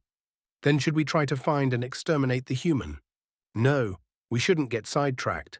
The multiple failures have left us with a plan that will not succeed, no matter how we readjust, Naberius said. And of course, it is obvious that there was intervention from beyond. Then, sire, shall we seek revenge on the higher ones? Beltamir asked. No, that would require an invasion of Haven. We do not currently have the strength to press that far. If we succeed in taking and holding a significant portion of the mortal realm, however, our forces will swell as demons flock to my command in the hopes of taking part in the various pleasures we will control. It is only at that point that we may be able to take the fight to the annuals. Then how will we proceed, Your Majesty? Minethri asked. A malicious and fang-filled grin appeared on the visage of Marquis Naberius. I've come up with another plan, he said. Chapter 134. Nick Smith, Adventurer Level 18, Human American. Dogfador Zak, I shouted. A sharpened steel rod formed above my head and launched itself toward the Nahalim as fast as I could imagine it moving. A sonic boom snapped through the air surrounding us, and the gigantic red and yellow beast paused in confusion. It turned to look at the long steel cylinder that had passed clean through it. Then it fell over. I drew my sword and approached it, poking it a few times to make sure it was dead. When my stabs didn't cause it to flinch, I carved a chunk of its skin off to prove its demise. I nestled it inside a pouch that I'd bought at Yulk's suggestion, which was specially made to contain still wet pieces of monster. Even with the pouch, it was a messy task. I wiped my hands off on my clothes, getting them as clean as I could in the process. By the time I was done, my outfit was absolutely disgusting. Seitok Nelk Tsak, I muttered. My clothing immediately became clean, and I grinned in satisfaction. A grin which faded as I began to travel back to the city. The job hadn't mentioned what kind of monster had been terrorizing the area, and I kind of wanted to complain to the guild about that. How exactly could something that was both red and yellow, as well as absolutely huge, go undetected? It wasn't like it was tiptoeing through the forest. Thanks, Nick, a couple of fairies shouted at me as I passed. I returned their gratitude with a nod and a wave. The Wilder were a peculiar bunch, but fairies were more so. The jobs I'd been taking on had brought me steadily closer to the border of Bolisir, which had forced a familiarity between us. They were probably going to approach my camp and offer me various trinkets as a reward for killing the Nahalim. Flower crowns, pendants made of bark, a ring made of teeth, that sort of thing. Then they would make a big show of how the trinket was useless to me and how rude they were by imposing it upon me as a reward for a good deed, and offer to trade it for some sort of food or drink, which we would all share. It was a confusing sort of dance, but thankfully the first encounter I had was with Hul, the king of bone fairies. They were kind enough to explain that this was how fairies indicated that food or drink was safe for mortal consumption. Apparently, the fairies had a reputation for poisoning whomever accepted their offers of free consumables. The trade of trinkets showed that the consumable wasn't free, and thereby wasn't poisoned. "Never take a cookie from a fairy unless you've already given them something," I recited with a chuckle. Hull and I had also talked about what I'd found in the Delver's dungeon. They claimed that most of the named Wilder were aware of humanity from before the incursion. I didn't bother asking why they didn't tell me. It was obviously because the higher ones didn't want them to. Hull told me a familiar tale about how the Wilder and humans used to coexist somewhat peacefully. But that steadily changed as humans became more technologically advanced. Once we began to use iron on a daily basis, the Wilder began avoiding us as much as possible. The King of Bone Fairies talked about this with a deep sadness in its words, as if it were speaking of a friend who had passed away. Then it chuckled and spoke of fonder memories with humans, like how it used to trade with children for their old teeth, and how human parents had kept that tradition alive well after the Wilder had cut contact. It laughed for a few minutes straight after I admitted that my parents had done the same. As I continued walking, I decided to check on my skills. The main reason I had been taking jobs was to get stronger and increase my skill levels. I brought up the list and read through them. Time dilation 4. Increases the user's speed to 400% for a limited time. Cooldown, 4 minutes. Dash Chetri. Move forward up to 8 feet at 500% speed. Cooldown, 1 minute. Breathtaker Strike. A strike that robs your opponent of their ability to breathe. Cooldown, 1 minute. Power Slash. Amplifies the user's striking power by 100%. Cooldown, 1 minute. Slide Slash. Slide along the ground and strike with double your normal striking power. Preternatural Evasion V. Allows a user to automatically dodge for 2 minutes. Cooldown, 5 minutes. Toxin Resistance 2. Allows a user to resist 30% of the negative effects of a poison or venom. Spear Punch Tray. Fly 3 feet forward and punch with triple your normal striking power. Cooldown, 4 minutes. Knife Hand 2. Hardens the user's hand and strengthens chops by 50%. Cooldown, 2 minutes. Not bad, I muttered. Wait, how did I increase toxin resistance? Has someone been poisoning me? I glanced back at the fairies, who were busy playing tag in some flowers. Then I remembered that drinking alcohol was what got me the skill in the first place, and I'd been frequenting the tavern when I couldn't sleep. I hadn't been drinking, but the tavern stew was pretty tasty, and probably had all sorts of booze in it. With a shrug, I put the thought from my mind and switched to the page with my spells. Wind Spear 2. Summon a strong spear of wind to strike your target. Earthen Dagger 2. Summon a blade of earth. Duration, 8 minutes. Cooldown, 8 minutes. Fireball 2. Summon a ball of fire to strike your target. Cooldown, 4 minutes. Heal I. Heal your superficial wounds. Minor Heal. Heal your target's superficial wounds. Ice Javelin 2. Summon a javelin of ice to strike your target. Cooldown, 4 minutes. Light. Summons an orb that emits a moderate amount of light until the user dismisses it or falls unconscious. Root Wrap. Immobilize a target with strong, sturdy roots. Lasts a maximum of 10 minutes or until the user dismisses it or falls unconscious. Cooldown, 20 minutes. Rock Spears. Summon 8 spears made of stone that erupt from the ground to impale your target. Cooldown, 3 minutes. Bullet. Summon a ball of lead and fire it from your finger at supersonic speeds. Steel Bullet. Summon a ball of steel and fire it from your finger at supersonic speeds. Rod of God. Summon a 6-foot-long sharpened steel rod and fire it at your foes at supersonic speeds. Clean Clothes. Removes undesirable material from cloth. Does not work on anything else. I sucked my teeth in frustration. My spells felt as if they were much slower to level up than my skills were. I'd used Ice Javelin against that damned Nahalim 4 times before I resorted to the Rod of God spell, or Rod of God as the list called it. I'd come up with the spell while trying to improve upon my bullet and steel bullet spells. I thought that adding some fire damage to them might be effective, but it didn't pan out very well. It wasn't like I studied ammunition and what chemicals cause bullets to ignite. Then I thought about a napalm spell, recalling that a rudimentary form of it was made of just styrofoam and gasoline. Then I realized that I didn't know the proper proportions or what styrofoam was made of. Plus, that would basically just be a sticky version of a fireball spell that didn't go out as fast, which meant that it would be more dangerous to me too. Eventually, I stumbled on the thought of making the bullet bigger and remembered a theoretical weapon that fired massive metal rods from space. I'd even seen videos of it as a concept. Unfortunately, I couldn't quite get the from space part to work, but I did manage to make a much larger version of the steel bullet. After seeing High Chief Ulamak, Yulk and I had gotten our levels retested. Yulk had leveled up to 8, and when it was my turn, he told me that I was level 18, with a very confused expression. He read off my spells to me, and we realized that neither bullet or steel bullet were on the list. The only real explanation that any of us could come up with was that they were spells that I invented, and the Kuragwad hadn't synced them yet. If that was truly the case, then my Rod of God spell likely wouldn't appear in the Kuragwad either. But who's to say that's the real reason? Since the Kuragwad might be of human origin, at least in part, there's always the chance that it has some sort of block regarding spells that mimic firearms. My thoughts were interrupted by the setting sun, and once it became dark, I lit a fire and set up camp. Just as I had guessed, a few fairies came by and gave me a necklace that had a variety of small animal bones on it. Then they wailed about how the necklace was useless to a human such as myself, and offered to exchange the necklace for a muffin. I accepted and shared it with them, noting that it tasted a lot like cornbread. After they left, I chewed some jerky for protein and went to sleep. The rest of the journey was pretty uneventful.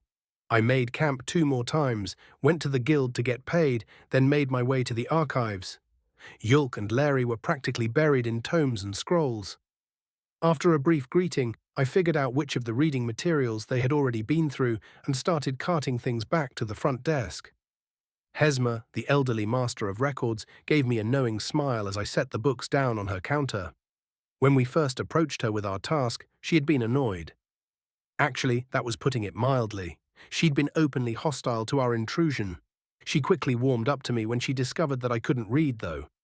The next one she warmed up to was Lari, because he always gave her a respectful greeting and remained polite in the face of her hostility. Yulk, though, still faced the brunt of her aggression because once books were in sight, he had a tendency to forget that people exist. "Thank you, Nick," Hesma said with a friendly smile, grabbing a tome off of the pile. "I'll get these put away." "Thanks," I smiled back. She had offered to teach me how to read, but Ten had quickly informed me of how daunting that task would be. As it turns out, the reason it hadn't already picked up the ability to read was because the written languages in question were too informal for his pattern recognition capabilities. So to actually learn the written language, I would have to first learn the spoken language. It would take years, even with the AI's help. I sighed as I sat next across from Yulk and Larry at the table. It was more than a little ironic that I'd always done really well in my English classes. I had really enjoyed reading, but now, "I believe I'm on to something," Larry said. "What is it?" I asked. "The annuals that first arrived in the unified chiefdoms appear to have come from Bolisir. Unfortunately, I've cross-referenced the areas in question to try to determine if there was any mention of the rift from whence they came, but failed to find any such mention. It would appear that the rifts were not common knowledge," Yulk added absent-mindedly. "I've only seen mention of them during the later portions of the invasion." "Yes, which implies that they were at least somewhat hidden. This thought led me to the discovery that there is a dungeon near the area where the annuals were first documented. I believe that there is a chance that said dungeon may contain the rift we are looking for." My stomach sank at the thought. Every dungeon we had encountered thus far had been made by humans. My gut told me that Larry was probably right, and since the rift in the Delver's dungeon hadn't been there by coincidence, "We might as well check it out," I said. "How far away is it?" "It's a week if we take a cart," Larry replied. "Then we should head out as soon as we can." "In the morning, then," Yulk yawned and stretched. "I'm fairly tired and would appreciate one more chance to sleep in a bed." "I agree. Since I don't require sleep, I'll continue looking into this dungeon until they force me to leave for the night," Larry said. Having foreknowledge served us well during our previous foray. Yulk and I nodded in agreement and left Larry to it. We returned to the Marfix Inn and shared a meal together. The food was pretty good, but we both had too much on our minds to talk. Then we retired to our rooms, and I spent the night struggling to get to sleep. It felt like I was almost home. Chapter 1, 135. Nima Maxim, Adventurer Level, NA, Guild Employee Level, 3, Orc, Nulevan. Thanks, have a good day, Nima, Gralsh said as he grabbed his bag of coin. You're welcome, I smiled. Gralsh wasn't the type to return a smile, but he acknowledged the sentiment with a nod before he turned to leave. Fair enough, my smile was forced because the day had been terrible. The door opened, then closed, and I waited a moment to see if the line I'd spent all day clearing would gain one more member. When it didn't, I breathed a sigh of relief, gathered up the various papers on my counter, and turned around to begin filing them. It was a much larger stack than normal because it had been a very busy day. All of the remaining adventurers had been taking jobs in the wastes and returned all at once. In addition, several merchant caravans had arrived. When I was about halfway done with the stack, the door opened and the dreadful sound of plate mail boots clunked across the floor in my direction. In protest, I didn't turn around and continued filing the paperwork, pretending not to hear them. I had no idea how many people I'd helped, but I'd filed at least 40 people's papers, and I wanted to scream in frustration. Plus, Nash hadn't been in to see me since morning. I felt a desperate need for his proximity, if only to take advantage of his stabilizing presence. It was the first day since we became betrothed that he hadn't popped in to see me at lunch. He was probably just as busy as I was, but even with dealing with what had to be at least 70 customers, I had found the time to take a lunch break.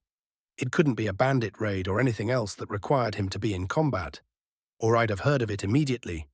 He also had an aide to take care of his paperwork for him, which meant that the only thing that would take his attention from me was training new recruits. Where those recruits came from was anyone's guess, but the thought brought a scowl to my face. That meat-headed foo. Nima? A familiar voice asked from the direction of the boots. My scowl turned to shock as I turned to find none other than Nash standing before my counter in a full suit of plate and carrying a helmet at his hip. The armor was well ornamented, but was obviously able to do its job in spite of its embellishments. My jaw dropped open.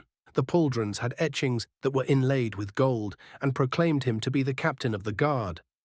The breastplate was solid steel, but shaped to match his body, and the helmet had 4 wings extending from the rear, with feathering made of what appeared to be silver.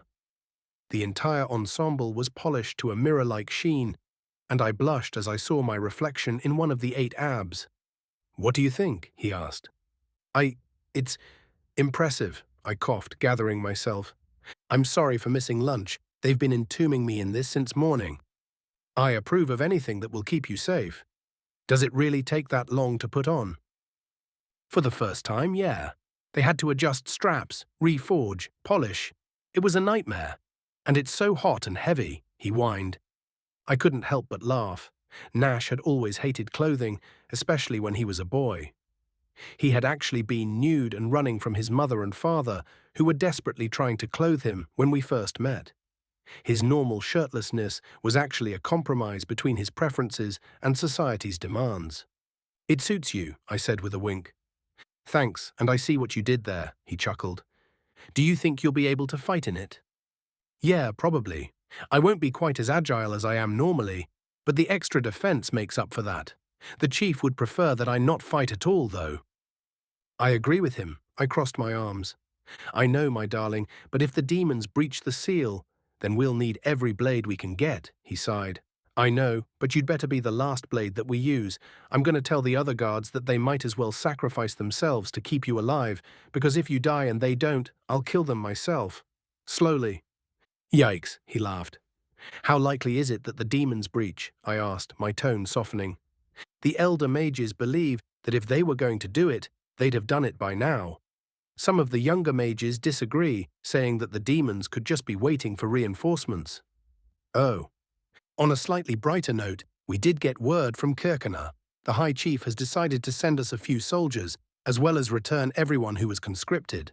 They're still conscripted, but now they're under orders to defend the village. Will that help against demons?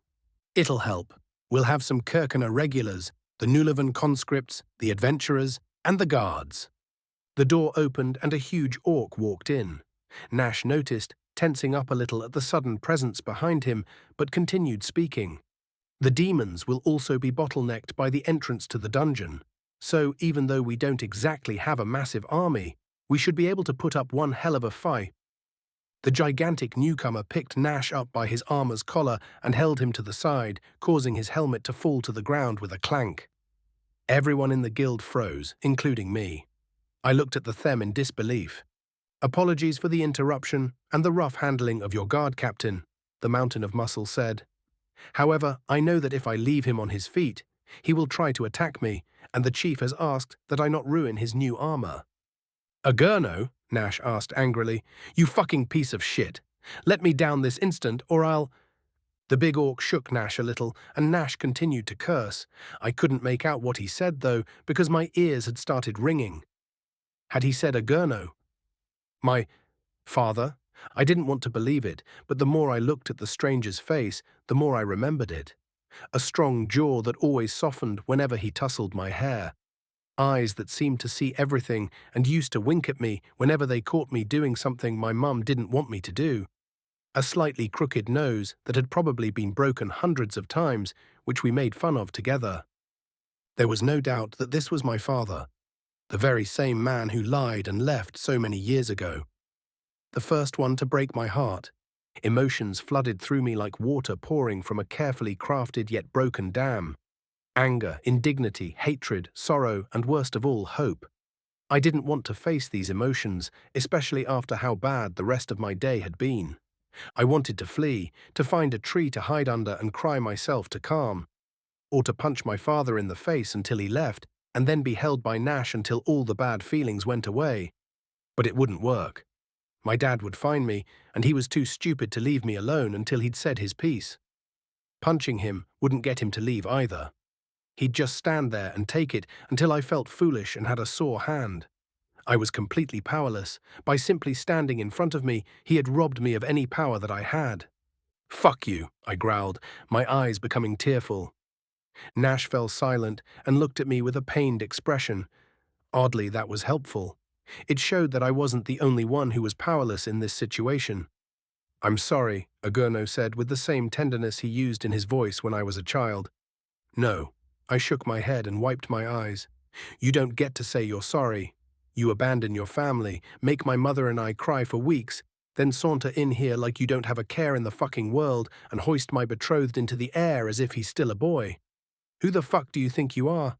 How many concussions have you received to think, even for a second, that a simple sorry could possibly fix any of this?" He laughed, fueling the rage that was bubbling up inside me. "Well, quite a few, actually." "Put him down, you stupid fuck," I screamed, tears flowing freely from my eyes. Without hesitation, my father gently set Nash back on the ground. My betrothed glared at him angrily, then leapt over the counter and took hold of me.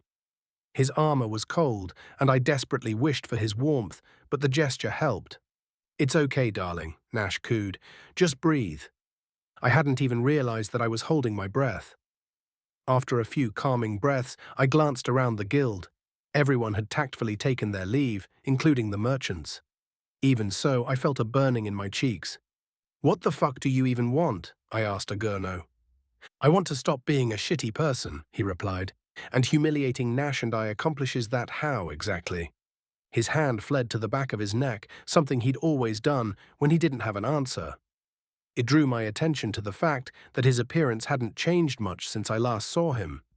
His hair was styled different, and there was some wrinkling around his eyes, but other than that, he still looked exactly as I remembered him. "Leave," I said.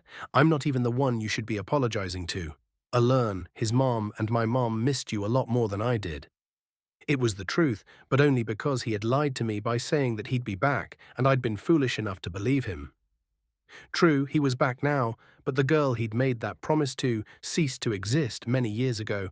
Even he couldn't be dumb enough to think that this counted as fulfilling his promise. "I know," he said. "I found Alern in Kirkana, and I've already been to see both of your moms." "So I'm the last one then?" I demanded. Yeah, I guess I kind of went in order of who I talked to most recently." Your brother, his mother, your mother, then you. Not on purpose, though. Just, kind of the way it worked out. Sorry. Stop fucking apologizing and just go. Go. Okay, I'll go. I'll be staying at the inn, per the chief's request, just in case you want to talk, he said, turning to leave, or to avoid seeing me. Agurno left, and I wept into Nash's brand new breastplate. I felt terrible for leaving tears on the freshly polished steel, but I couldn't help but cry. He tried to run a gauntleted hand through my hair, but the metal joints snagged and pulled a few of them out, causing me to wince a little. Fucking armor, he muttered. Sorry. It's okay, I sniffed. It's the thought that counts. I didn't need those hairs anyway. I tried to laugh at my own joke, but it devolved into crying again. He continued to hold me, carefully avoiding contact with my hair. I enjoyed his embrace until I was able to stop sobbing, then gently pushed away from him. It wasn't nearly long enough, but I was afraid of getting snot on his armor. He wouldn't care, but I'd already stained it with tears, and I'd be damned before I got it even dirtier. What do you want to do? He asked. I want to finish filing my paperwork and take the rest of the day off, I said. And I want you to get out of that armor and buy me some dinner. And Agurno? I don't know. I need time to think. Time and a full stomach. All right, he chuckled. I'll put Altimos in charge and take the rest of the day off too. We'll go to that new place that's just opened up, the Ill-Advised Venture. I heard they do shows. I laughed. The Ill-Advised Venture was a tavern and grill that happened to open up just as everyone started getting conscripted, hence its name. The dwarf who owned it used to be an adventurer and had spent a big chunk of his life savings. It was the talk of the village, though. That sounds great, I sniffed. Okay, I'll be back to pick you up soon. Sounds good, so long as you don't pick me up like Agurno picked you up. Ah, I'm going to be hearing about that one for a while, huh? Yeah, the whole village is probably going to be ragging on you for the next month or so, though they might take it easy on you because of how big he is. I doubt it, he chuckled, then grew serious. Shit, I've got to ask my mum not to kick his ass. You better get going then, I smiled, wiping my tears. I'll see you soon. Okay, I love you. I love you too. He leapt over the counter again, retrieved his helmet from the ground, and looked back at me one more time before leaving.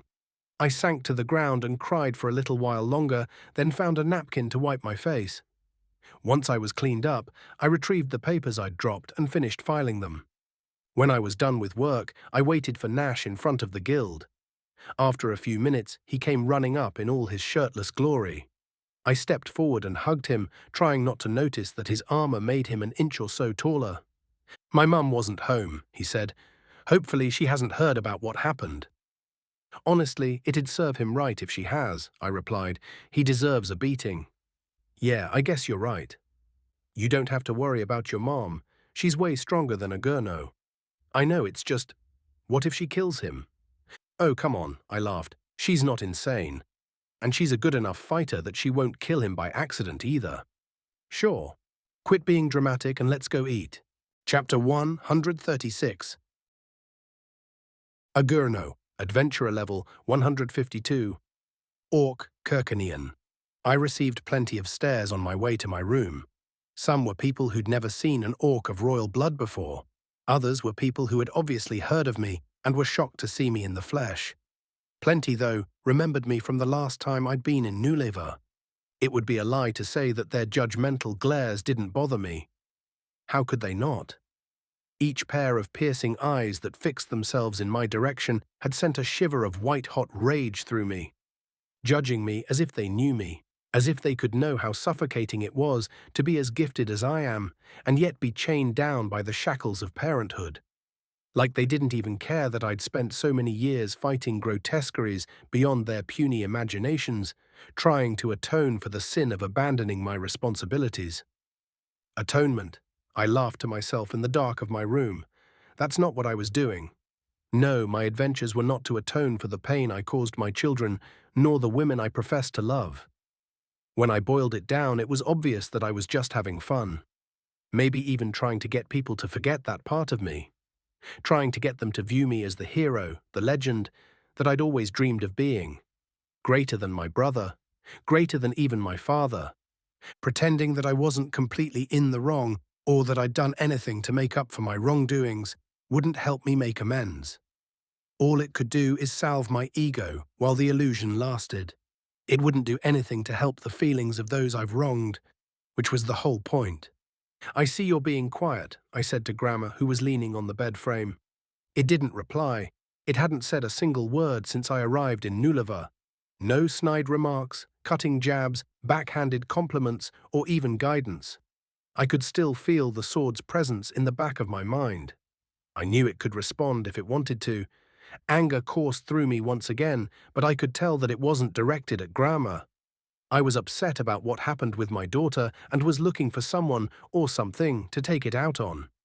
Of course, Nima would be mad at me for treating Nash like that. Plus, it was obvious that my sudden appearance would be emotional for her, and her workplace was not an appropriate setting to allow those emotions to play out. "So why'd I handle it like that?" I asked, sitting cross-legged on the floor. "The fuck is wrong with me?" The room lacked a window, and only a very small amount of crept in through various cracks. Normally, darkness would help me get to sleep. It had also been difficult for me to sleep on the journey to the village, but my mental state was overriding my exhaustion. To help clear my mind and get to sleep, I decided to meditate. The darkness meant I didn't have to close my eyes, but I did so anyway.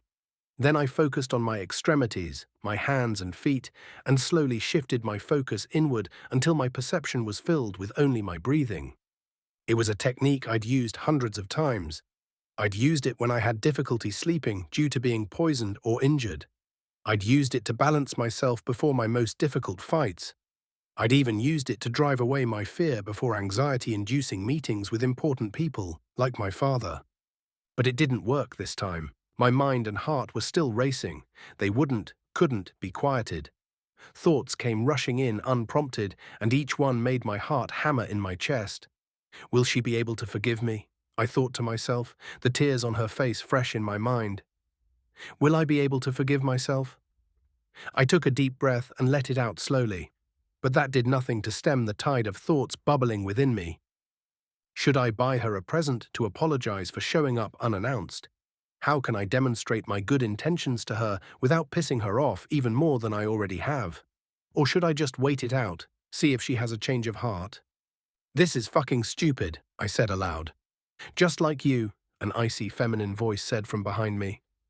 I had not heard the door to my room open or close, and there had not been anyone in the room when I'd entered.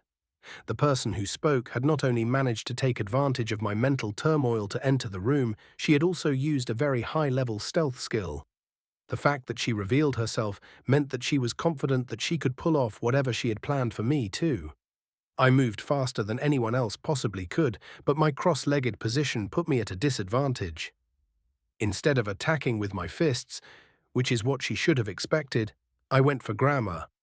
The moment my hand closed upon its hilt, though, I felt two blades press against my skin.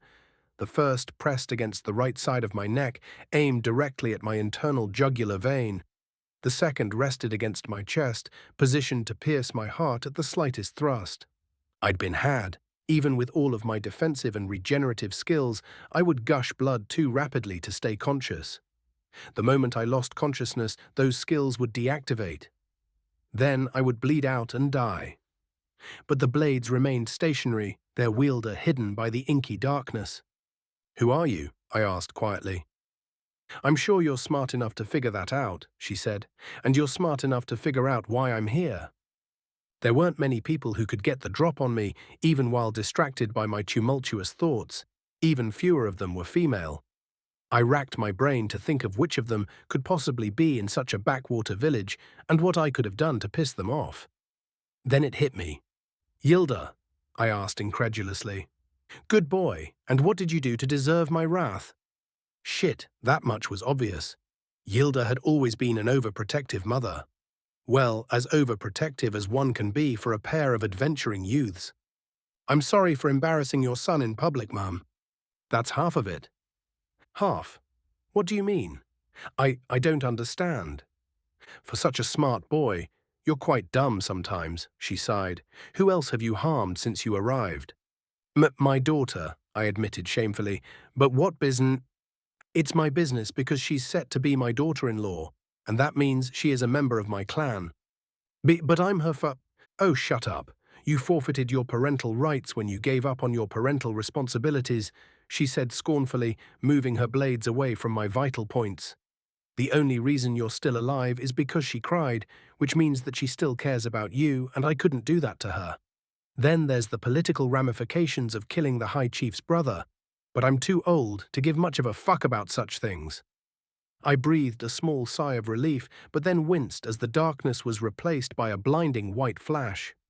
I reeled for a moment, realizing that Yilda had punched me in the temple. It felt like being struck with a large log. What the fu— You still haven't apologized, boy, she growled. Oh, right. I'm sorry that I made Nima cry, I muttered. I promised that it wasn't my intention. And what was your intention? I wanted to make things right. It has been haunting us both this entire time, and I just wanted to make it right. Over a decade later, she laughed. What could have possibly changed for you to finally pull your head out of your ass? Why now? Well, your sons, actually. I ran into them in Climeta, and they made me realize that I hadn't gotten over what I'd done to my kids. I'd just been ignoring my feelings on the matter. That, in turn, made me realize that if it still bothered me, it must still be hurting them. And I don't want that. I wanted them to move on and forget about me. I don't want them to hurt because of me. I don't want them to hurt at all. I sobbed, my tears surprising me. I hadn't even realized that I was close to crying. Couldn't even remember the last time it had happened. I don't even know what I want, I said through sobs. I can't be the father that they deserve. I don't even want to try, because I know I'm not cut out for it. But I don't want to be a source of pain for them, and I want to see their accomplishments, show them someone's proud of them, and I want them to be proud to call me Dad. You want to have your cake and eat it too, Yilda sighed. They're mutually exclusive. Either you are a father to them, undeserving or otherwise, or you are a source of pain for them. But I don't know how to be a dad. Mine was, well, like me, I guess. And? You think that every father out there had their dad in their life. Don't be dense. We learn by watching others, not just our own parents. And it isn't as if your children still need to be raised. They're adults now. I know. I wiped my face. And that makes it even more complicated. I don't know what to do. Well, you can start with a proper apology if they'll hear it. If they won't, then that's that. You can't force them to forgive you, and you won't like what happens if you try to force your way back into their lives. That's the obvious part, but what do I do after that? Be as present as they will let you be. Obviously, this will require you to change. Once you are able to change, truly change, the rest will come naturally. Change? What do you mean? What destroyed your relationships to begin with, you overgrown child? Selfishness, the vice of many fools. It led you to having low empathy and taking long absences. That allowed you to pretend that your children and significant others didn't love you, which allowed you to leave without hesitation. Am I wrong? Her words bit deep, but rang true. I would have to conquer my selfishness before I could even hope to make things right. It would take constant self-reflection. No, you're right. I understand, I said. I hope you do, she replied. Now I'll take my leave. Oh, except one last thing. Her shadowy presence within the darkness moved like a blur, and her fist struck the side of my head again. I backed away, arms raised to block any further blows as my face contorted in confusion. 2 children, 2 strikes, she said. Now we're even. Watch yourself, Agurno. The door opened and light poured into the room. I caught a glimpse of her silvery hair as she left. I shook my head, pressed a finger against my temple, and winced at the pain and swelling. It had been a long while since anyone had made me feel so powerless. Fucking Altas, I muttered under my breath. Chapter 137. Algebroon, Adventurer Level, NA, Archfey, Deep Wild Forest. This is boring, Tits whined. Why can't we just kill them? We had met to speak of the vampires. They had suddenly reappeared along with the demons that invaded and had taken the Night Kingdom from the orcs. They had done so alongside a force of demons as well. These events had been witnessed by several wilder.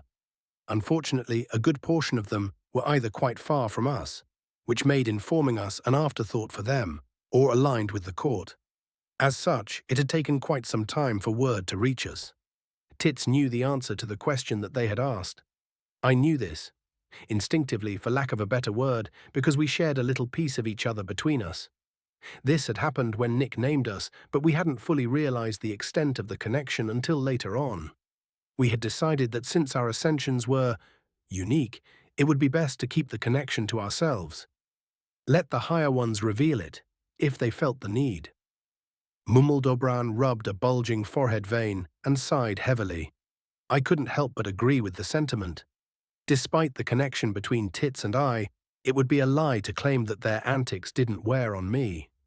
Like I fucking said, Tits, High Chief Ulamak has decided to play at diplomacy with the fallen ones, Mumaldobran explained. Again, I find myself in agreement with Tits, said Horth, the Bone Fae King. This is boring, and I think we should go and fight them. Ulamak and his orcs be damned. By the time we'd received word of the vampiric invasion of the Night Kingdom and agreed to act, the vampires had already secured their position and sent a missive to the orcs. Tix, our representative to the unified chiefdoms, appeared before the High Chief just in time to find him reading the missive. They wished to negotiate a peace up to the point of a mutual defense pact. Through Tix, Ulamak made his wishes clear. Though he carries a deep distrust of the vampires, the demons are obviously the bigger threat.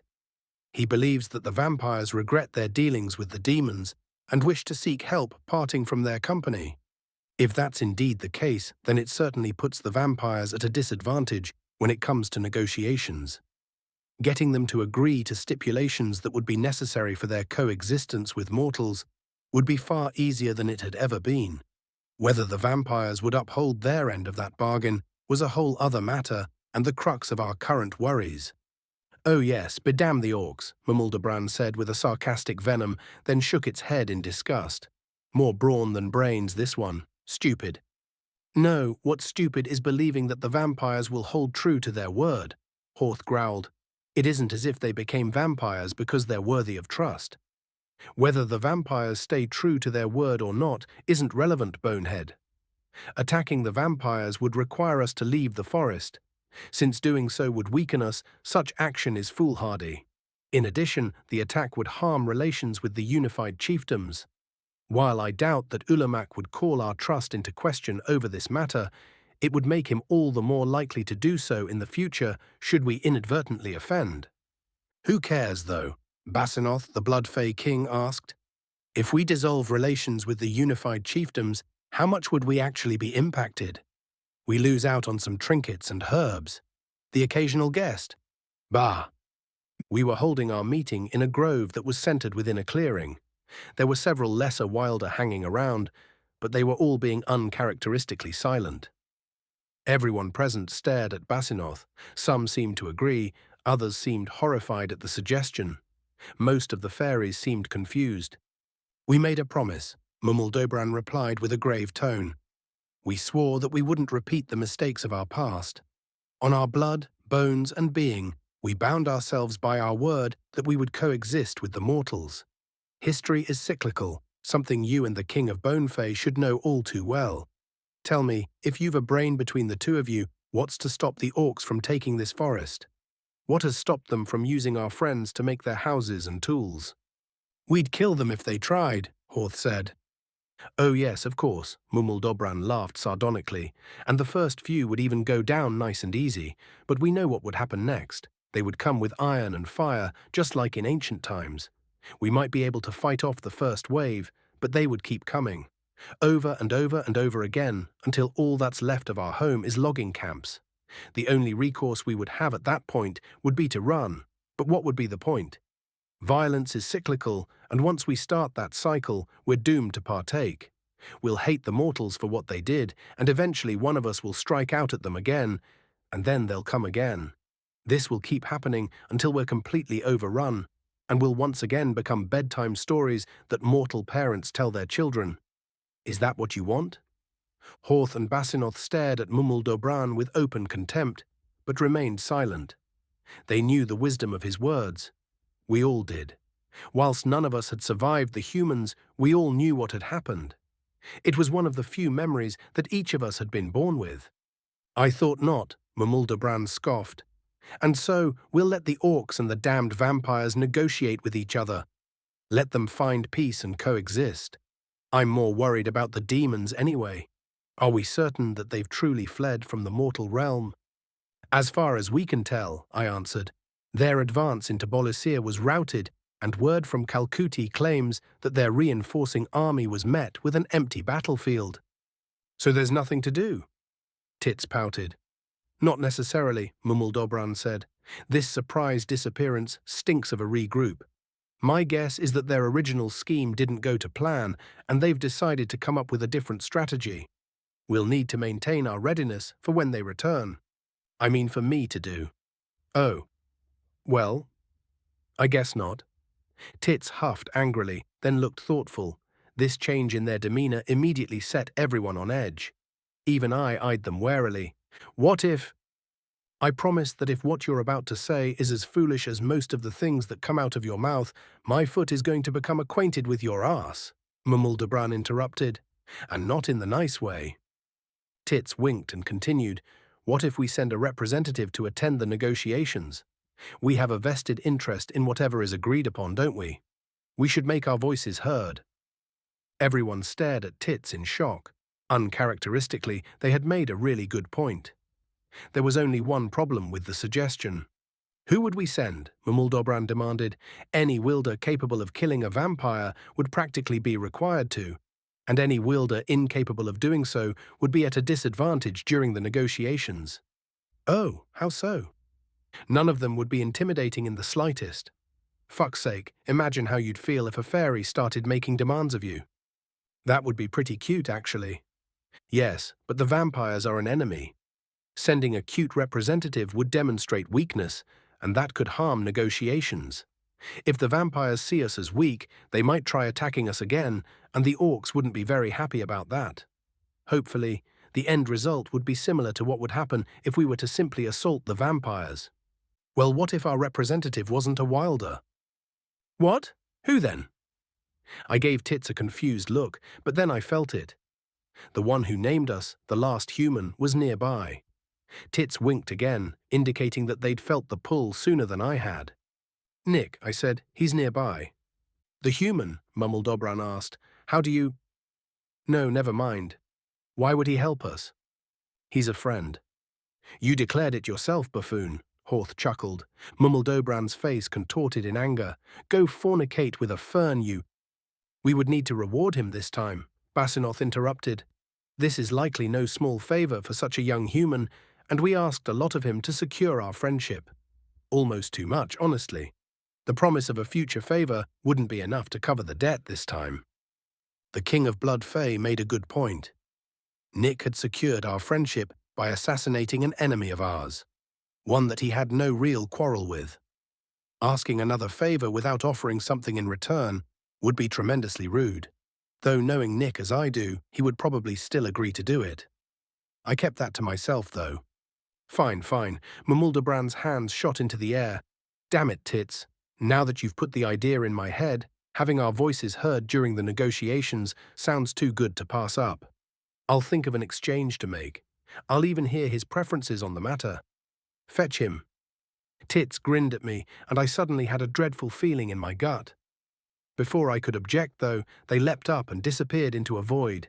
I pinched the bridge of my nose and sighed. I need to go as well, I said.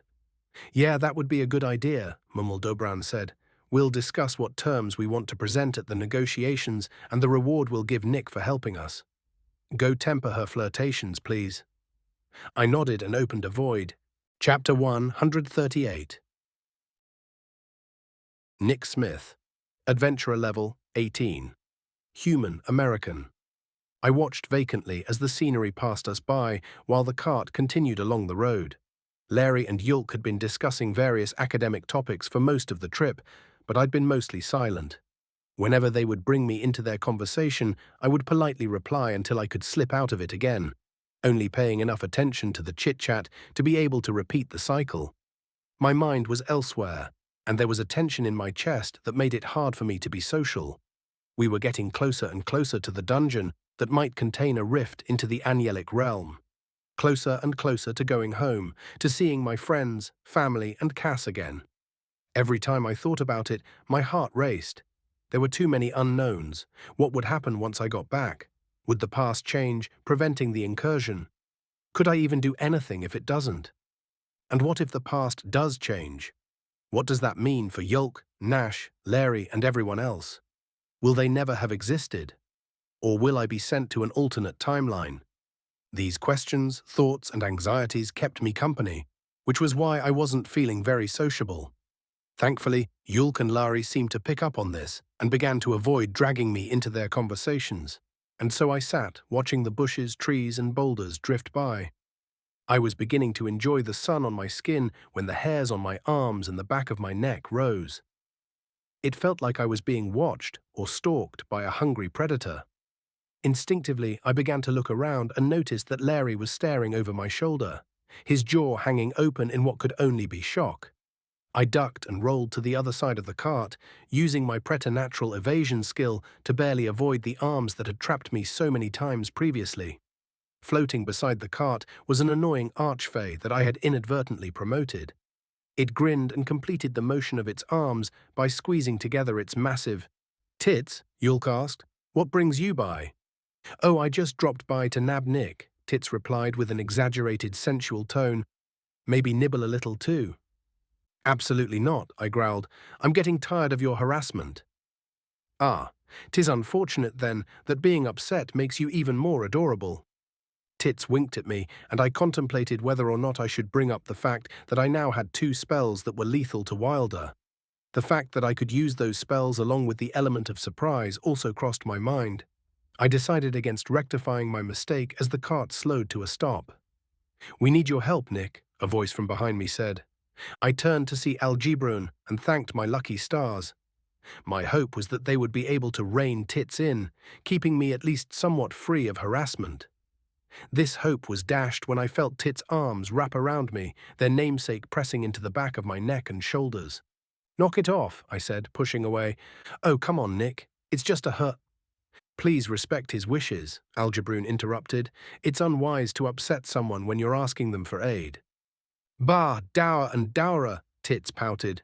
"What do you need help with?" Yulk asked, diplomatically ignoring my strife. He actually looked completely unbothered, as if things couldn't be more normal. Conversely, Larry and our driver were watching the situation unfold with cautious demeanors. For my part, I warily eyed Tits, ready to dodge any further attempts at unwanted intimacy. "It is not my place to explain," Algebron said. "We have been asked to bring Nick before Mumul Dobran. Depending on how the discussion turns out, you may need to turn the cart around." "Just Nick?" "Yes. Having Lord Vizimiro along for this meeting would cause complications for him in the future. Being around the kings too often will sour relations with the court, you see. And since we do not know your driver, taking him with us could be dangerous." "Ah, I see. So, can I—" "Sorry, Yulky Wulky," Tits tapped his nose. "It wouldn't be fair to the other 2 if we brought you along, would it?" "I didn't say I'm coming," I said. The words left my mouth before the realization of what I was saying hit me. Cringing internally, I closed my eyes and waited for the reply. "Not yet," Tits winked. "But I bet I can—" "Stop it," Algebron and I said simultaneously. Tits pouted at our combined anger, but then laughed. "Oh, don't worry, Nick," they said. "I'm just kidding around. But you'll want to come with us. There's a reward this time. Anything you want that we can provide, even a night with May." "Enough, Tits," Algebron interrupted. "These antics are tiresome." I looked between the 2 archfey and realized that the odds of them needing something as I rode by were pretty slim. Almost as if it were arranged. Was this the higher ones subtly telling me that I was on the wrong track? "Fine, I'll accompany you," I said, "so long as Tits doesn't touch me anymore." "That's acceptable," Algebron nodded. Tits made some sounds of protest as I jumped from the cart and stood next to Algebron. Its hand gripped my shoulder and I felt a gut-wrenching pull. After a moment of darkness, we were in the forest, and I was very glad that I'd skipped breakfast. The teleportation really was less nausea-inducing with an empty stomach. I blinked my eyes to help adjust to the sudden shift in light level and looked around. Most of the faces I saw were familiar, though I didn't really remember all of their names. Another portal opened and Tits stepped through. "Ah, hello, Nick," Mamuldebrand said. "I hope Tits didn't give you a rough time." "Nothing I can't live with," I replied. "What's going on?" "Straight to business," the King of Archfey laughed. "Commendable. Do you recall our relationship with the undead?" "Yeah. The undead are wilder who sinned, and becoming an undead is their punishment. Or atonement. Something like that?" "Indeed, something like that. So with that in mind, how do you suppose we would react if vampires were to take control of the Night Kingdom?" "That's an oddly specific hypothetical." I raised an eyebrow. "I guess you'd be angry." "Damn right we would be," one of the Fae covered in bones said. "It's an understatement even," the Blood Fae said. "We want them eradicated. Exterminated, completely destroyed." "So, not a hypothetical then?" "You surmise correctly," Mumaldobran chuckled. "Horth and Basinoth speak rashly, but truthfully." As Mumaldobran said their names, it subtly pointed in their directions. A friendly reminder of who was who that I greatly appreciated. "We hate the vampires both for what they did to us and for what they are," Mumaldobran continued. "In an ideal world, we would see this plane of existence rid of their stain upon it. Alas, we do not live in an ideal world, and we are unable to see such a thing realized." I sighed in relief. I really didn't want to try to assassinate another vampire leader. While my skills were more suited to it than they were the last time, there's just something about assassinations that doesn't feel right. "So what do you want from me then?" I asked. "Ulamak, High Chief of the Unified Chiefdoms, has decided to negotiate with the vampires of the Night Kingdom instead of fighting yet another war. This negotiation, believe it or not, was the vampires' idea. It might be a trick, or it might be sincere. Either way, we want someone there to make our voices heard." "So you want me to be your diplomat?" "Yes." "Why me?" "One of the most important parts of negotiation is respect. If we were to send someone incapable of fighting and killing a vampire, like a fairy or a nymph, they would be at a disadvantage during the negotiations. It would seem as if we are weak and perhaps even lead to future hostilities. However, if we were to send one of us that were capable of killing a vampire—" "You think they wouldn't be able to help themselves?" I asked with a raised eyebrow. "We know they wouldn't be able to help themselves," Horth answered. "We are friends, human, but you do not know us as we know you. We know you are capable of feeling the same feelings that we can, but you are blissfully unaware of how deep our feelings run. Remember the most intense anger, love, or sorrow that you've ever felt, and trust me when I tell you that the comparison is a pond to the ocean. We simply wouldn't be able to stop ourselves." "It's true," Tits nodded, "especially after what they did to our home." I looked at Algebrun, who nodded in confirmation. "Okay, so you need someone on your side who can keep their cool, while commanding respect and ensuring your voices are heard and heeded," I summarized. "But why me? Can't you make your needs known to the High Chief and have him act on your behalf?" "Ulamak values our diplomatic relationship, but asking a foreign leader to potentially put our needs above those of his people is too much of an ask," Mumaldobran explained. "While it's true that he might do it if we press him, I hesitate to strain our friendship in that manner. It's better to have all three parties negotiating from equal positions, or as equal as they can be, given the circumstances." "That's a flowery way of saying that we don't completely trust Ulamak not to act in his own best interests at the expense of ours," Basinoth laughed.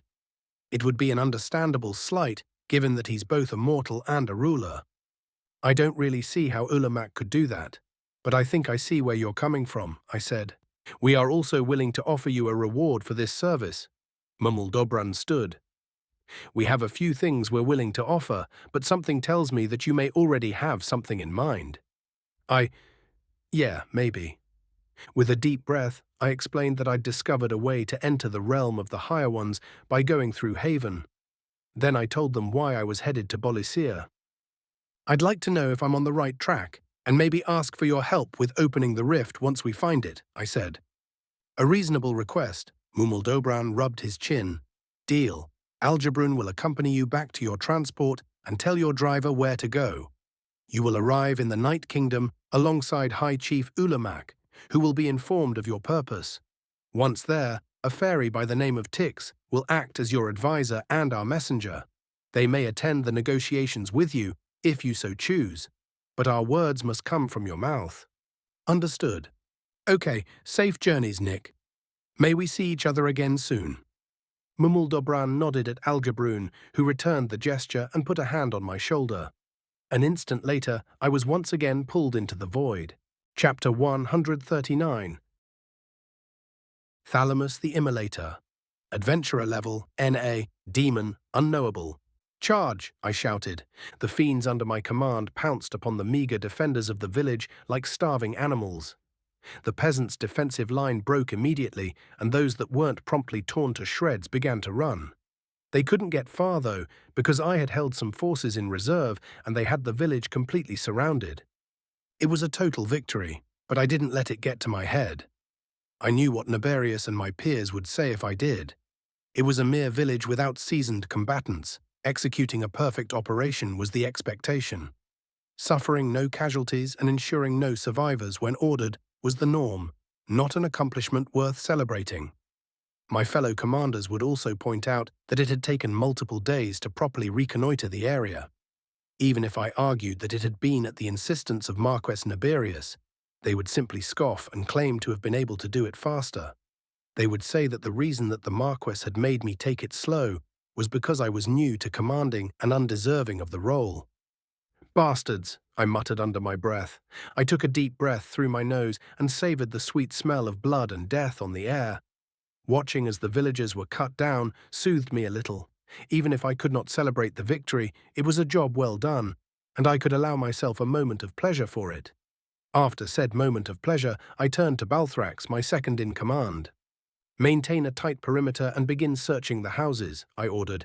There are to be no survivors, and remind the fiends that any damage done must be repaired. Absolutely no fire. Yes, sir, he grunted and ran off. As he left, I wondered about his allegiances. Balthrax hadn't exactly been famous for anything, and despite the fact that we both served under Hirgarus, I'd hardly even heard of him. But once it came time to choose my second in command, his name was on everyone's lips. If circumstances were different, I'd have chosen someone else. It was obvious that I was being steered toward choosing him, and normally it would have been foolish of me to allow it. But Balthrax was also uncomfortably close to me in strength. Either of these facts alone would have allowed me to freely ignore him and choose someone more sympathetic to my plight. When combined, these facts required me to keep a close eye on him. Friends must be kept close and enemies closer still, after all. My plan wasn't to simply wait and see, though. I was waiting for Balthrax to make mistake so that I could eliminate him with impunity. Unfortunately, he was frustratingly competent. I watched as he proved this true by snatching a torch from a demon and extinguishing it, then punishing the demon accordingly. Damn, I growled. The demons entered the ramshackle homes of the peasants and began to drag them outside. Women, children, and some elderly men were gathered into the center of the village. All of them were drow, which was hardly a surprise given that we were just north of the Night Kingdom's border. I rolled my eyes, annoyed that the peons weren't simply killing the peasants where they found them. Before I could approach to properly chastise them, though, some of the villagers attempted to run. Thankfully, our encirclement was able to lethally prevent their escape. Enraged by the close call, I turned on my foolish soldiers. "What's the point of gathering them together?" I demanded. "Well, to have a bit of fun, sir," one of the demons replied. He was close enough to receive immediate punishment in the form of my hand crushing his face into paste. He fell to the ground, desperately trying to scream through what was left of his face hole, and I finished his antics by stomping upon his skull. The rest of my forces watched in silence, realizing that they could be next. "Kill them all," I growled. "Now." It was an order that would normally bring cheer throughout my ranks, but the demons went to task in a solemn silence. The only sounds were the screaming of the villagers and the steady work of the weapons. I couldn't help but wonder about their silence. Did they think me overly harsh? Perhaps I didn't command the same respect as Hirgarus did. Or maybe they were simply unhappy that they didn't get to delight in the torment of the mortals. It wasn't as if I could do anything about that, though. The Marquess wanted to ensure that our presence would go unnoticed. As such, we could not leave a single villager to tell the tale and had to clean up after ourselves.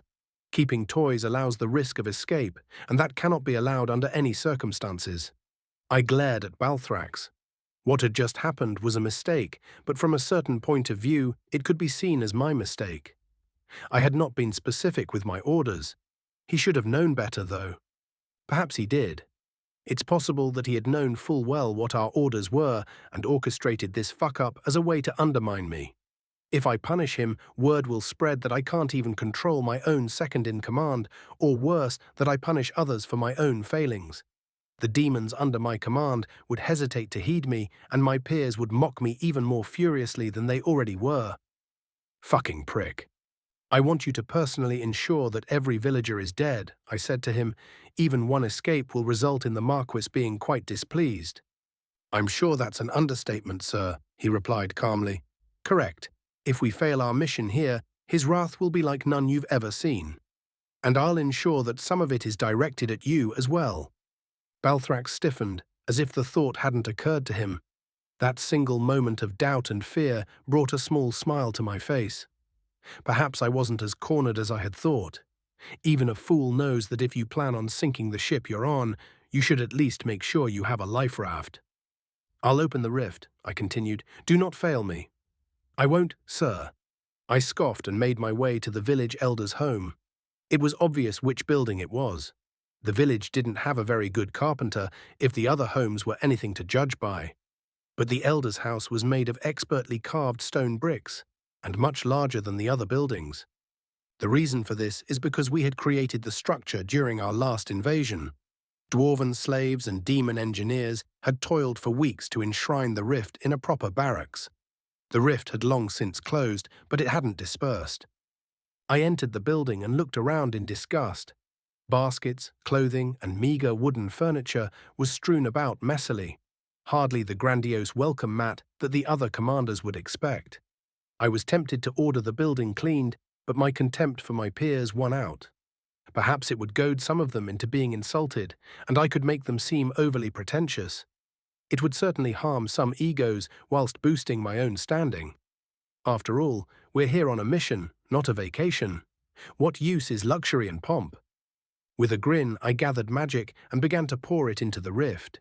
The air began to crackle, and then a thin line of orange light began to appear. The moment it touched the floor, the rift burst open and spewed forth a wave of heat.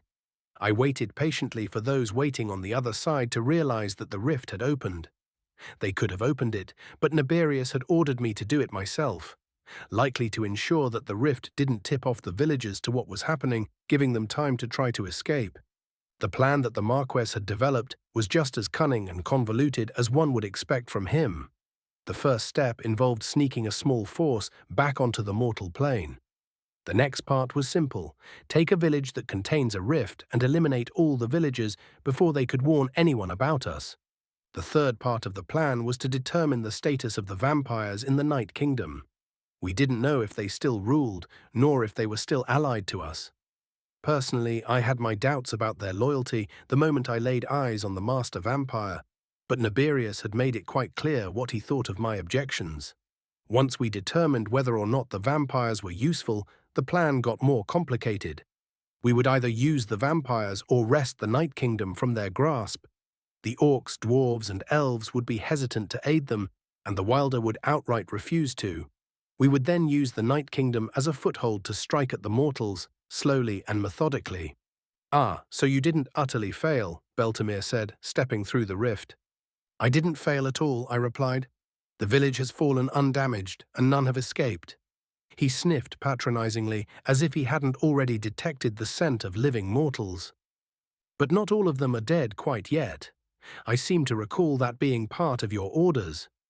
Those that aren't dead will soon perish. My forces surround the village. They have nowhere to run and nowhere to hide. But were you not to wait? That wasn't specifically outlined in my orders, I interrupted smugly. It wouldn't be proper to keep you and the Marquess waiting on something as simple as slaughtering caged beasts, would it? Beltamir stared at me from the corner of his eye and grunted. I'd won for the moment. He turned to the rift and gestured toward it, and several of the demons under his command stepped through. "We'll have to clean this place up," he said. "Indeed," I replied as I turned to leave. "Since I have to return to the slaughter, I'll leave the cleaning to you." "Wait, what?" I'd already made my way out of the structure by the time he began to protest. I strolled back to the center of the village with a smirk on my face. The last mortal perished in anguish as I joined Balthrax. He nodded to me, indicating that the first part of our orders had been fulfilled. We had more tasks ahead of us, though. "Bury the bodies and clean up the blood," I ordered. Chapter 1, 140. Master Vampire Kirain Yeath. Adventurer level NA. Drow Master Vampire, Balushinian. The midday sun shone on the carriages arriving in the castle's courtyard, and a tension of sorts appeared in my chest. Things hadn't gone the way that I expected them to. I had expected to lead my army against the demons, thwart their plans, and find myself in service to the human that had nearly ended me. By the time that I led my forces afield, though, the demons had completely disappeared. I dismissed my army, adopted a disguise, and asked around about what happened. Apparently, Hirgarus the Decimator had been defeated in my old stomping grounds, and the demons just left. There was no word about the human either. It hadn't been involved in the fight against the demons, and nobody seemed to know where it had ended up. Without any leads, I fell back to the Night Kingdom and found myself having to improvise. Negotiating with the orcs was a stroke of genius, if I do say so myself. Lofin was dead and his heirs were scattered to the winds, so I didn't have to worry about them coming for the crown. All I had to do was convince the unified chiefdoms that it was best to live and let live, and the recent invasion by the demons would be a good bit of leverage to use. It was a shame about the human, though. Anticipating an abdication, I had culled my ranks of the more rebellious vampires. My intention had been to make my wishes known to Count Heseth and give him the throne, allowing him to try to turn the Night Kingdom into a land where vampires could be redeemed. I couldn't have vampires like Count Alurgus Tuvino plotting against him. It had been too quick for my liking, but I hadn't wanted to add to my already hefty sins. I tested each of them, then simply held those that failed in my power, doused them in accelerant, decapitated them, and lit them aflame before they could regenerate. The only part of them that felt anything was their head. A much better death than Tuvino deserved. The door to my office opened behind me, grabbing my attention. I turned to watch Count Heseth enter. "Sire, the diplomats have arrived for the negotiations," he said with a bow. "I know," I replied. "I saw them." "Of course, Your Highness. Were you able to see who it was that arrived?" "No. Why?" "High Chief Ulamak has decided to attend the negotiations personally. In addition, word seems to have spread of these negotiations, as there are also diplomats from the major drow populations and the nearby Wilder." "The Wilder?" I asked with a raised eyebrow. "Yes, sire, from the deep wild forest. It's the closest Wilder settlement. On our border, in fact. It's the one I recall. Well, I suppose that at least the negotiations won't be boring." "Yes, Your Highness." "Get them settled in. We'll begin once they've recovered from the road." "Yes, sire." I waved him off, and he left with a deep bow. Taking a seat at my desk, I began to pore over the notes regarding the upcoming negotiations. Most of it was items that we needed satisfied, and the items we could concede to make it happen. The rest of it was information on the unified chiefdoms and High Chief Ulamak. It wasn't much information, as we hadn't had any opportunity for espionage. None of it was really even useful, unless I wanted to compliment Ulamak on his brother's victory over the Daemon commander. Might be a touchy subject, though, considering I was working with that very same demon until relatively recently.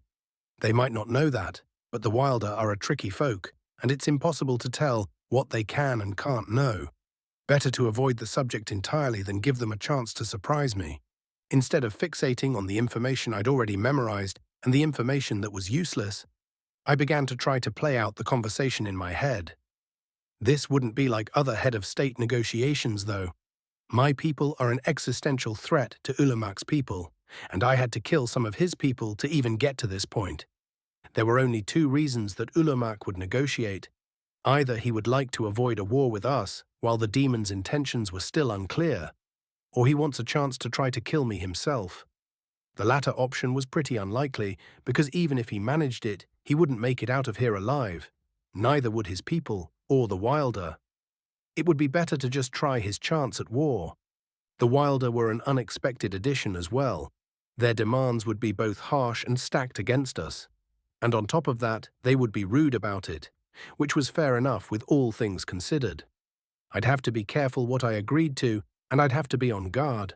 The Wilder were far more likely to try to kill me during the talks than the orcs were. Then there were the drow. I had hoped that I'd be able to negotiate their territories back into my kingdom without their presence. Now, the best I can hope for is that Ulamak grants them independence. Some of the more ambitious ones might wish to restore the Night Kingdom, but only so that they could try for a coup later on. Perhaps I could lead them on, make them believe that a coup would work. Amidst my ruminations, I was somewhat aware of the light in the room dimming. A servant came in to light the candles, signaling the beginning of sunset. As she left the room, Heseth entered. "Sire, High Chief Ulamak would like the negotiations to be held over dinner," he said, bowing low. "The other diplomats concur." I stared blankly at the Count, having forgot for a moment that mortals require meals. It had been a while since I'd pretended to be one, and I hadn't kept up the pretense. For a moment I worried whether we had enough food for a feast, then chided myself for my foolishness. Of course we had food. Most of the servants were mortal. Then there were the few nobles who swore fealty to me in exchange for their lives once we took the castle. So not only did we have food, we had food fit for nobility. "I suppose I could sip some blood whilst they eat," I replied. "Notify the kitchens that we are to feast with royalty." "Yes, sire." Heseth once again left the room, and I leaned back in my chair. The Count's demeanour suggested the Ulamak's request had actually been a demand, and I had no doubt in my mind that it had been a power play.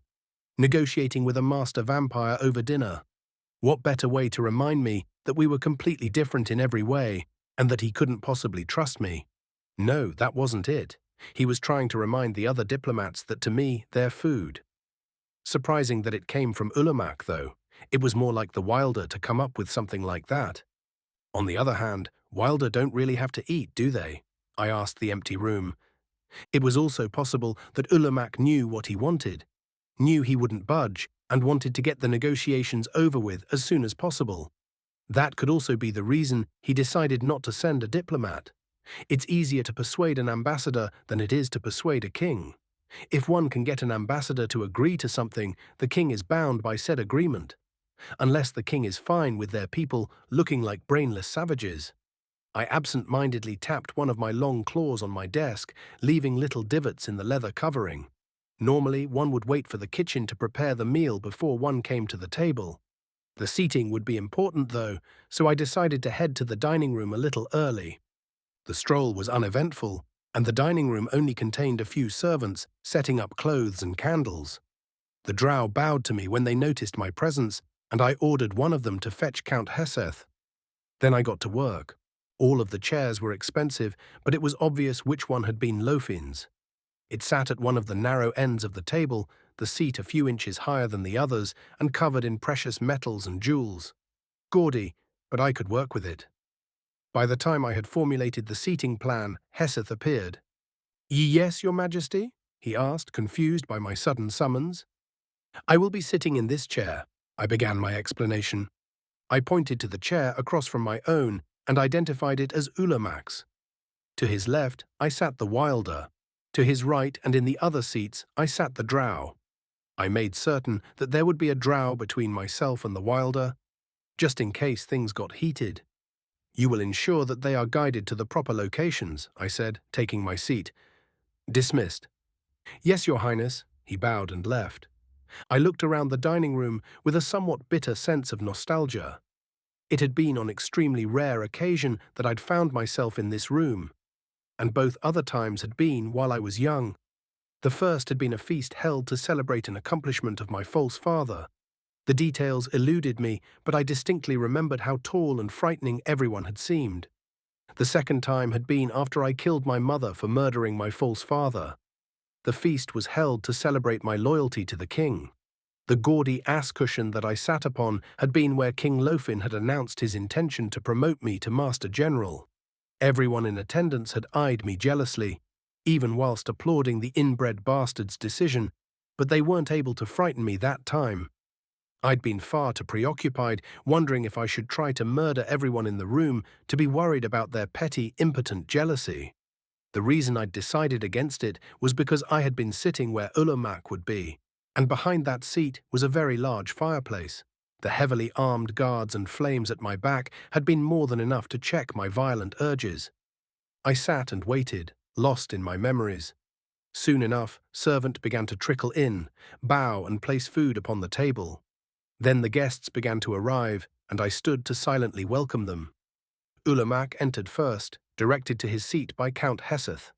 We silently eyed each other, and I came to the realization that if it were to come to blows, the fight would be much closer than I'd originally believed.